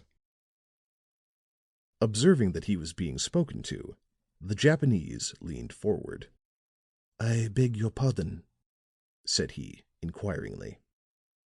"There is philosophy in the wine," observed the German. And he added to the luster of his brilliant scalp by rubbing it with a handkerchief. "And with me, its wisdom stays upon the tongue." The Japanese smiled sedately. "I have noticed that," said he. The other laughed and quivered with all his round little body. "Good," said he. "I was in hopes that you would wake up." Then he went on in a sort of musing tone, but with dancing eyes. "Many a man has toiled early and late to make a plant fruitful, and the result of his work is that some idle one, who laughs and drinks and snaps his fingers at labor, has the ripened fruit fall into his lap." Matsadi seemed not to grasp the meaning of this. At any rate, he smiled in a vague sort of way, and contented himself with nodding his head. Very little passed between them after this, as the Japanese had his attention taken by the lady beside him. But later, in the coat room, Ashton Kirk heard him say to the German, "Your simile of the industrious planter and the vagabond was a very excellent one. And it frequently happens so. I was much struck with it." A young man, wearing a number of Austrian orders, said, as he was being helped on with his coat, "Are you going to von Stunnenberg's, Matsadi? Perhaps I could give you a lift." "Thank you," said the Japanese. "Yes, I had thought of going." "I'll wait for you," said the other, as he went out. Matsadi took up his gloves and hat. He paused before the laughing German. "Yes," said he, and there was a thoughtful look upon his face. "Your parable was a good one. But does the story always end so? As the idle one lifts the fruit to his greedy lips, do I not see the patient toiler reaching out to snatch it from him?" And as Matsadi hurried after the Austrian, the portly little man chuckled rapturously. "They are so like children," said he. As Ashton Kirk shook hands with the secretary, the latter said, "I trust that Stelzner entertained you. He loves to make a parade behind the wall of innuendo and allusion when he is well fed. And then I fancied that he might have heard something." "He was invaluable," said Ashton Kirk. And, with a smile, Matsadi was not without his interesting weaknesses. After a short pause, he said, "There is to be something or other tonight at the house of the German ambassador, von Stunnenberg?" "Yes, a ball, I believe." "As a rule, I avoid such things," said the secret agent. "But if you could manage to have me received at this one, I should be delighted." End of chapter 21.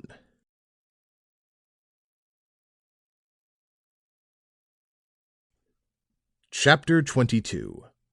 The German Embassy Ball. The street before the German embassy was thronged with motor cars and carriages. The windows sparkled with lights. Lines of police sharply directed traffic and saw to it that the space before the building was kept open.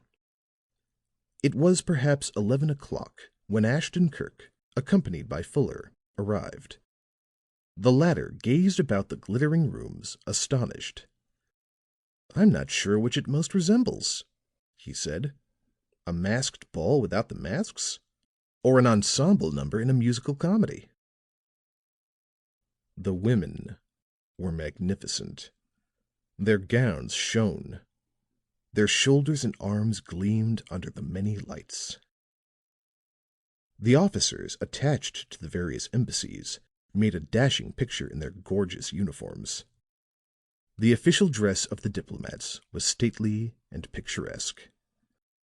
Here was a white-haired old Austrian, his chest aglitter with crosses and orders, engaged with the Turkish envoy. The Chinese minister, his flowing silken robes tucked in about him, sat placidly in the midst of a group of admiring ladies.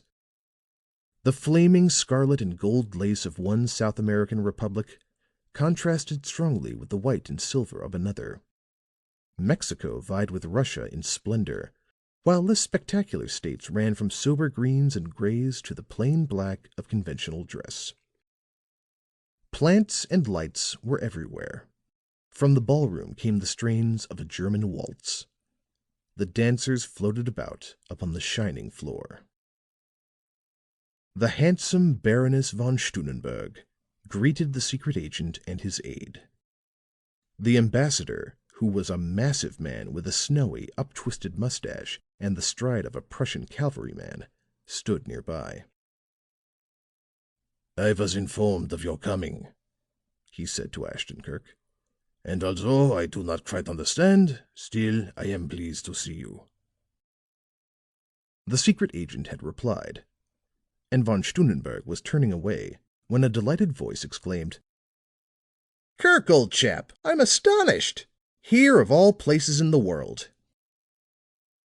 Ashton Kirk turned and came face to face with a brilliantly beautiful woman and a young man with a vastly contented look. "Mrs. Pendleton," said the secret agent as he took the outstretched hand. "I can only repeat your husband's exclamation, here of all places in the world." "But what does it mean?" demanded Jimmy Pendleton, as he too gripped his friend by the hand. "Here you are, you whom I have heard discourse so wisely about such affairs as this, the folly and the vanity of it, and the—" But he paused, snapped his fingers, and turned to his wife. "I know what it is. He's here on business." Mrs. Pendleton gestured her dismay. "Not that, surely," she said. "There can scarcely be anything here to attract your talents." Laughingly to the secret agent, "Ambassadors are the frankest of men, and their doings are open to everyone." "The Baroness and Edyth are cronies," Pendleton informed the other, as his wife turned to the hostess. The latter's expression as Mrs. Pendleton spoke to her in a low tone changed formal politeness to one of interest. "Oh," she said, "my dear, I'm afraid of him. And so," smiling to Ashton Kirk, "you are the remarkable person of whom Mrs. Pendleton has spoken so often? Well, if I ever become involved in a mystery, I promise to call in no one but you." "I shall be flattered by your confidence," said Ashton Kirk in the same light tone. "But I warn you, Mrs. Pendleton is scarcely to be depended upon as regards my work. She allowed herself to be dazzled by a trifling dexterity, so to speak, and makes a very wonderful performance of something that was not at all remarkable." "Oh, these modest men," sighed the Baroness. "The world is so full of them." In turn, she spoke a few words to her husband. His big German head reared, and he curled the upstanding points of his mustache. "I have heard of you, sir," and his blue eyes searched the secret agent from head to foot. "The old boy seems somewhat miffed," whispered Pendleton to Fuller. "I wonder what's wrong." "He probably does not fancy being interfered with," said Fuller, and he shrugged his shoulders wisely. "Why," and Pendleton looked astonished, "you don't mean to say that he—" Here he paused, and his glance was full of inquiry. "No, nothing directly," answered Fuller. Just a little affair that seems to have been put up to him, that's all." There was a brief, low-pitched conversation between Ashton Kirk and von Stunnenberg. The latter's manner was one of massive dignity, and not once while he spoke did he take his light-colored eyes from the face of the secret agent. But if he expected to read anything there, he was disappointed. Ashton Kirk was smilingly candid, genially open. But he said nothing that would throw light upon his errand there that night. The Baron had served under Bismarck, and his methods were identical with those of the great chancellor. The sappers worked constantly under cover of a blunt manner and pointed speech. But in this case the blunt manner pounded vainly against an impregnable wall of practiced assurance, and the pointed speeches met with a flashing defense. Impatiently the old diplomat twisted his white mustache, and rather angrily he drew off his sappers, for they were useless except under cover of their more obvious brethren. "I thank you, sir," said he, with a bow. "To have seen you is a pleasure. And now you will pardon me, I know." A little later, Ashton Kirk sat with Mrs. Pendleton in a secluded corner. "Now," she said, holding up one finger, "tell me all about it. Don't try to deceive me. I know the Baron von Stunnenberg very well, and have never seen him assume that manner of a few moments ago, unless there was something of much importance going forward." "The Baron flatters me by his manner," smiled Ashton Kirk. "It puts me in quite a glow to think that I am so noticed in high places." She laughed musically, but her eyes were not without their gravity. "I know you of old," she said. "You will tell nothing until you are ready. That characteristic made me afraid of you once. But in the midst of the fear there was a good deal of admiration," she confessed, with a nod of her stately head. "If you impress everyone as you impressed me, that is, everyone you are working against, I don't wonder you always succeed. Even while I planned, I knew that I could not hide from you that which you wished to know." "You were clever," he said, "and you were resourceful. You lacked only experience." While he spoke, his eyes went about from place to place as though seeking someone. "Are you acquainted with many here tonight?" he asked. "Not many," was the answer. She noticed the roving of the singular eyes, and her interest quickened. "Did you expect to see someone?" she inquired. He nodded. "I wonder if I know who it is." She paused for an answer, but he seemed not to hear, and so she went on. "Someone who has done something amiss. Poor thing. Do you know, I feel sorry for him." Then, after a pause, "A man, of course." He shook his head. "It's a woman." Her voice lifted. "It's a woman," she repeated. "Oh, poor creature." She turned upon him two fine eyes filled with concern. "Perhaps it's a girl," she said. "A girl much like I was. One who can confide in no one, or has no one whom she can trust. Tell me, what is her—" Just then, in the midst of a group which was about separating, Ashton Kirk caught sight of Stella Corbin. Mrs. Pendleton noted his expression. Her eyes followed the direction of his own, and when they rested upon the slight girlish figure and saw the eager, frightened look, she turned upon him. "For shame," she said, reproachfully. "Oh, for shame!" "You know her, then?" said he, quietly. "I only know that she is an English girl, and came here with Madame Steinmetz. But," and her brilliant, challenging glance met his own squarely, "I know that she has done nothing. A girl who looks like that could not do anything very wrong."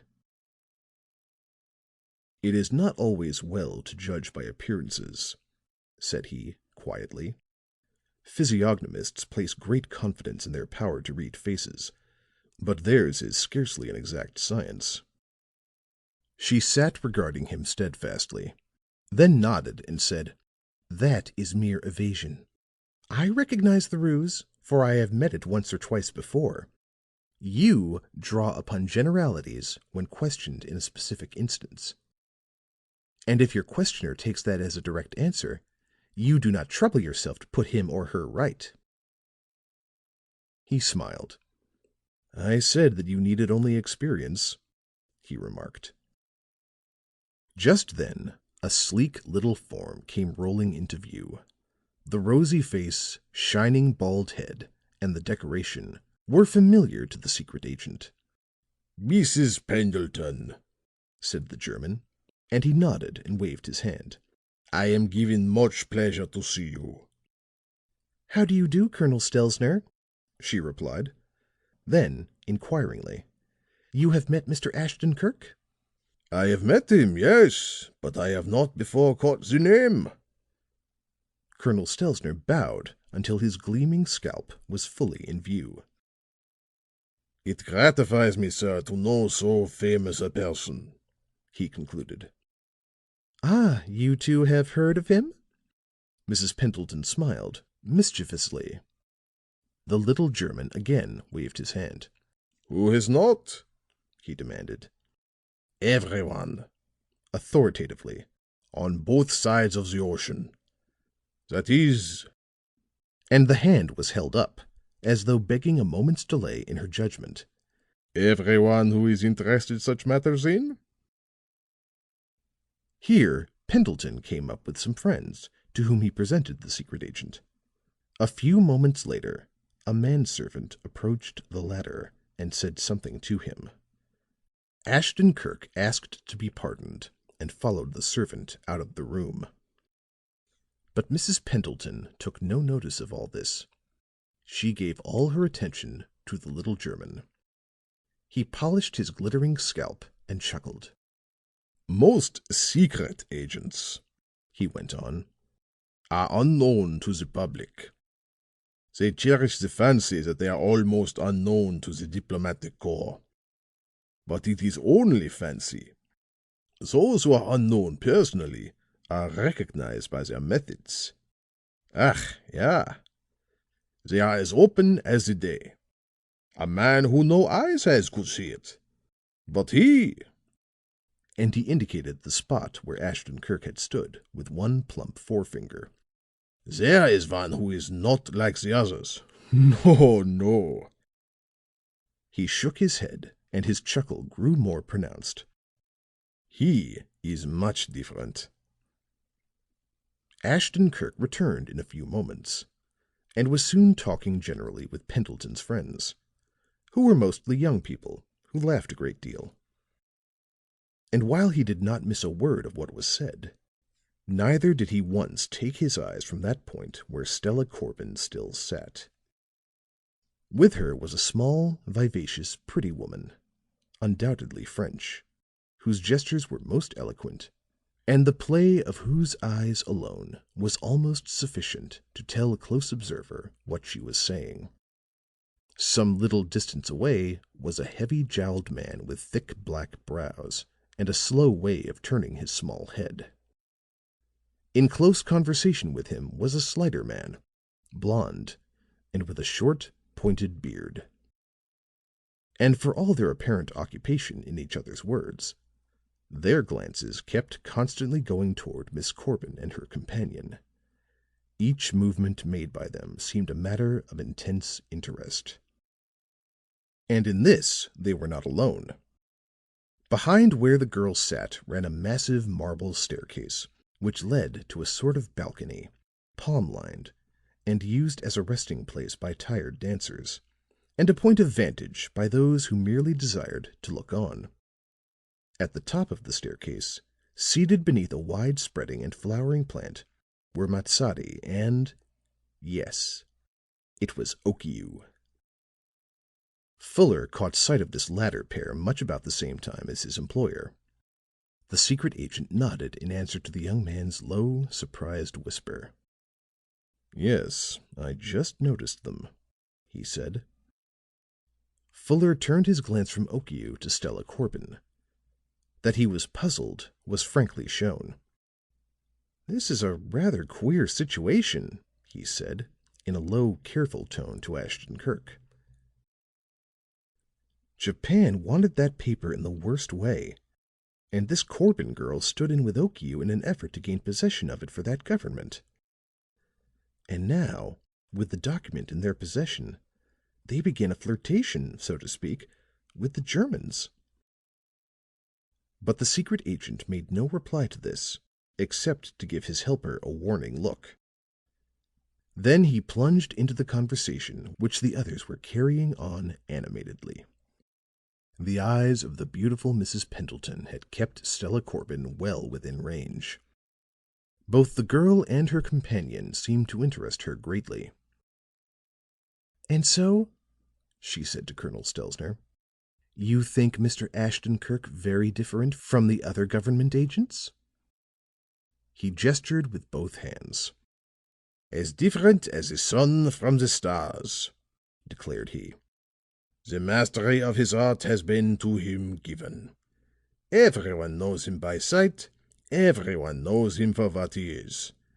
And yet he works in such a way that his hand is not noticed until it has closed." Here he pantomimed expansively. "And what he has been seeking is in its grasp." The dance music came to them in swaying, stirring strains. The low laughter and sound of gliding feet came with it. "Madame von Steinmetz," spoke Mrs. Pendleton after a few moments, "is a remarkably expressive woman." The eyes of the little German went to the lady who was conversing with Stella Corbin. His shoulders shrugged and his hands opened wide. "It is her race," he said. "The French are mostly so. There is her husband now." And his gaze singled out the man with the pointed blond beard. "He is German, and has little of the characteristics which mark her." "How long have they been married?" asked Mrs. Pendleton. "About 10 years, I believe." "So long as that?" She seemed greatly surprised. "I thought that men did not remain in love with their wives for so great a length of time. And yet he is much in love with her. See, he can't keep his eyes from her." Colonel Stelzner's little round body shook as probably it had never shaken before. He chuckled and gasped. The tears stood in his eyes. "Oh, you ladies," he said at last. "Oh, you ladies, you see everything. Nothing escapes you." Again he shook and chuckled and gasped. But finally he recovered, wiped his eyes, and went on. "Ah, yes, I suppose von Steinmetz is desperately in love with Madame. And why not? She is charming." "Who is that with von Steinmetz?" she asked. "That? Oh." And the round little colonel nodded his head knowingly. "That is Hoffa." Her eyes lingered upon the large jowled man for a moment. She had heard of him. "I trust," she smiled, "that Herr Hoffer is not also in love with Madame von Steinmetz." Stelzner chuckled. "It is not possible that you think he might be," he protested. "Well, he seems inclined to pay her as much attention as her husband. His eyes never move from her." "Oh," gasped Colonel Stelzner. "You will be the death of me, Mrs. Pendleton. You really will."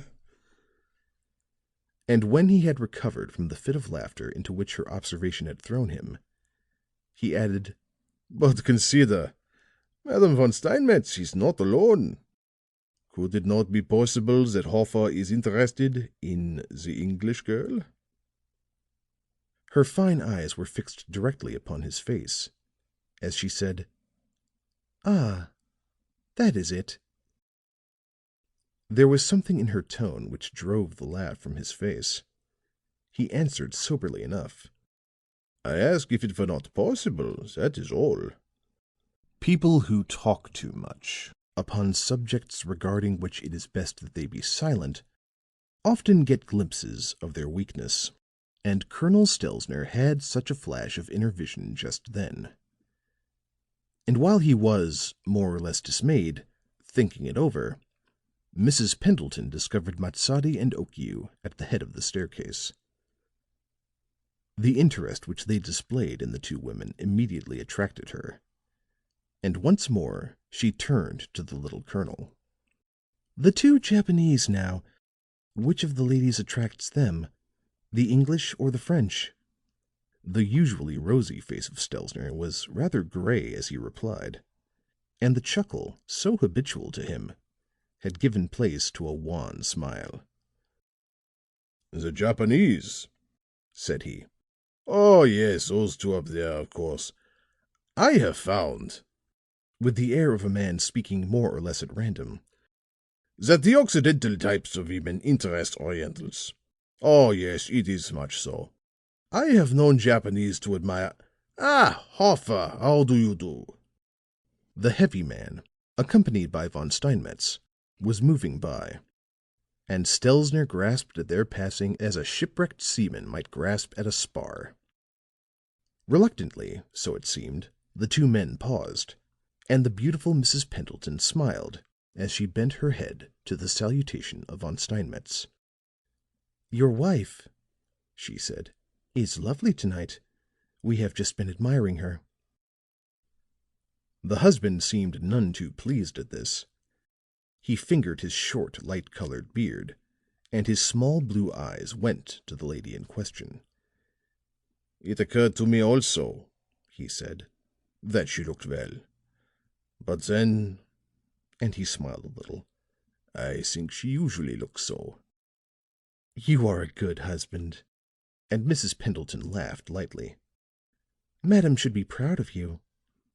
But," and she arched her brows in wonder, "what an exceedingly interesting girl Miss Corbin must be.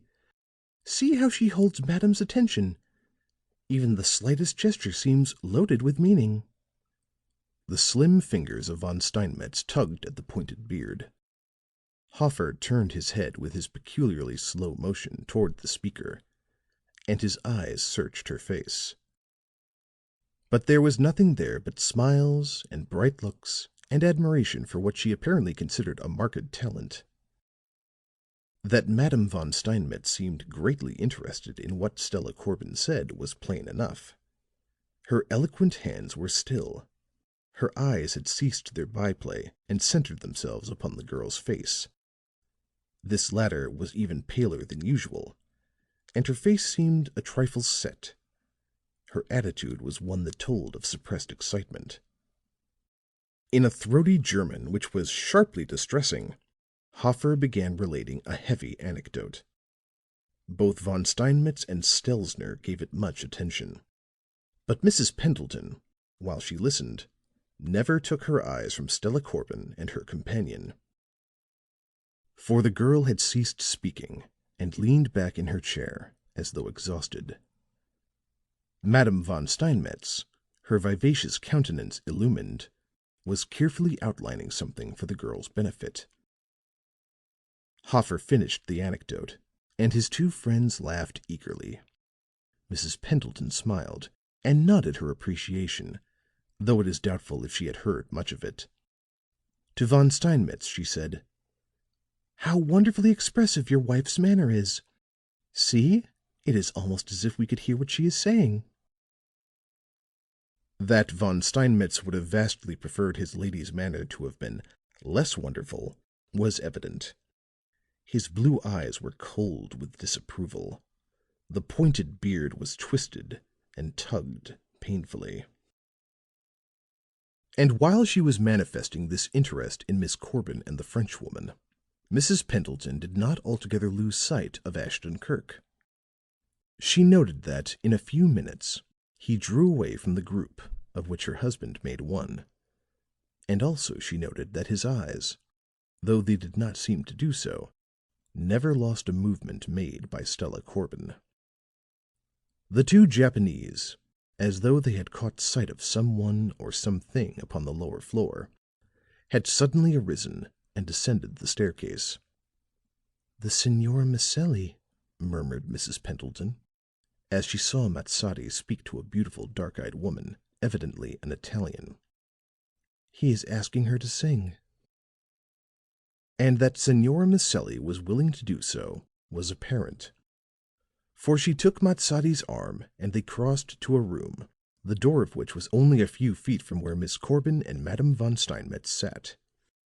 Okiu, however, remained behind, and as Matsadi was passing through the door, he turned to look over his shoulder toward his countryman, which, to a close observer, seemed full of significance. Madame von Steinmetz still talked, eagerly, with her hands, eyes, and tongue. It were as though, as Mrs. Pendleton thought, the English girl had pictured some dilemma in which she stood, and the Frenchwoman was pointing the way out. More than once, Miss Corbin's hands had gone toward the bag which hung from her arm, but each time they left it unopened, as though she were not altogether persuaded. But, Mrs. Pendleton told herself with conviction, she will do it in the end. When one is anxious to take advice, one usually does so. The dance music had stopped some little time before.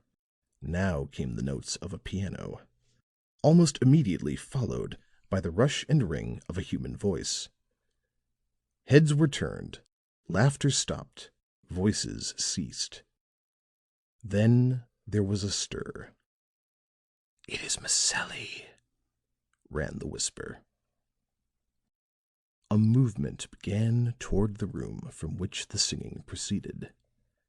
In a moment, Mrs. Pendleton's view of Stella Corbin was cut off by the eager and somewhat undignified scamper. Through the press she saw the sleek black head of Okiu, and at no great distance caught a glimpse of Ashton Kirk. A sort of fluttering assailed her eardrums. It were as though the air were charged with an impending, unseen something. A feeling of suspense filled her. She was astonished to feel herself possessed by an almost irresistible desire to cry out a warning to some indefinite person. And apparently she was not alone in her impression, for now she saw Hoffer, his great jaws rigid, almost thrusting his way forward among the guests. Von Steinmetz and Stelzner were also on the move, and from different directions. Suddenly there was a pistol shot. Startled cries rang out. The throng split as though divided by a great knife. And as it fell asunder, there arose another cry, higher and in a different key. The first had been the outcry of those who felt harm impending. The second was that of a single person, and one upon whom the harm had fallen. It was Miss Corbin.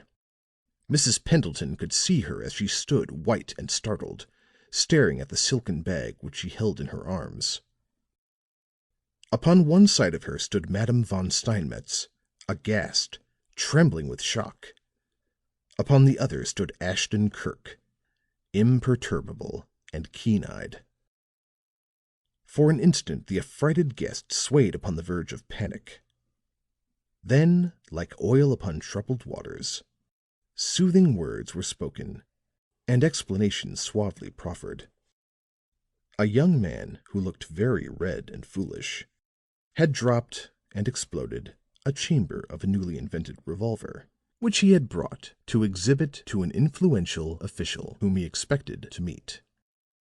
And in the ensuing excitement, Miss Corbin had lost a cherished trifle, which would, no doubt, be found shortly.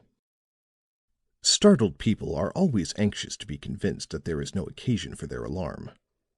And so, more or less satisfied, von Stunnenberg's guests broke into laughter and relieved chatter. Passing through little groups, all absorbed in the enjoyment of relating their mutual sensations, Ashton Kirk made his way toward the hall. His step was unhurried, his manner nonchalant. He spoke lightly to a number of people as he went by. As he turned into the hall, Mrs. Pendleton followed. She saw him disappear into the coat room and reappear a moment later, his overcoat on and his hat in his hand. And at the same instant, she saw him confronted by the burly forms of Hofer and the Baron von Stunnenberg. End of chapter 22.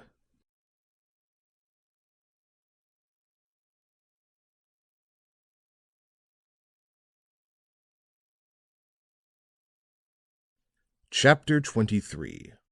What von Stunnenberg Thought. For a moment, the secret agent and the two Germans stood face to face.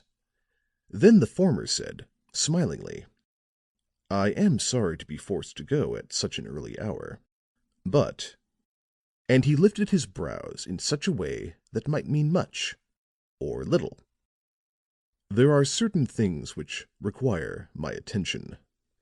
Von Stunnenberg twisted one point of his white mustache, and his blue eyes glinted coldly.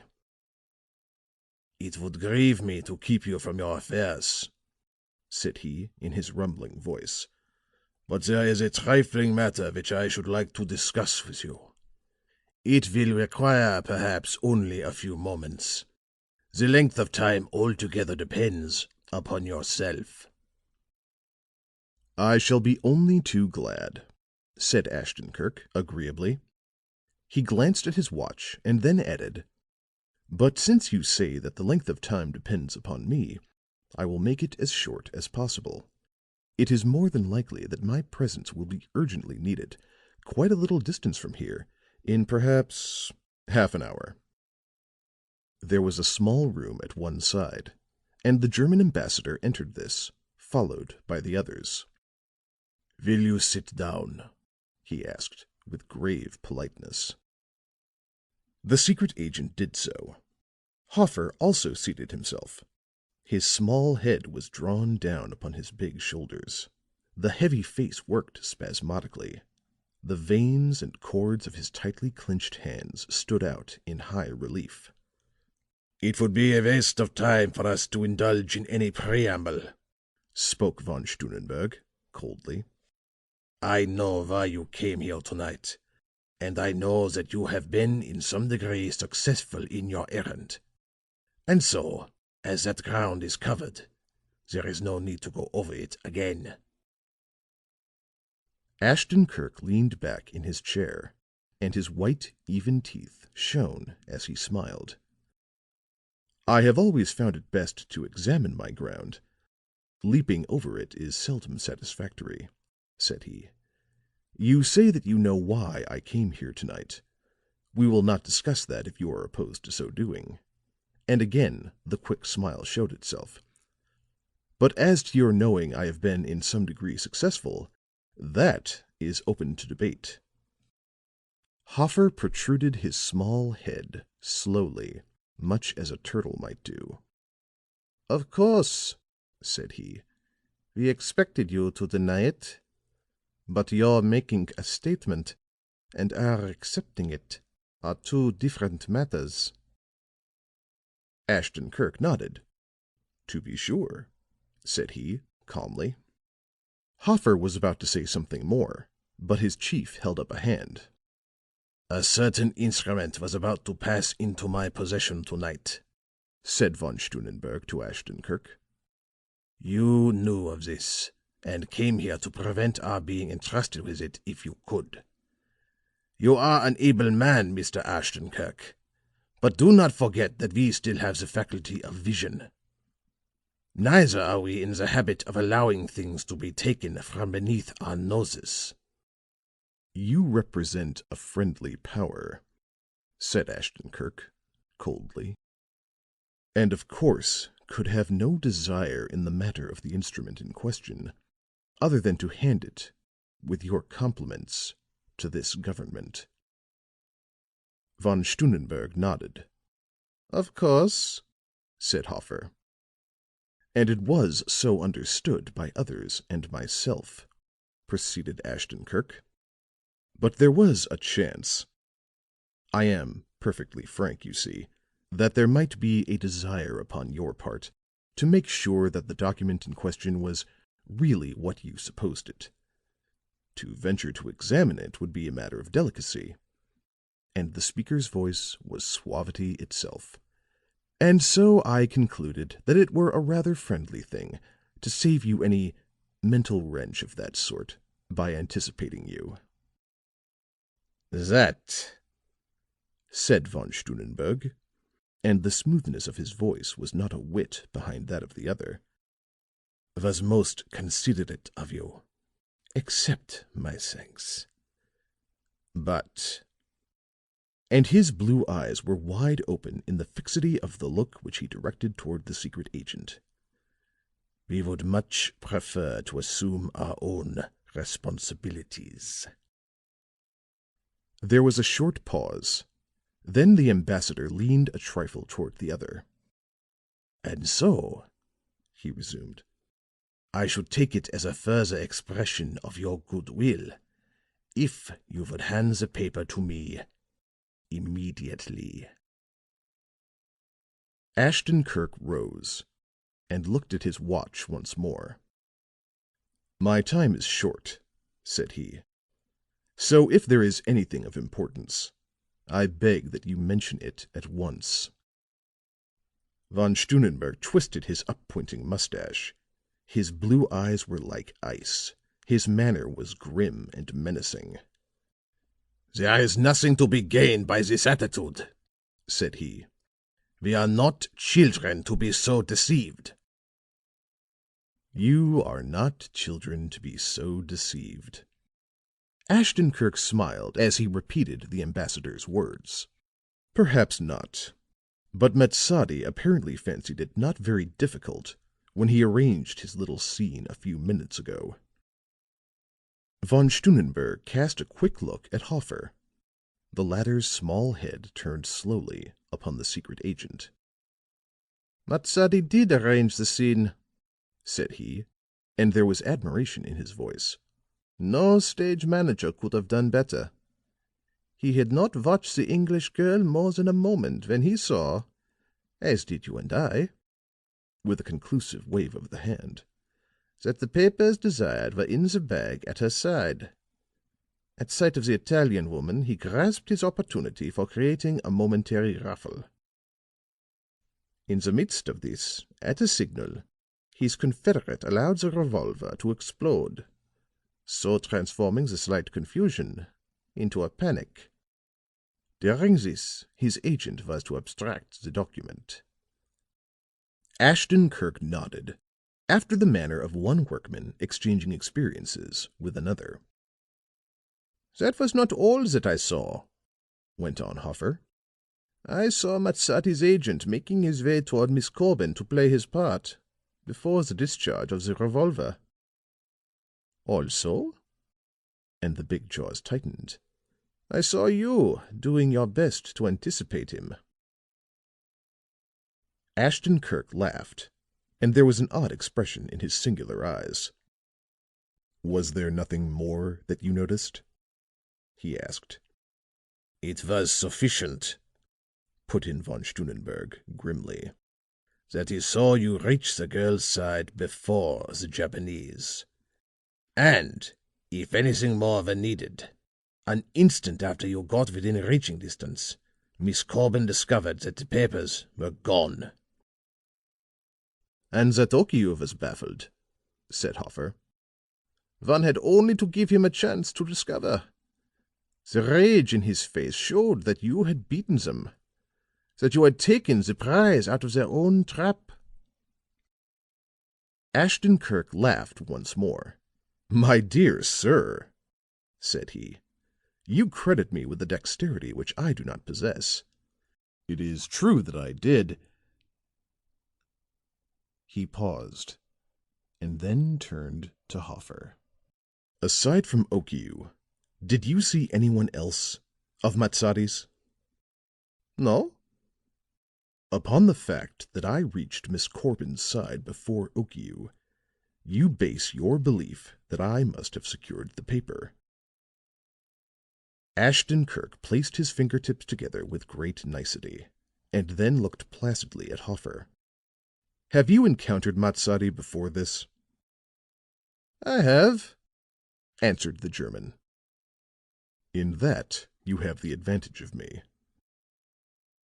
But from what I have heard of him, he is a man who plans with considerable effect. Is it likely," and he bent toward the other slightly, "that he would stop at one man in the crowd?"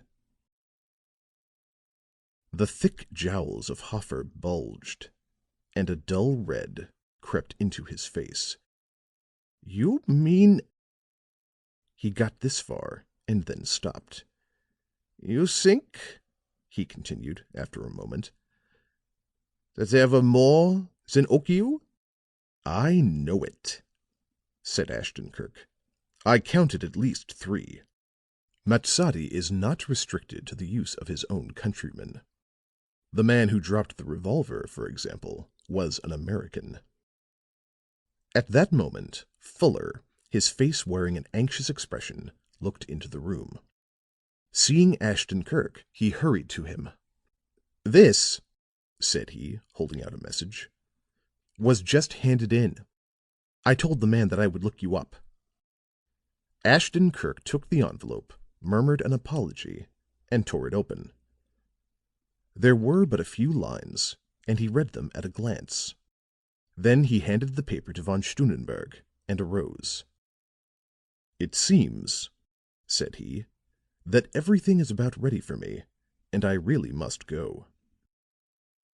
"Saw Matsadi come out just now," read the German ambassador. "2 men who had preceded him signaled from across the street. He joined them, and all 3 hurried to the Japanese embassy, have building surrounded, and am awaiting you. Culberson!" Von Stunnenberg lifted a crimson face as he finished the message. "The rats!" he cried. "They have beaten me!" He handed the paper back to the secret agent. As he did so, his countenance cleared somewhat, and he smiled grimly. "And also," he added, with some appreciation, "they have beaten you."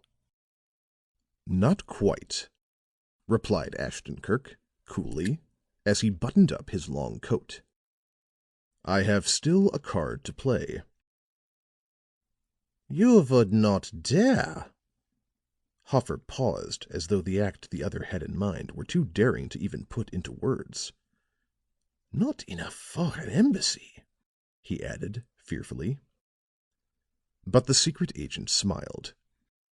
"If the search for what I desire leads me to a foreign embassy, why not?" asked he.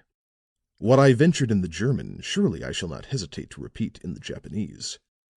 And now, gentlemen, I must say good night." And with this he left the room and hurried down the hall, Fuller following close behind him. End of chapter 23.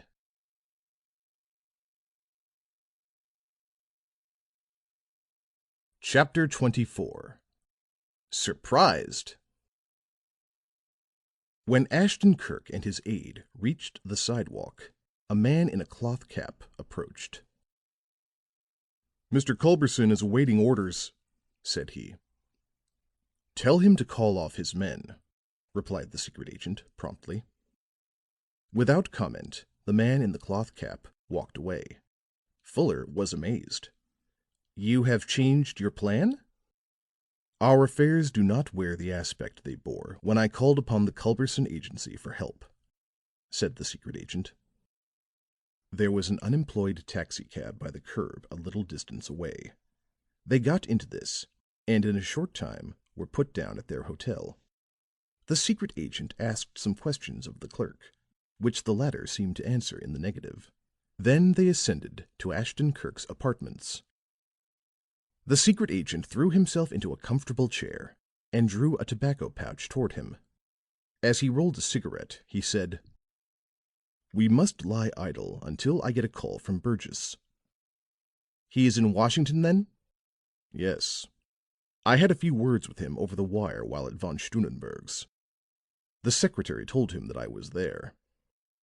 Through the open window the drone of the night could be heard. It was now perhaps 2:00, and the city was deep in sleep.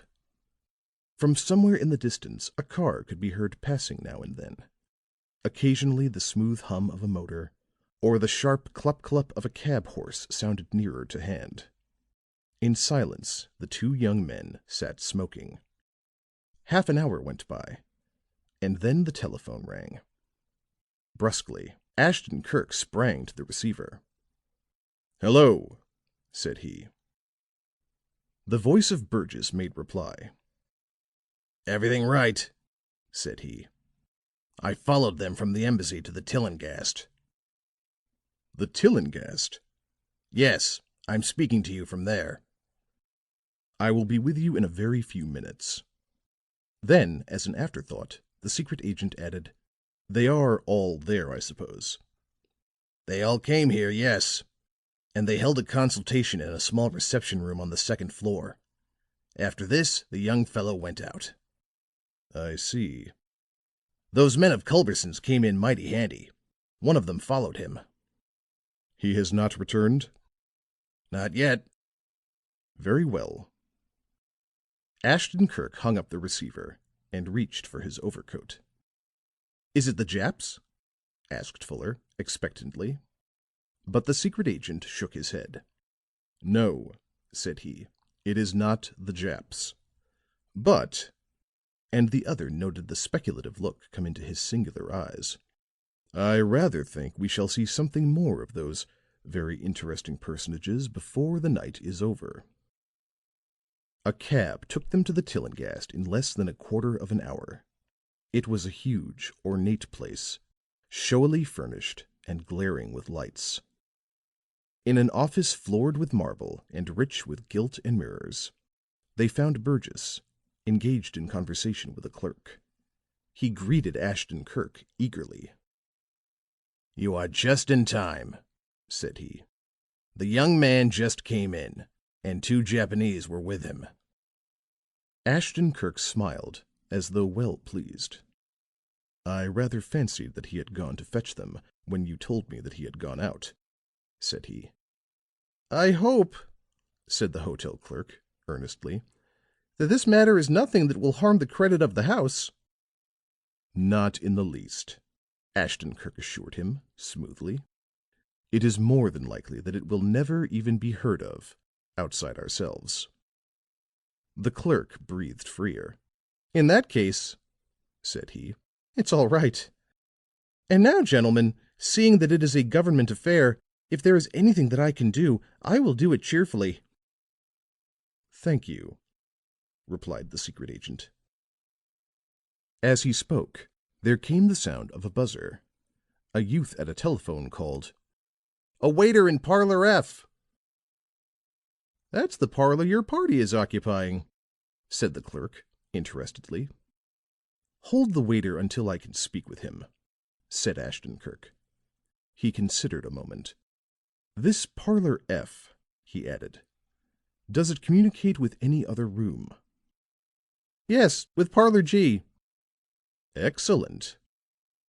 After a few more questions, to which the clerk returned pointed answers, Ashton Kirk gave Fuller and Burgess some low-voiced instructions.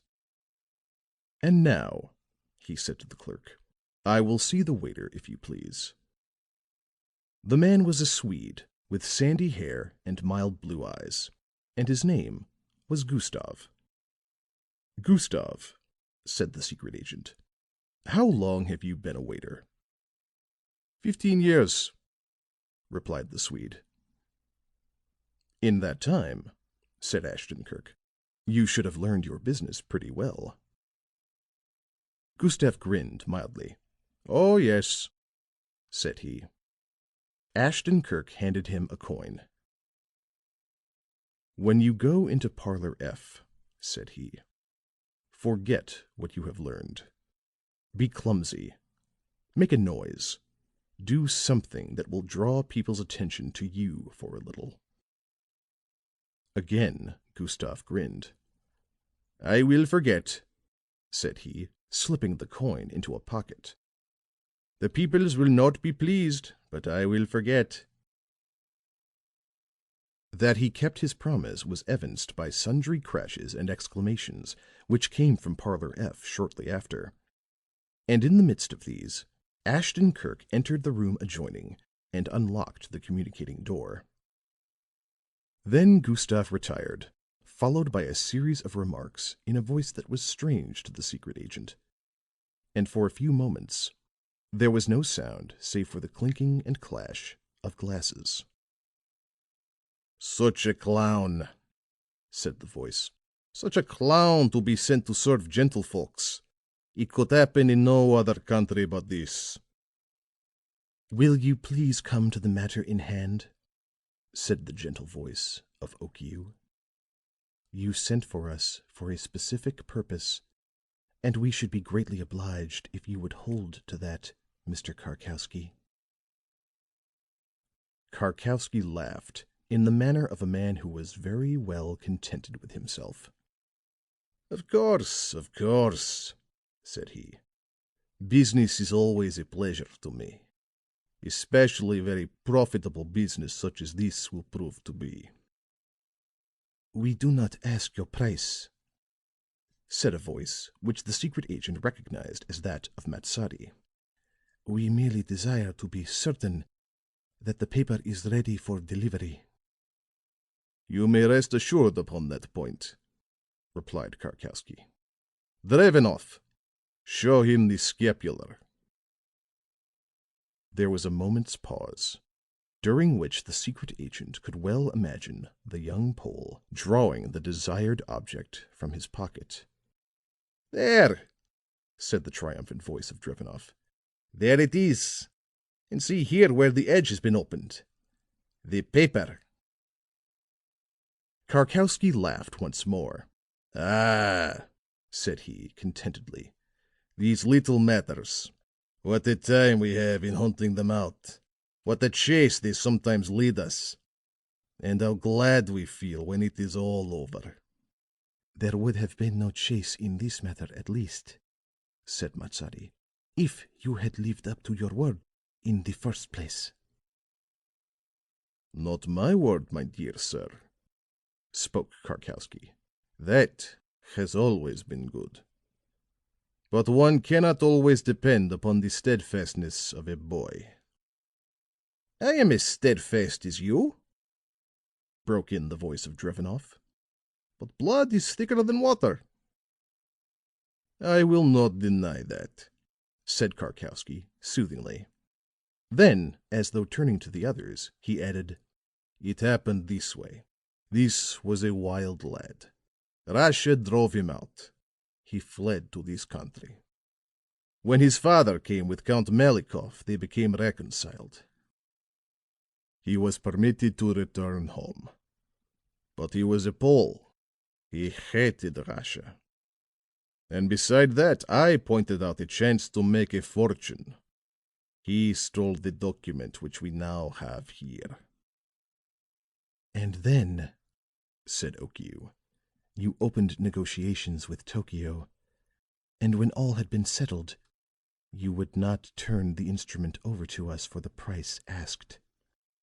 "That," said Karkowsky, "was the result of the indiscretion of a very young man.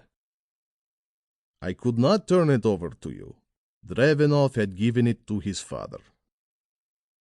"What else would you have me do?" demanded the young Pole, warmly. "Could I see him wrongly accused, disgraced? No.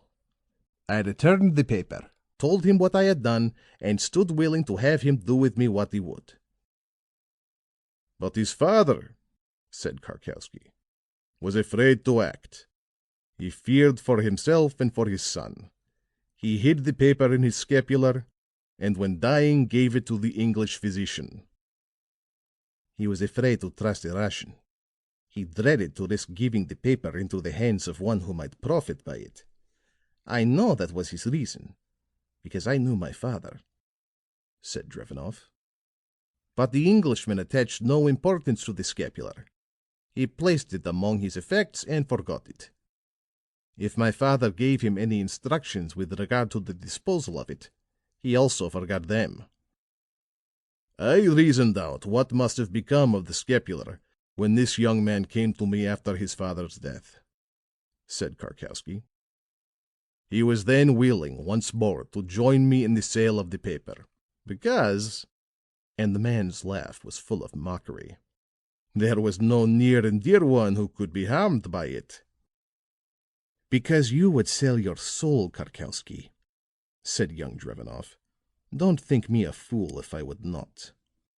"I beg your pardon," said the elder Pole. "I meant no offense.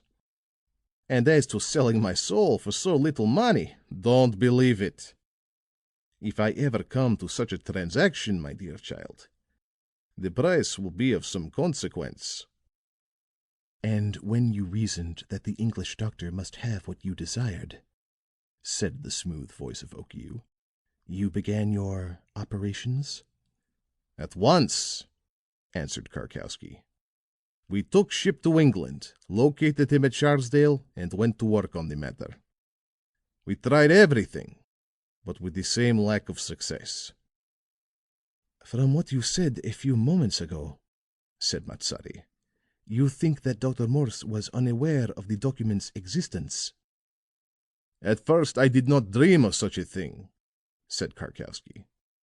"And indeed it was not until after he had come to America that it occurred to me. On going to Scarsdale, I tried to open negotiations with him. I tried the same here.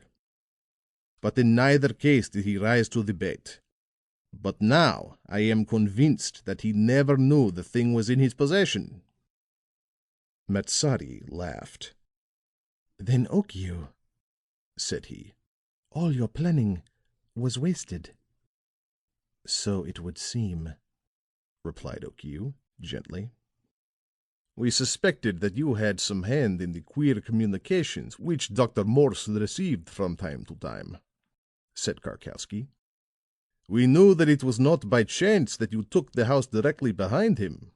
Drevenoff," with a laugh, "tried to get your man to talk many times, but could not." "Humadi," said the Japanese agent, "never talks." Here there was a sort of rustling sound, the swish swish of silken skirts over the floor. Then a new voice spoke, a voice which made Ashton Kirk breathe a quiet sigh of content. "I think you have rambled long enough in this thing. It will not benefit any of us in any way to know what the others have done to gain possession of the paper. That it is here is, I think, sufficiently to the point." There was a subdued clapping of hands at this. "Bravo, Julia!" cried Drevenoff. "To business, I say. That is what we are here for." "Exactly," spoke Karkowsky. "That is what we are here for. The price—" "Is what was named before," interrupted Julia. "And the paper is to be delivered when the money is turned over." "Tomorrow?" asked Matsari. "Tomorrow will do very well," said Karkowsky. "Ready money, no checks or drafts," cunningly. "They are things not always to be trusted. The hard coin, or the downright banknote, that is what pleases me in a case like this." "Tomorrow at noon," said Matsari, curtly. There was a drawing back of chairs and the sound of several persons arising. "You can be seen here, I suppose?" "Yes," replied Karkowsky. "We will come here. Have the money in large bills, if possible." With a laugh, "We don't care to be loaded down if it's to be avoided." "It shall be as you desire," said Matsari. Then there came the sound of footsteps crossing the floor of Parlor F, and a door opened. "Good night," said Matsari. "Good night," replied the others. Softly, Ashton Kirk opened the communicating door and stepped into the room. Karkowsky was just about closing the door leading into the hall.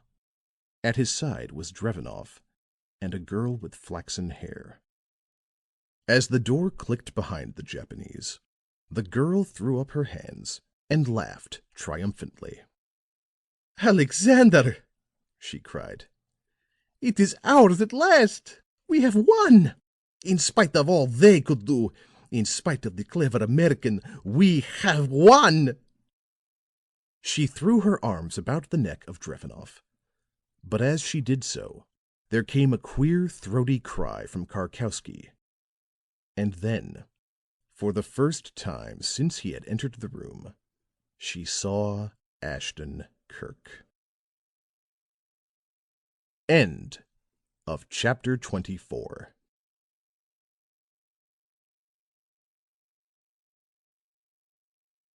Chapter 25. Caught.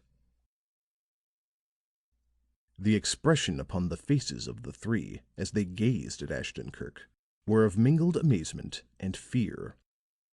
But the secret agent only smiled in return. The twinkle in his eyes was altogether humorous. "I know," said he, "that I am exceedingly annoying and happening here, especially at such a time as this.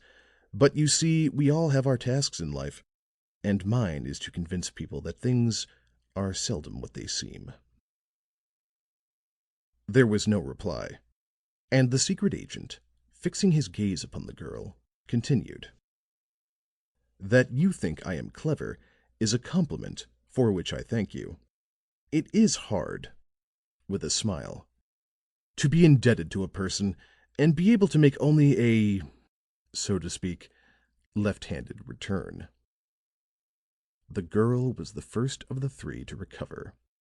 She stared at the speaker unflinchingly. "And that is?" she asked. "Only that in saying that you have won, you made a slight mistake." "Don't be too sure that it is one," she said. Then, with a fierce, bitter ring in her tone, she added, "There would have been no mistake had I had my way a few nights ago." The secret agent laughed. "Ah, no," said he. "I can well believe that. You urged our friend here," nodding toward Drevenoff, "rather strongly, to be sure." Drevenoff's face was waxen with increased fear. The wide open stare of his eyes grew more marked. He was about to say something, but before he could do so, Karkowsky spoke. "Who," asked the elder Pole, "is this gentleman?" The girl laughed in a mocking sort of way. "An amateur policeman," she said. "Perhaps you have heard of him. His name is Ashton Kirk." Karkowsky seemed to ponder, but at length he shook his head. "No," said he, "I do not recall the name." Then to the secret agent, "Would you mind stating your business, sir?" "You would make an excellent comedian, Mr. Karkowsky," said the other. "I do not recall ever having seen that so well done before, and when one considers how many times the device has been used, that is saying a great deal." Drevenoff took a step toward the speaker. "What," demanded he, "did you mean a moment ago when you spoke of my being strongly urged?" "So," Ashton Kirk darted a keen look at him. "That attracted your attention, did it?" He remained with his eyes upon the young man for a moment, and then continued. "You seem to have a habit, when dispatched upon messages, of seeing to your own affairs first. I recall, reminiscently, that upon the night of the murder of Dr. Morse, I asked you to go for the police." "I did so?" said the Pole. "Oh, yes, to be sure. But you took occasion first to fasten a window which had been previously neglected." For an instant it seemed as though Drevenoff would cry out, but with a great effort he held himself in check. I don't understand you," he said. "I sympathize with you in that," said Ashton Kirk, "because there are many things I do not understand myself. For example," and he wrinkled his brow as though in an attempt to recall something, "I do not understand how you escaped the eye of the man I had at your heels the other night when Miss Corbin sent you to the city. Was it by a leap from the train while it was moving?" He shook his head in strong disapproval. "That was dangerous." A quick look passed between the three, but the secret agent proceeded. "There are some, however, who are willing to take chances, no matter how desperate. Then again, there are others who dislike to risk anything. You, for example," and he looked once more at the girl, "refuse to run risks of a certain sort. You are one of those who believe in clearing the way of obstacles as you come to them. That," and he nodded appreciatively, "is an admirable effort. But to be absolutely effective, it should contain a dash of imagination. For then, if one were planning a murder by illuminating gas, for instance, one would realize the result of a raised blind. A grass plot is an excellent background for the shadows cast by a strong light." Again the quick glances were interchanged, and then Karkowsky spoke briskly. "We have listened to you, Mr. Ashton Kirk, as you must admit, with a great deal of patience. So you will pardon me if I insist upon your stating the nature of your business without further loss of time." Ashton Kirk looked at the fresh-faced little man with his frank, well-opened eyes and well-fed figure, and a look of amusement came into his face. "As to that," said the secret agent, "I am entirely at one with you. I desire to finish my business as quickly as I can. I was here upon much the same effort as the two who just left," he continued. "But there is this difference. They were willing to pay for the paper contained in the scapular, while I expect to have it handed to me for the asking." Karkowsky sat down and crossed his legs much after the manner of a man who is interested.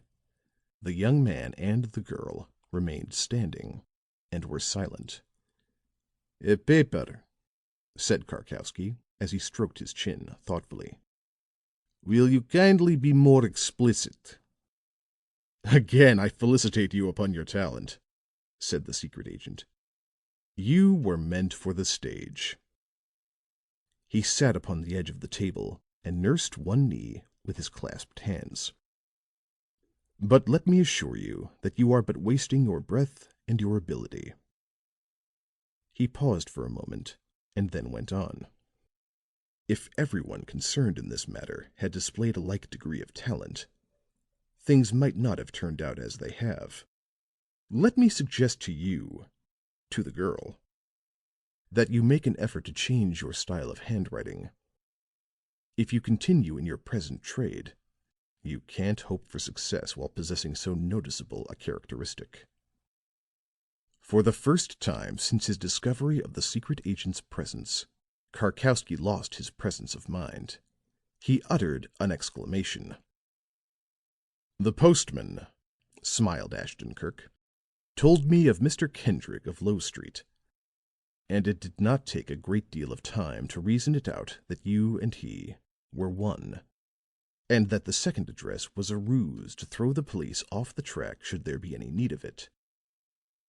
The man who had you in charge also had orders to keep an eye out for a woman, for the handwriting which had so attracted the attention of the postman, together with some other little things, had told me that a woman was concerned. But, as a matter of fact, he never had a glimpse of her until you went to meet her at the station and boarded the train for Washington. On the journey here, he occupied a chair in the same car." "He is a clever man," sneered the girl. "Quite so. But there are things which are out of his line. For example, He has not been able to find out how you obtained entrance to the von Stunnenberg house. But that you did enter he knew, for he watched you as you went in. And then he called me on the telephone and described you. I knew that I could not mistake you," with a little bow, "for there are not many of your marked type. And if that were not enough, your costume is unique." "Well?" said she. "I did not see you take the paper from Miss Corbin," said Ashton Kirk, "but I was quite sure that you had it, for all that." "And you allowed me to go?" The girl sneered once more, but Ashton Kirk shrugged his shoulders. "It made no great difference," said he, quietly. "The man who watched you enter was watching you when you left. His arrangements were such that only a miracle could have permitted your escape." For a moment the three were silent.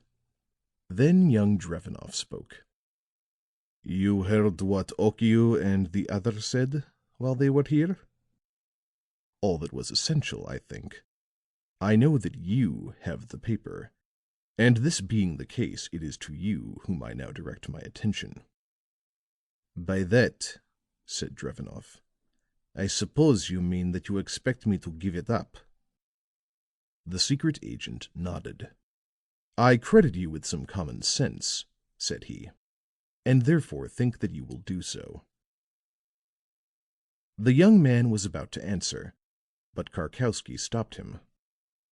The elder then bent toward Ashton Kirk. His usually good-humored eyes wore an entirely different expression. His round face was set and hard. "I perceive," said he, in a cold, even voice, "that there is nothing to be gained by further evasion. We have the paper of which you speak. We have it after several years of constant effort, and the reward that was to follow the finding of it is all but in our hands." He rose, and his small figure seemed to dilate as he proceeded. "Perhaps you heard this reward mentioned a while ago. It is to be a large sum of money paid by the Japanese government. But do not suppose that we," and he waved his hand so as to include the other two, "hoped for personal profit." Ashton Kirk shook his head. "I do not suppose so," said he. "Some few facts which I gathered as to your reading at the public libraries gave me an idea as to your purpose." "Humanity," declared Karkowsky. "Its development and progress, that is our creed. This money was to help fight tyranny, as represented by Russia. The Japanese, whom we have dealt with, know nothing of our intentions, for they, too, are ruled by a tyrant. And we fear that rather than advance our cause, if they knew the truth, they would forego leveling at your own country a blow which they long to strike. We have given ourselves to this thing," he went on, "have stopped at nothing. No chance has been too desperate, no hope too small.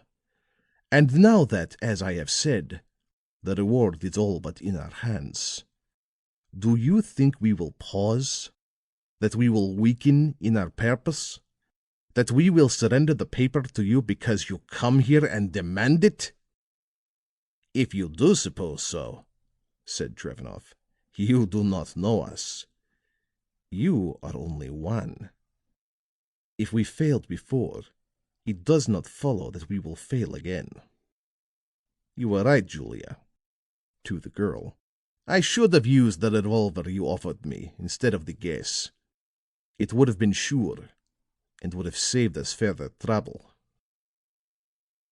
"Ah," said the secret agent. "So it was a revolver she offered you. I recall your refusal of it very well. And I also recall," thoughtfully, "that it was a pistol shot which ended the life of Dr. Morse. Perhaps she also offered you the weapon in that instance." "What?" cried the young Pole. Do you mean to say—" But Ashton Kirk interrupted him. "I mean to say," said he, "that I know you were in the library on the night of the murder." "Wait!" as Drevenoff seemed about to interrupt him. "Do you mean to say that you were not in the library that night, secretly? Do you mean to say that you did not steal down the front staircase, unfasten a rear window and admit a woman? And do you mean to say that you did not make a search, and in doing so cut your hand upon a glass drawer knob?" Drevenoff gasped, and a wild look came into his eyes.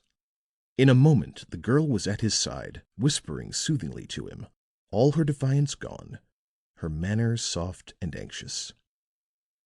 "If I were to tell these things in a court of law," said Ashton Kirk, and he shrugged his shoulders, "and then followed them up by showing your entire willingness to take human life, as demonstrated by your venture with the illuminating gas, do you think there would be much chance of your escaping conviction for the murder of Dr. Morse?" Drevenoff shook himself free from the girl. His face was white, and he trembled from head to foot. But the wild look of terror in his eyes had given place to one of desperate resolution. Karkowsky seemed to read the look, and what it told him, apparently, agreed well with his own inclinations at the moment, for his hand stole to his pocket and he took a forward step. "You would have us in a law court, would you?" asked the younger Pole in a husky voice. "And you'd put a rope around my neck?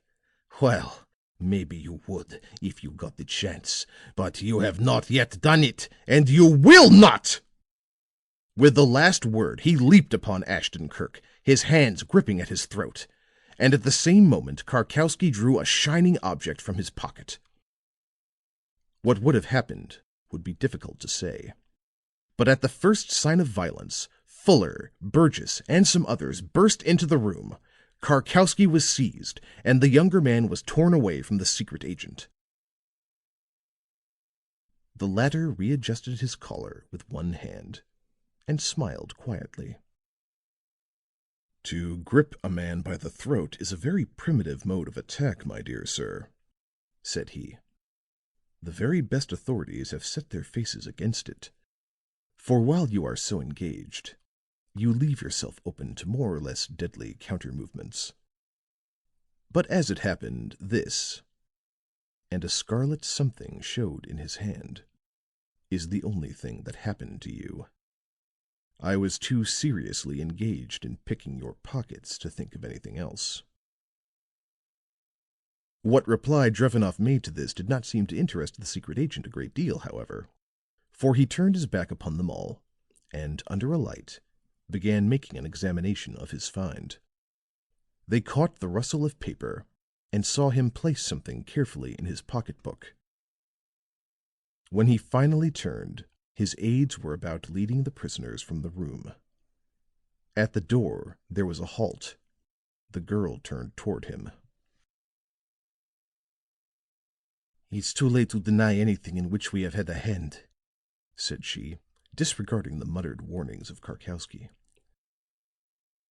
"But the one thing with which we had nothing to do, I will deny. Neither he," pointing to Drevenoff, "nor I killed Dr. Morse. I admit everything else, but that one thing we did not do."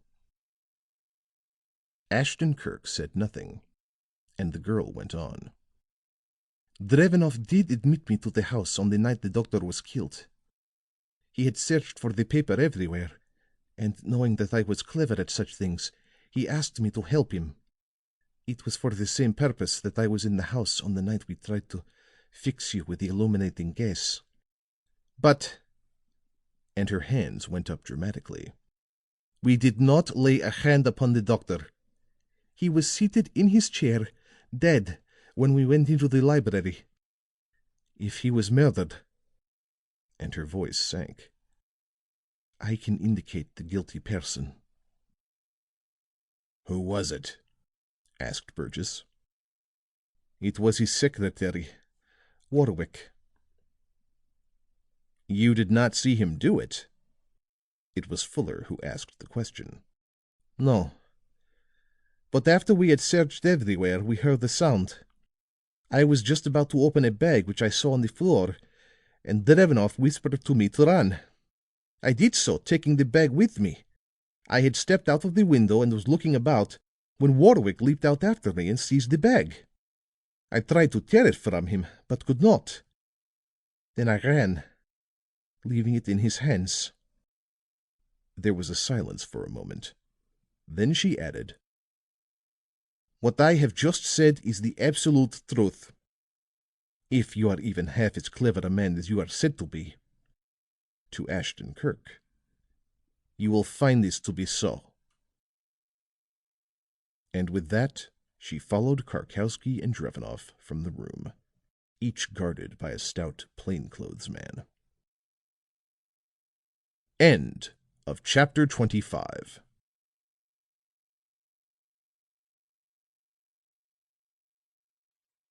Chapter 26.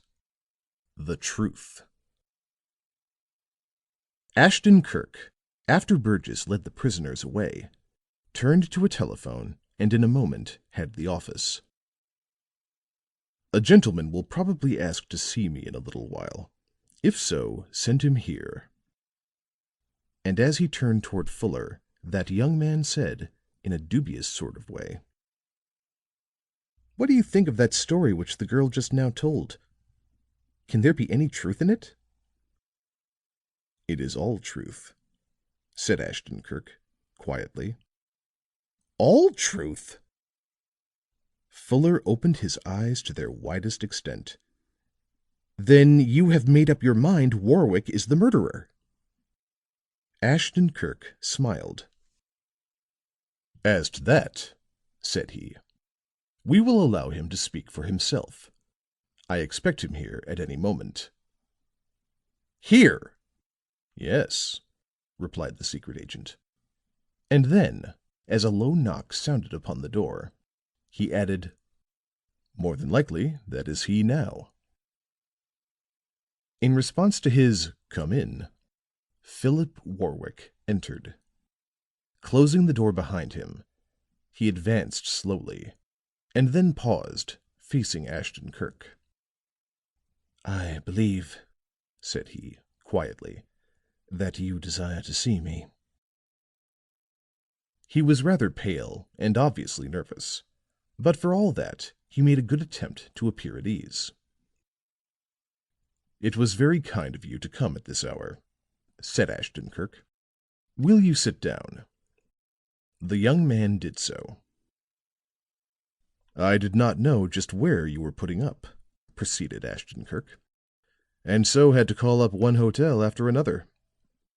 "I was at the Carlton," said Warwick. "I got the call a half hour ago. And now that I am here," with a squaring of his shoulders, "will you kindly be as brief as possible?" "Brevity suits me exactly," said Ashton Kirk. "But before making a beginning, don't you think it advisable to secure the presence of one more person? I think," significantly, "she has returned from von Stunnenberg's by this." For an instant, Philip Warwick hesitated. Then he went to the telephone, and in a very few minutes there came a knock upon the door. Fuller opened it, and Stella Corbin entered swiftly. With a cry, she ran to Warwick, and he put his arms about her protectingly, while his eyes seemed to defy the secret agent. "And now," said the latter, after the girl had gained control of herself, "suppose we make ourselves as comfortable as possible, and then come at once to that which has brought us together." When all were seated, he resumed. "There are a great many points in this case which remain to be cleared up. Some of these," and his eyes searched their faces, "are things upon which you two only can throw a light." But the girl and the young man remained looking at him coldly and in silence. He smiled. "Your present attitude is not unfamiliar," said he to Miss Corbin. "I think," reflectively, "that I noted it first upon the day after the murder of your uncle, when we met you upon the stairs. And," his brows lifting in polite inquiry, "as you had just finished a somewhat earnest conversation with your neighbor Okiu, I've often wondered just how much he had to do with my loss of your confidence." "You are right," said Stella Corbin, steadily. "It was Mr. Okiu who first told me what many things have since convinced me is the truth. He was passing the window where I stood that morning, and stopped to express his sympathy. We entered into a conversation, and he told me of the paper. I had never heard of it before, and he told me that you were endeavoring to become possessed of it. But I believed in you then, and replied that you had been engaged by Mr. Warwick to clear up a mystery which surrounded my uncle. However, he said he knew your methods. You had, no doubt, in some insidious way caused yourself to be suggested to Mr. Warwick for the—" "Stella!" cried Warwick, in astonishment. "Is it so surprising that this should be true?" she asked, turning to him. "Have not much more surprising things happened of late?" Warwick made no reply to this, but directed a look toward the secret agent. "One would have thought," said the latter, composedly, "that Okiu's being so manifestly an interested person would have weakened the plausibility of his story. But," and he smiled as he went on, "perhaps he did not divulge the real nature of the paper." He caught the look that came into her face and added, "I see that he did not. A clever man would not, and Okiu is really very clever." He paused for a few moments, as though expecting either one or the other to speak. But as they did not do so, remaining cold-faced and unbelieving, he resumed, "I see that there is very little that I can say that will tend toward reestablishing our first friendly relationship. And this being the case, we shall waste no more time upon the attempt." He took a notebook from his pocket and turning over the leaves, said, "Here I have the main points of the affair of Dr. Morse from the time of your visit to me," nodding to Warwick, "until the time Miss Corbin removed the sought-for document from the candlestick in the library of the house on Fordham Road." At this, the girl started up with a little startled cry, but Warwick drew her back with a whispered warning. The secret agent smiled. "You seem surprised that I should know just where you found the paper," he said. "Do you forget that I was in the house on the night that it was done?" There was another brief pause. Then he went on. "However, in tracing out this matter, I have come upon indications and have arrived at conclusions which may surprise you still more." His turning of the pages of the notebook stopped, and with his finger marking a penciled entry, he said to Warwick, "This woman in New York, have you settled your matters with her?" It was now the young man's turn to show discomposure, but it was for an instant only. "A woman?" said he, inquiringly. "I don't think I understand." "Of course," said Ashton Kirk with a gesture. "It is your privilege to assume any attitude you choose, but I must say that I consider this one faulty. There is a woman, and she insists that she has some sort of a legal claim upon you. This you deny, and Miss Corbin believes you." "Mr. Warwick," exclaimed the girl, warmly, "has my utmost confidence." "Thank you," smiled Ashton Kirk. "We will now consider the existence of the woman as having been admitted." He settled back in his chair and went on. "Some time ago, Dr. Morse received a number of letters. They were brought to him by a second woman, one whom you, to Warwick, did not know. A quick look of surprise passed between the girl and the young man, but they kept silent. "From that time," said Ashton-Kirk easily, "there was a decided feeling between Dr. Morse and his secretary. Quarrels were frequent. He was not careful as to his words, and you resented his brutality. On the night of the murder, he struck you," looking at Warwick. "He struck you in the face, and you," turning his eyes swiftly upon the girl, "saw the blow and were glad." "Glad!" The girl echoed the word. "Yes, I was glad. Because I knew that that would mark the end of your hesitancy." To Warwick. "I knew that you would act, that you would not be content with merely denying." Ashton-Kirk nodded.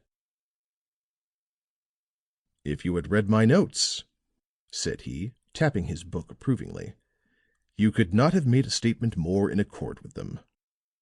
He looked at them for a moment, and then went on.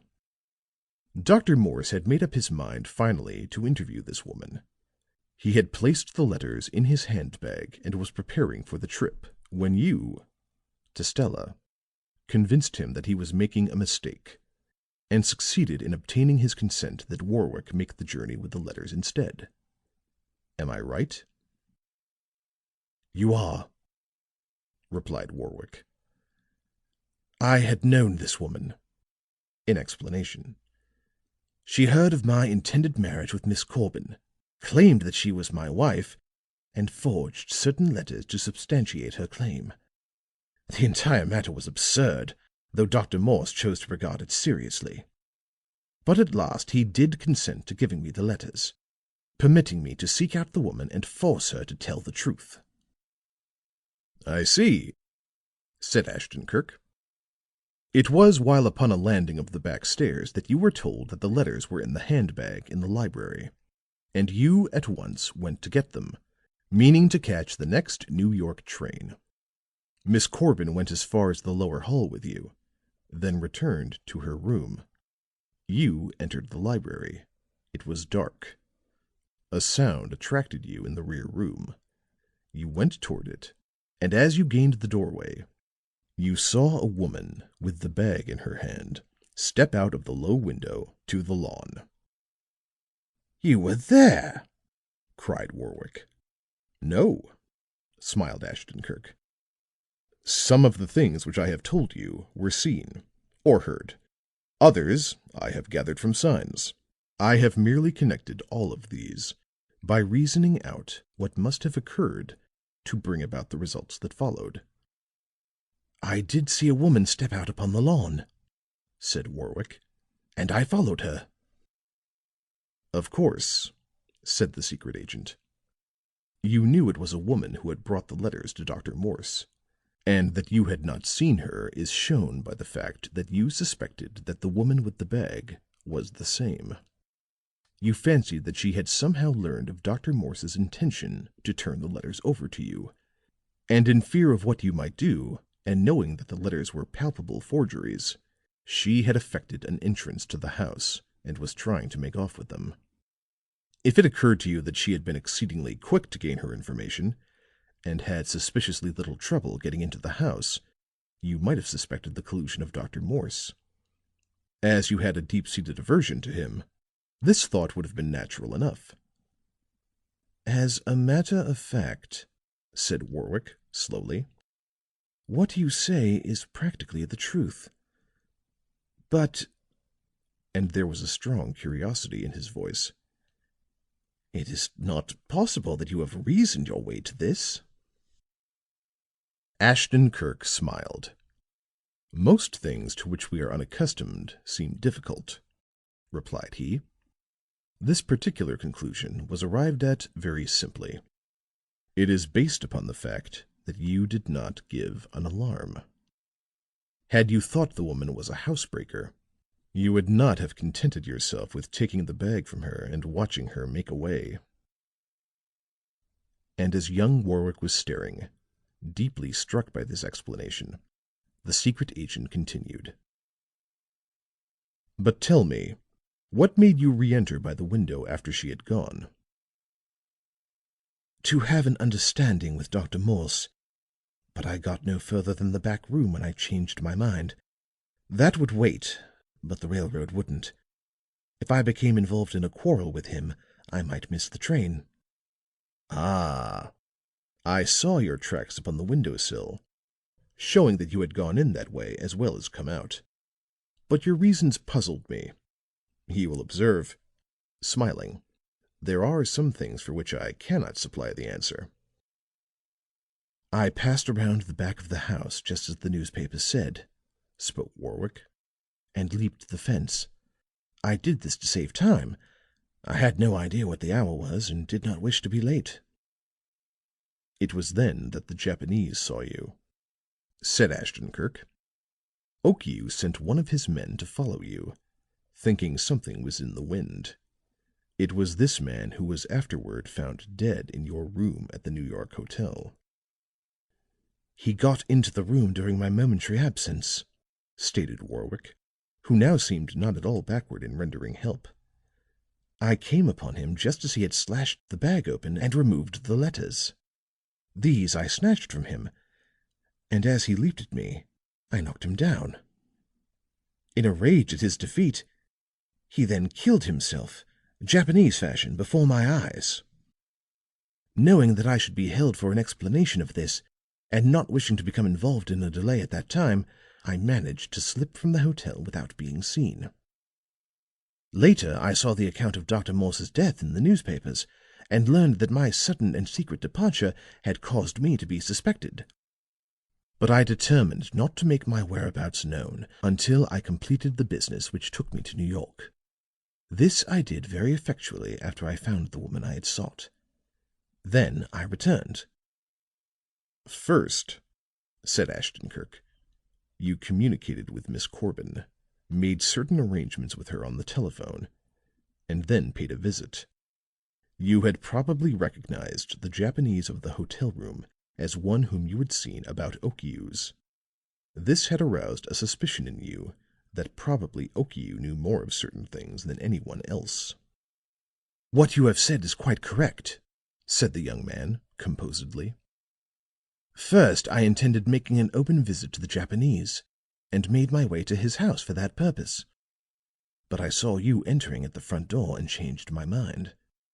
Miss Corbin had spoken of you with some suspicion over the telephone. I thought it best to take no chances, and at the same time I wanted to learn more about the Japanese and your apparent intimacy with them. So I entered secretly from the rear of the house. However, I had not gone further than the first floor when I came upon you in the dark." Ashton Kirk laughed, and touched the patch of plaster with a fingertip. "You strike a sharp blow," he said. "But tell me, what had Okiu to say when we burst through the door into the lighted apartment?" Warwick shook his head. "There was no one there. I saw that it would not do to leave you, so I lifted you and carried you out of the house by the rear door. I meant to call attention to you, and after gaining the lawn behind the house of Dr. Morse, I heard someone opening a door. I placed you upon the ground and stepped back. It was Drevenoff who came out, and he found you almost instantly." "I thank you," said Ashton Kirk, "not only for that good service, but for your willingness to speak." He turned to the girl and added, "Perhaps it would help matters greatly if you were equally willing. Believe me, Okiu had his reasons for implanting suspicion in your mind against me. He was quite right if he told you that I was searching for the paper concealed in the scapular. I knew that it was in your uncle's possession after my first visit to Fordham Road, and made up my mind to have it. But murder is not my business. I gain my ends by other means." "Tell me," said the girl, and she bent a little toward him. "Have you gained your end in this case?" "I have," returned the secret agent. She gave a little gasp. "It was you, then, who took the scapula from me at the embassy?" He laughed and shook his head. "No," he answered, "it was not. It came to my possession only about a half hour ago." He looked at her for a moment and then went on. "I will not ask how it came into your possession, or rather, how you knew of its being in the candlestick, for I already know." "You know?" She arose, her face white. He nodded. "Yes." And here his voice sank. "I also know who killed your uncle." Her hand went out, trembling. Her face was so bloodless that Warwick sprang up, alarmed. "You are sure?" she asked, quaveringly. Again the secret agent nodded. "I am quite sure," he said. End of chapter 26.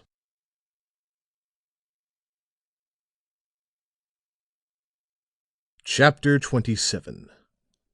Conclusion.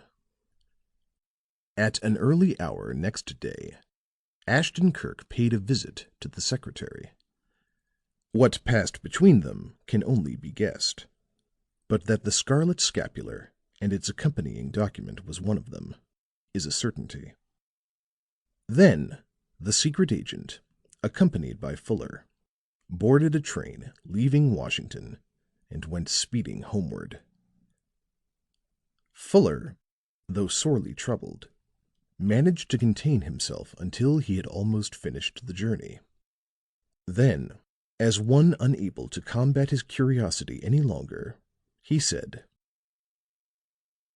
"I wonder how many of those things which old Nanon suspected regarding the Corbin girl are true." Without turning his eyes from the flat country which whirled by the car window, Ashton Kirk said: "There are a great many well-meaning people whose views or statements cannot be accepted without great risk. Nanon is one of these." "Then you do not believe what she told you upon the various occasions when you talked to her?" Ashton Kirk proceeded as though he had not heard the question. "As we saw at almost the first glance, the woman is a fanatic. She hated pagans, as she termed the Japanese. She feared Morse because of his views. To her mind, he was possessed by a spirit of evil. This feeling grew so strong in the course of time that she began to feel that even his surroundings must necessarily be evil, that those who possessed the same blood, or for whom he cared, must be filled with demonic impulses." "That is probably so," said Fuller. "Something of the sort occurred to me once or twice after you told me of the things she said on the day she visited you." He was silent for some little time. His mind seemed to have turned to a fresh matter for bewilderment, for he finally said: "I heard all you said to Miss Corbin at the Tillinghast, and a great deal of it was plain enough. But what I can't understand is the affair of Okiu, Miss Corbin, and the taxicab. She was seen to enter the cab with the Jap at a time when she had in her possession the thing which he desired most in the world. And instead of taking it then, he preferred to wait and lay a rather ornate plan which was not at all sure to succeed." "The story of the old watchman, whom we talked to at the drug store that night, gave me some hours of hard work," said Ashton Kirk. "And I burned up quite a bit of tobacco before I finally worked the truth out of it." He turned toward his aide lazily and asked: "Suppose there had been 2 taxicabs instead of 1 that night?" "2?" Fuller did not seem to grasp the suggestion. Okiu got into one. It turned and vanished around the corner. Then a second appeared, coming from the direction in which the first had gone. As taxis are unusual in Eastbury at night, the watchman never dreamed but that it was the same one returning. "But," protested Fuller, "he saw the Jap open the taxi door." "He said so, yes. But after I had considered the matter, I went to him and asked a few questions. It was as I thought. He had taken the cab for granted in the first place, and he took the Jap for granted in the second." "But Okiu bought 2 tickets for Washington." "One was for his confederate, Humadi, who joined him at the station." "The second cab, then—" Fuller paused expectantly. "I hunted it up. It had been engaged by young Warwick. He and Miss Corbin had agreed over the telephone to meet at a certain hour upon the corner where the policeman noticed the girl waiting. Warwick went to secure the cab to take them to the station, and was delayed in some way. As he did not appear, she evidently became nervous, fancied that she had made a mistake, and that he had really named the corner above as the place of meeting. She had started for this, when his cab turned the corner, halted, and took her up." "Yes, yes," said Fuller. "I see now that that could very readily have happened. But," with a lift of his brows, "if the Japanese were not in on the finding of the scapular, why did they take it into their heads to bolt so suddenly for Washington?" "The attempt upon me had failed," returned Ashton Kirk. "They feared to remain without instructions, and so hurried to Washington to lay the facts before their superiors. Burgess noted them upon the train, and was a witness to the amazement they showed at sight of Karkowsky and his friends. However, none of these latter saw the Japanese. Okiu, as I think I have said before, is a clever man. He saw that something was ripe, or considered to be so by the Poles, and so he clung to them secretly after they had reached the capital. And within an hour he had learned that Miss Corbin was at the Tillinghast. The observation of all this was a deft piece of observation upon the part of Culberson's fellows. They are much more deserving than I ever gave them credit for." There was quite a long period in which nothing more passed between the two men. Indeed, the train was slowing up to stop when Fuller asked, "You have given up all thought of the girl or Warwick having had any hand in the death of Dr. Morse?" "I never had any such thought," said Ashton Kirk. "To be sure," smilingly, "they puzzled me more than a little from time to time. The girl's fear of the police, from the very first, was a thing that interested me.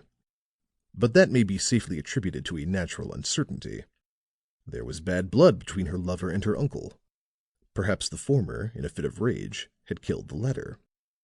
She feared this possibility, and in consequence, dreaded the police." "And the shoes with the caked soil upon the soles?" "As I remarked at the time you discovered them, our own shoes were in like condition." "Okiu is a resourceful, secretive man," said Fuller. "And being so, why did he tell Miss Corbin of the paper? Her knowledge of its existence could not benefit him in any way, and her possible discovery of it could only have hurt him." Ashton Kirk laughed. By telling her what he did, he gained a valued aid. He had planted an unwearying searcher in the house, which he could in no other way enter. If the girl found the paper, so he figured, she would at once acquaint him with the fact.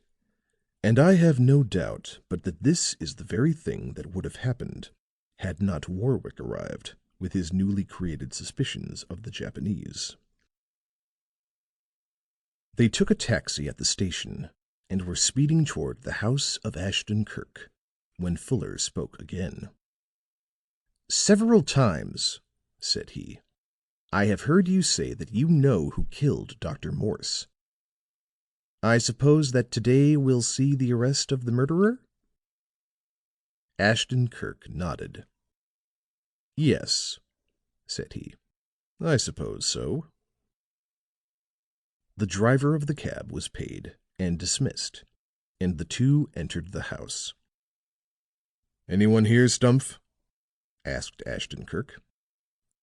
"Mr. O'Neill and Mr. Purvis," replied the man. These two were seated in a room off the secret agent's study, engaged in conversation. "How is this?" demanded Ashton Kirk, rather sharply. "I thought that either one or the other of you was to remain at the Fordham Road place until I called you off."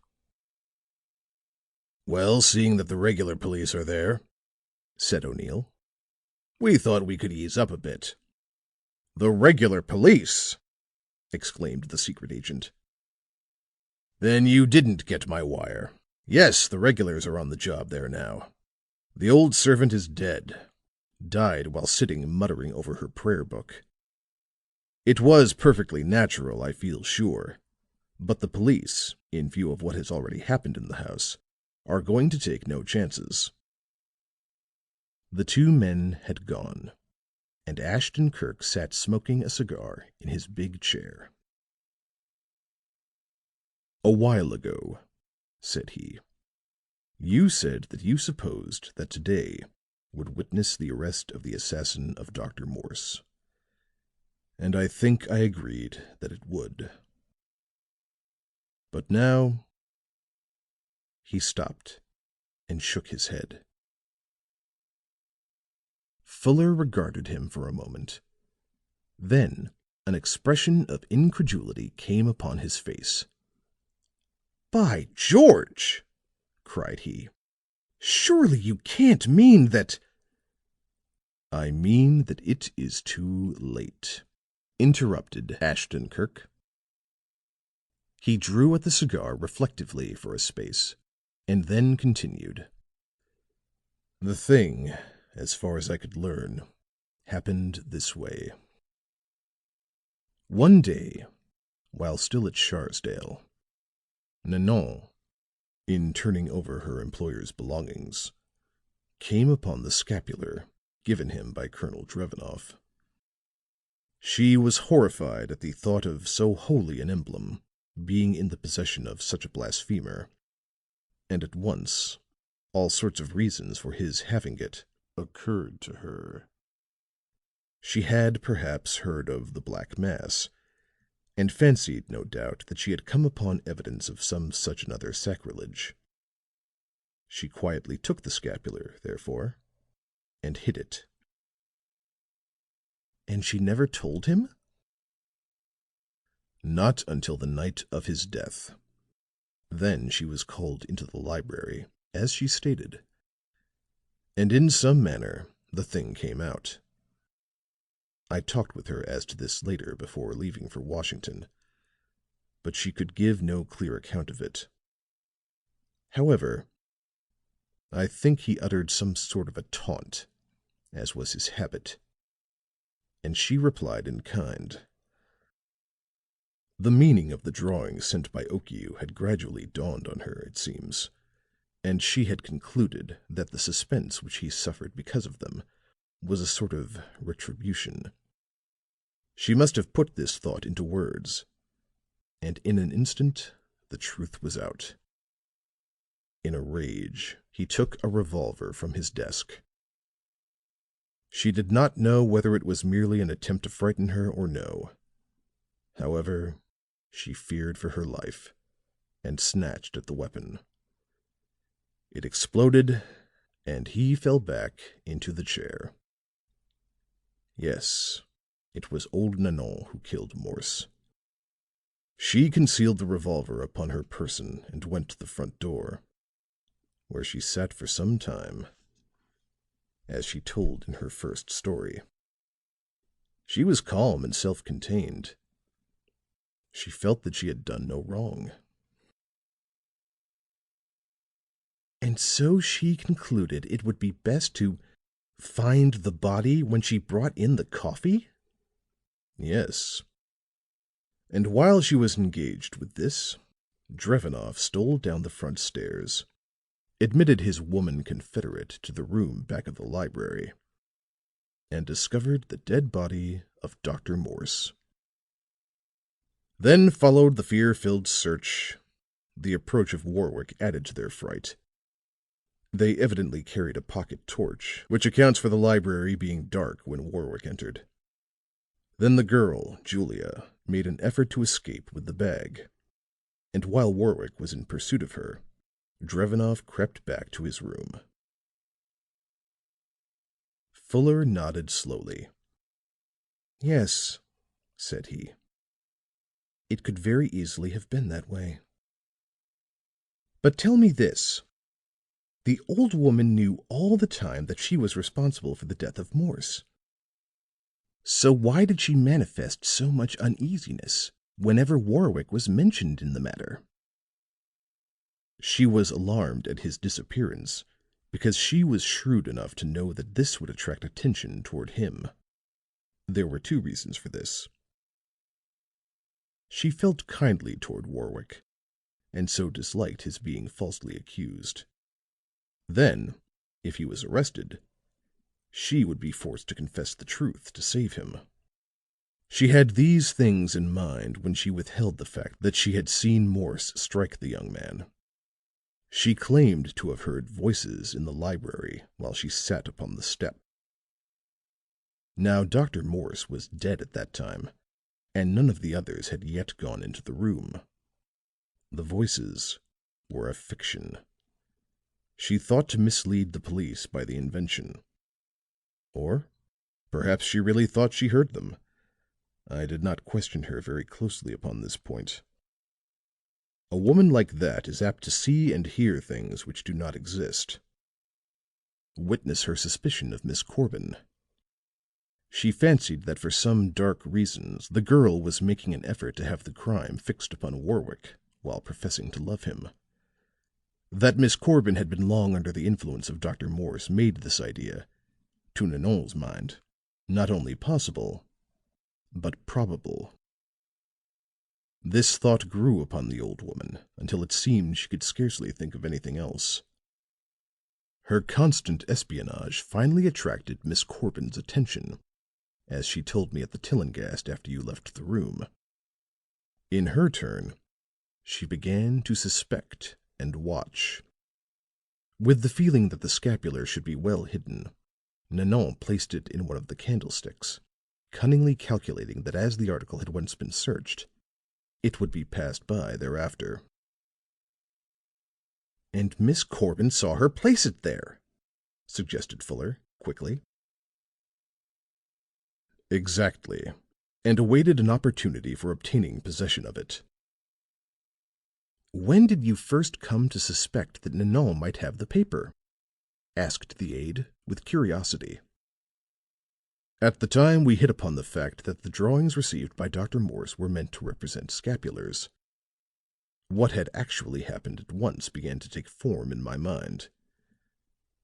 And feeling sure that the old woman had the paper safe, without, possibly, knowing of its existence, I made no attempt to obtain possession of it. And I did not fear Drevenoff's finding it, because I was convinced that they would never dream of her having it. The speaker sat for some time smoking in silence. Then he added, "I was about ready to tell her what I knew, secure the paper, and hand her over to Osborne on the day she paid me the visit. But the story she told rather gave the matter the air of further entanglement. And so, to learn first how deep was the apparent involvement of Miss Corbin and Warwick, I postponed the arrest." "I should think, all things considered," said Fuller, "that you'd be rather glad that it happened so."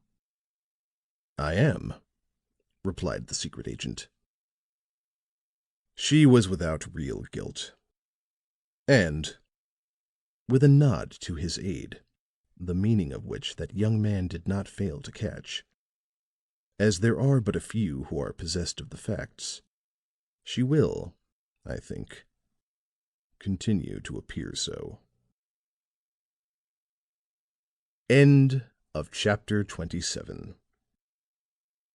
Read by Pete Milan. End of Ashton Kirk, Secret Agent by John Thomas McIntyre.